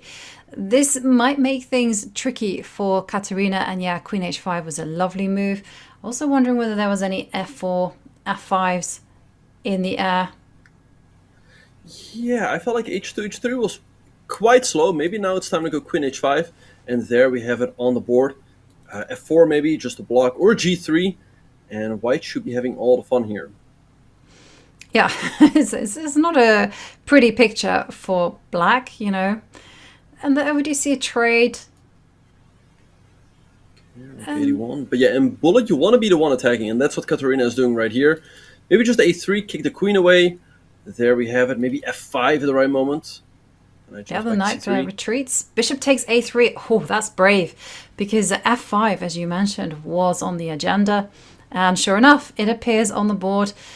The Black king is in danger zone there. Knight takes d5. Great move. The knight cannot be captured. Do the bishop takes g6, and you win the queen in the middle of the board.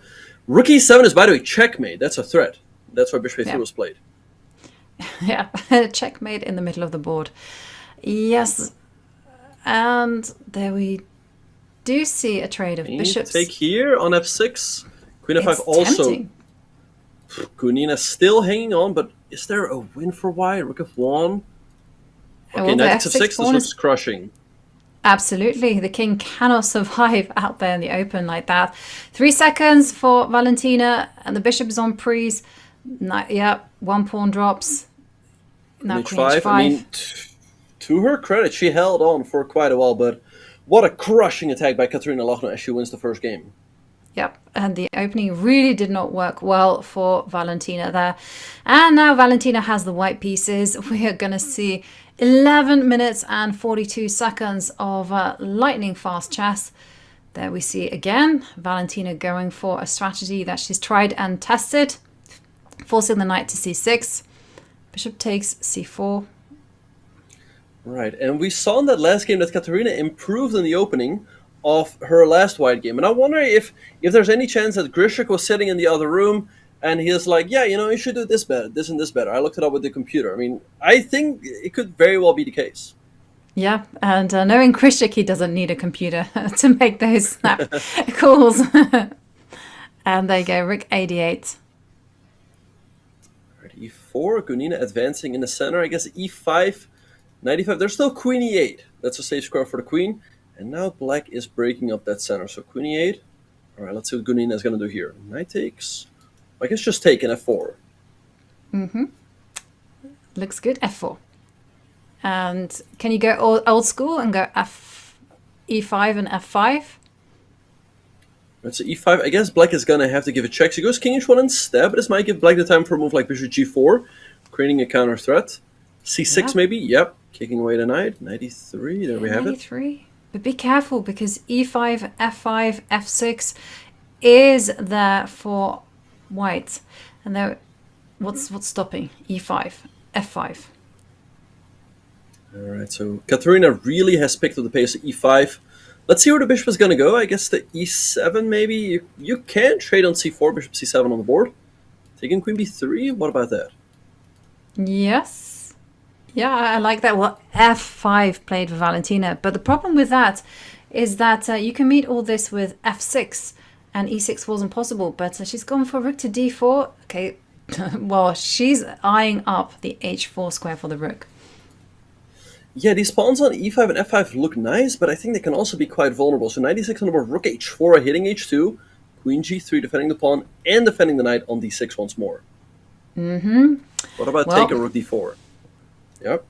Yep, that's exactly what happened. f6, get the pulses racing by threatening checkmate, and maybe you can just argue, hey, you've trapped the black king. Queen to f3, I like that move, setting up a pin, also threatening pawn takes g7, pawn takes g7. And yeah, throwing a check, pawn takes g7. Oh, that hangs the queen! Oh! Wow. And Gunina has leveled up the score. Wow, what a game. I mean, Kateryna had a good position, but everything can happen in bullet. Okay, so we see Valentina switching it up once again as she goes back to the Sicilian. Yep.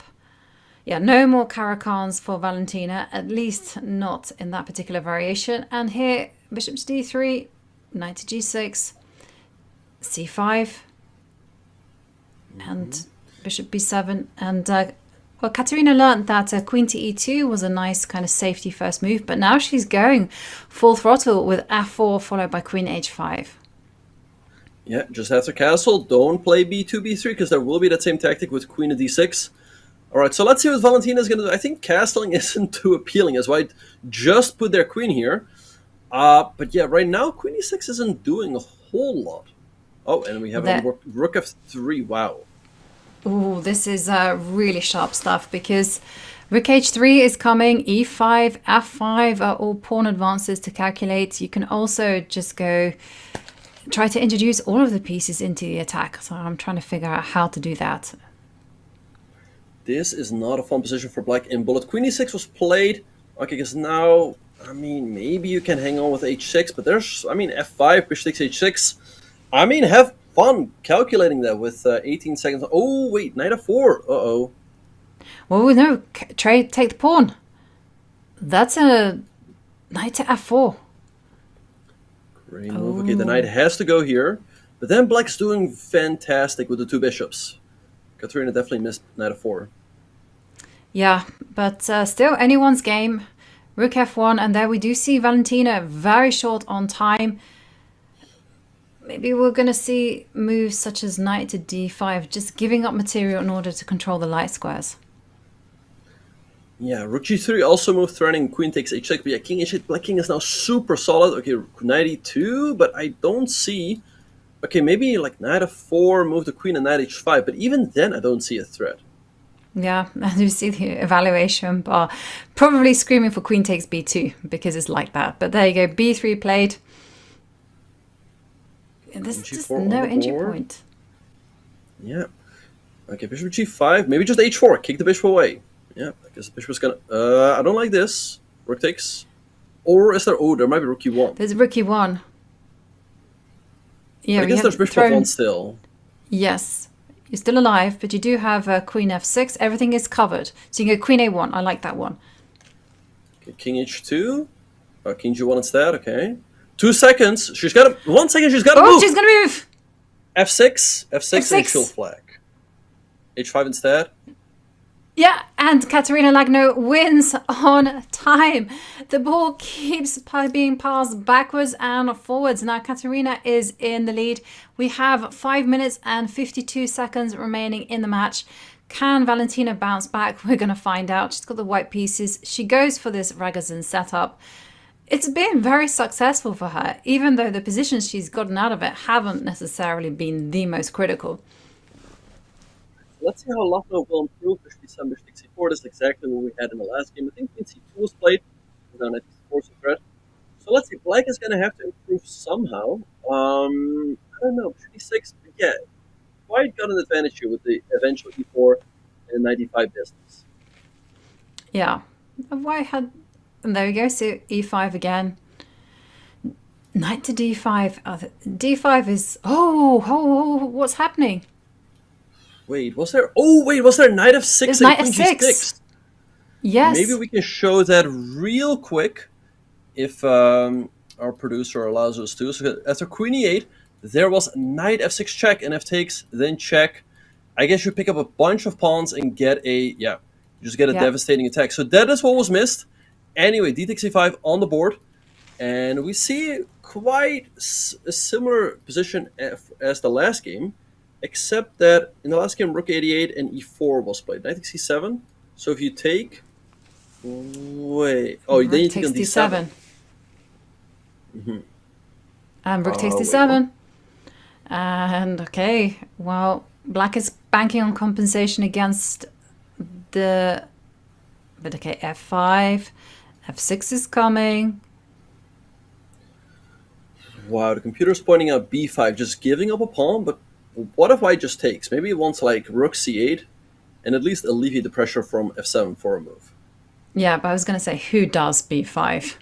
I mean, you can't find those kind of moves with 2 hours on the clock, let alone 20 seconds. And there we see g5. Oh, there's a lot of pressure against f7, so that's why g4 would be a great shot. But queen to d3, isn't that bishop takes f7? Maybe there was queen takes. So queen f5 was played. Now black is very happy to get one pair of rooks off the board. But still there's a lot of pressure. Rook d8. You have to keep defending this point over here, which is so annoying. Queen g6.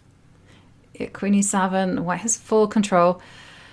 Okay, guesses now it's just operation push those queenside passes. Go a4, b4, a5. Let's go. Right, so at least now Lagno can move her queen. She goes bishop d8 instead. Queen a7, okay.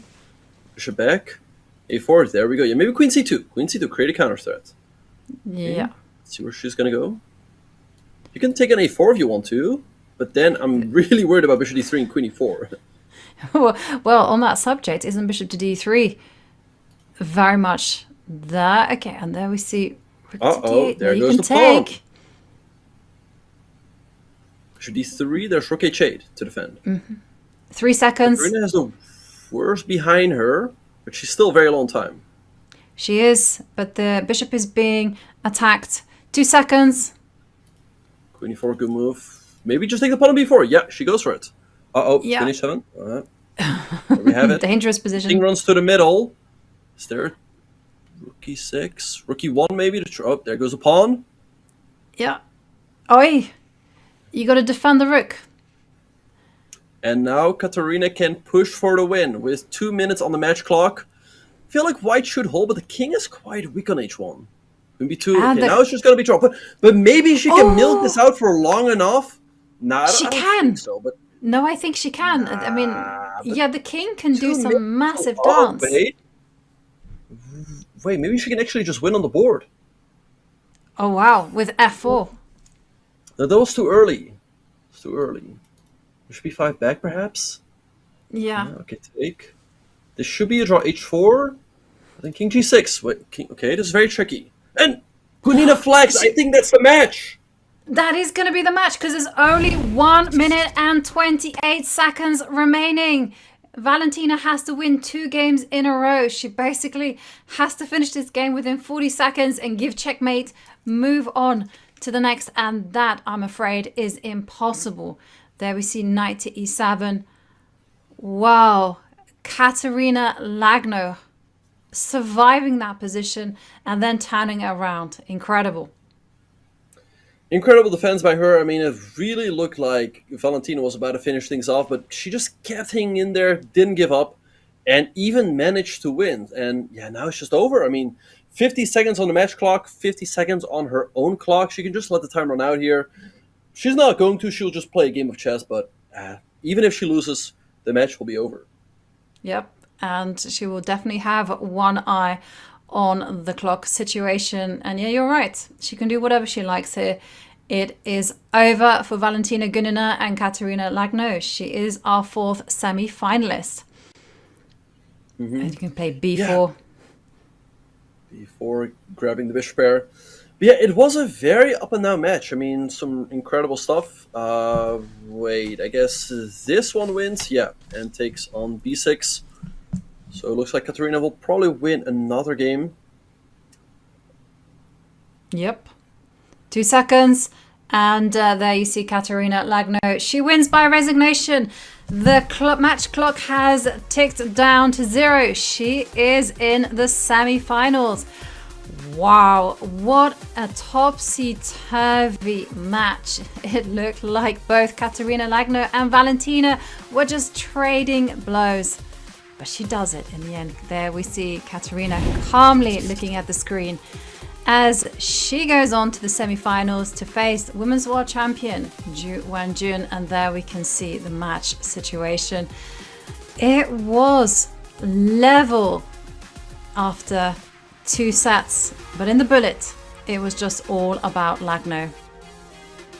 Yeah, she was just a little bit better, a little bit faster. And yeah, I think Gunina could have done a better job managing her time. Also, not flagging at the end. And that's how Kateryna deservedly won the match. But yeah, what a roller coaster it was. Yeah, absolutely. Full of entertaining moments, also show-stopping moves. But we're going to go on a quick break because when we come back, we're going to have an interview with Kateryna herself.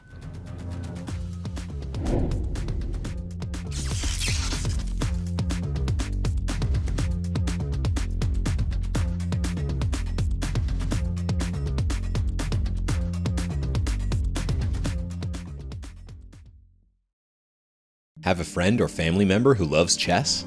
Gift them a Chess.com membership today and see them take their game to the next level. You can choose a gold, platinum, or diamond membership for 1 month or 1 year. Want your gift to arrive on your friend's birthday or on a holiday? Gifts can be scheduled to arrive up to 90 days in the future. All premium plans include an ad-free experience, unlimited puzzles and lessons, and unlock all bots. Go platinum to add unlimited game review or diamond to unlock insights and coach explanations. Give the gift of chess today. I was banned for foreplay without any reason.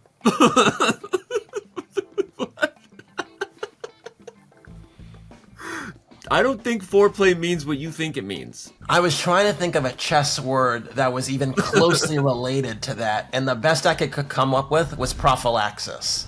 Chess.com appeal, not cheated, default, GPT 3.5, user, write to appeal message that I have not cheated on Chess.com, chat GPT, subject, appeal for fair play on Chess.com. Oh my gosh. Templated responses, are similar to me as templated chess games, right? Using engines, like, you know, own up to the decisions you made or the mistakes you made. Give us a candid response, and you know, our team does read these messages and are pretty receptive to folks that are forthcoming. So, you know, you basically told on yourself. That's what you did with that the GPT response. Or at least get better at copying and pasting and remove that it came from ChatGPT in the future. Yeah, I mean, you said the quiet part out loud, basically, in the way you delivered that message. What are we doing? So, you know, you gotta, again, do better. Eat your with ketchup. Happy New Year, stupid Chess.com.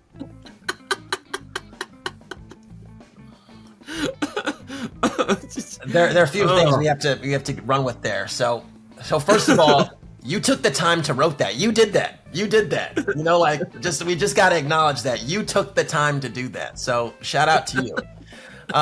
Secondly, I love the holiday spirit embedded in that. Like, it did remind me of Home Alone and Merry Christmas, you filthy animal. You know, like, that was the vibe it was on, but like chess wise. And then, yeah, I mean, you did that. So, you know, hopefully you're ringing in the new year, or you rang in the new year well, and you know, 2024 has gone a little bit better than evidently 23 did on our site.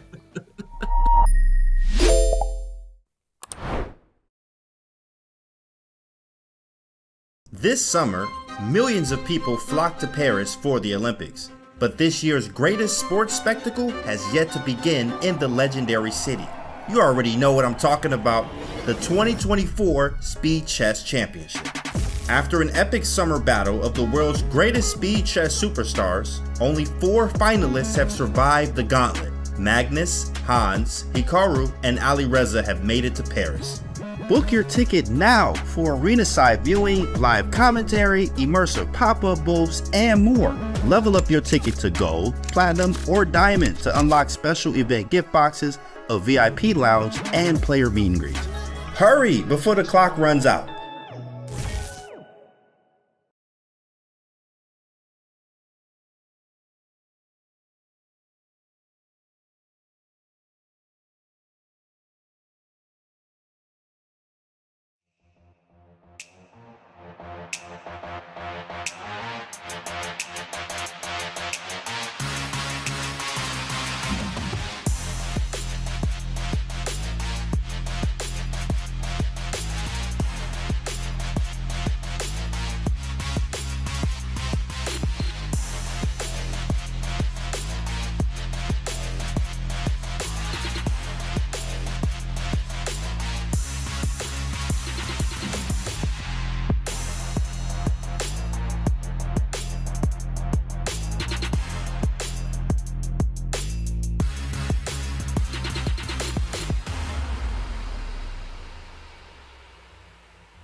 We are back, and with me is our 4th semi-finalist, Kateryna Lagno.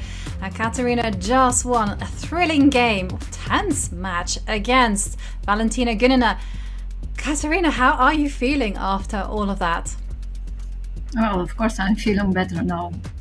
Relieved. You're relieved. Now, talk us through the match, because it swung back and forth. You know, Valentina came out with an advantage in the 5+1, and then you struck back. But then you finished the 3+1, losing 2 games in a row and leaving us with a very tense situation. How did you recover? Well, actually, I'm kind of used already to lose some games. Yes, playing online chess. So, well, just I checked my games during the break, and just to see where I made a mistake in the openings, and that's all what I have done, and tried to, you know, not to lose the pieces in one move. So that was the main goal for the bullet. Yeah, because I was just going to ask you that, like, how do you prepare for bullet chess? because play goes past so quickly? Well, I played some bullet yesterday, just to feel the game, to stay in shape, and I also played some 3 minute games. So just yes, to practice a little bit, but I cannot say that because of that or thanks of that I won the match. Well, probably it helped me, but anyway, I was kind of lucky in several games. So, and I think also that Valentina, I'm not sure, but as I heard, she might be in Vladivostok right now, and it's probably very late for her, and I feel very sorry for her because, well, as I know, it's +7, yes. Yes. Difference. So she must be very tired. Yes, and but she did mention it was her dream to go to Vladivostok. But you played absolute fantastic chess there. So I was going to ask, how do you prepare for such a match, especially against someone that you know so well, such as Valentina? Yes, I checked briefly some openings, just to know what I'm gonna play in very first moves, and that's all. I think I was busy all the day with my children, so I don't have really so much time to prepare.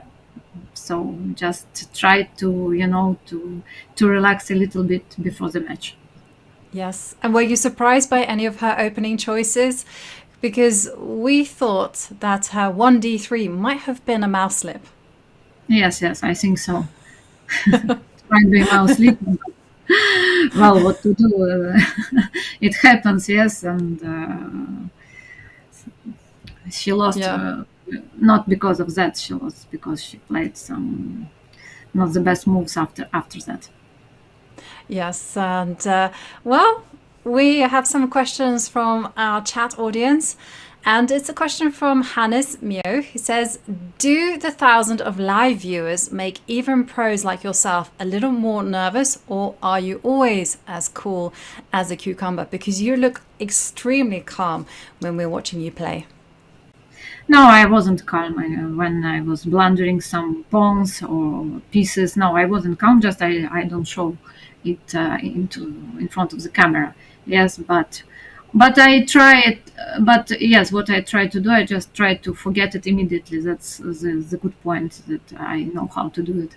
So, and well, no, I'm playing chess already kind of more than 30 years, so I'm kind of used, yes, to have some audience around, and it feels great. And well, just I just want to play better. That's all what I want, because sometimes it just it's a shame sometimes, unfortunately. Oh, we thought you played excellent chess. We were very impressed by your fighting spirit. But how different is it for you to play online chess rather than over the board? The main difference that I don't play it so often. I don't have time to practice, and well, I need, yes, at least to play some games before, like I did yesterday, for example, because my first match against Alwa, I didn't prepare at all, because I was playing a tournament, another tournament in classical chess, so I couldn't play more. So, and I felt like, well, I don't see the board, like I should see it. So, and that's why yesterday, yes, in the evening, I tried just to play some Blitz, and well, I think that's all. That's all what at least I can do. I don't know. Yes. Maybe there is some puzzle rush to solve. Yes, it would be nice, but as I told you, I don't have so much time. Yeah. You mentioned that your children, you're looking after your children. Are they supporting you? Are they watching your games? Do they come and give you a high five when you win? No. They know that they should stay calm and like not make many noise, like just because I want to be concentrated. That's what they know what to do. Like. Okay, Mummy's at work. I like that. And we also have a question from Freeman48, who's noticed that you have champagne on your shirt. What is your favorite brand of champagne? No, I don't drink a lot of champagne. It just I found out that it's funny, like it's written "Mama needs a champagne," like. Well, but yes, I don't drink champagne a lot, just for New Year, so I cannot tell you that I'm a specialist. No. Yes, and looking ahead, you are going to be playing Ju Wenjun in the semi-finals. Obviously, you've played her before. What is your preparation going to be like for that match? Well, as always, I will check some openings, and I will play some Blitz games before the match, and try to sleep well before the match, and that's all what I can do. There's no secret, unfortunately. Well, it's a good strategy and it's worked to perfection so far. Thank you very much, Kateryna, for joining us, and congratulations once again on your victory. And there we see Kateryna Lagno. She is our 4th semi-finalist, and she will be meeting Ju Wenjun tomorrow, when, of course, the play will be explosive. It will be exciting. It will be perhaps even more exciting, as we'll be finding out the 2 finalists after a very long day of action. Benjamin, but it has been such an exciting day today. It truly has been, yeah, and we have some very exciting semifinals to look forward to tomorrow. I mean, today was fire. I think tomorrow is going to be even more fire. Absolutely. Let's have a look at those matchups as we see Vaishali Rameshbabu against Polina Shuvalova. She's perhaps been the dark horse of this event, defeating both Zhongyi and also Hou Yifan. And then we have Kateryna Lagno, the Bullet Queen, playing off against the 4-time current Women's World Champion Ju Wenjun. So which of these matches do you think is going to be the closest? I think they're both going to be extremely close. I mean, both Vaishali and Polina, they have made their way into the semifinals after defeating some incredible players. But also Kateryna Lagno and Ju Wenjun, in my eyes, are 2 of the pre-tournament favorites. So I think that one is going to be a nail-biter. But also the first match. Yeah, absolutely. I mean, we're going to have 2 mouth-watering matchups. Today, we were treated to such incredible chess, amazing fighting spirit, but in the end, we saw 2 victors in the form of Ju Wenjun and, of course, Kateryna Lagno. Benjamin, it has been an incredible day of chess, as I mentioned, and I want to thank you for joining along and being part of this every move of the way. And I also want to thank you at home as well for watching in, tuning in, and sharing in the excitement. Tomorrow, we're going to be back with those eagerly anticipated semi-finals. It's going to be intense, it's going to be exhilarating, and you don't want to be missing this one. Thank you very much.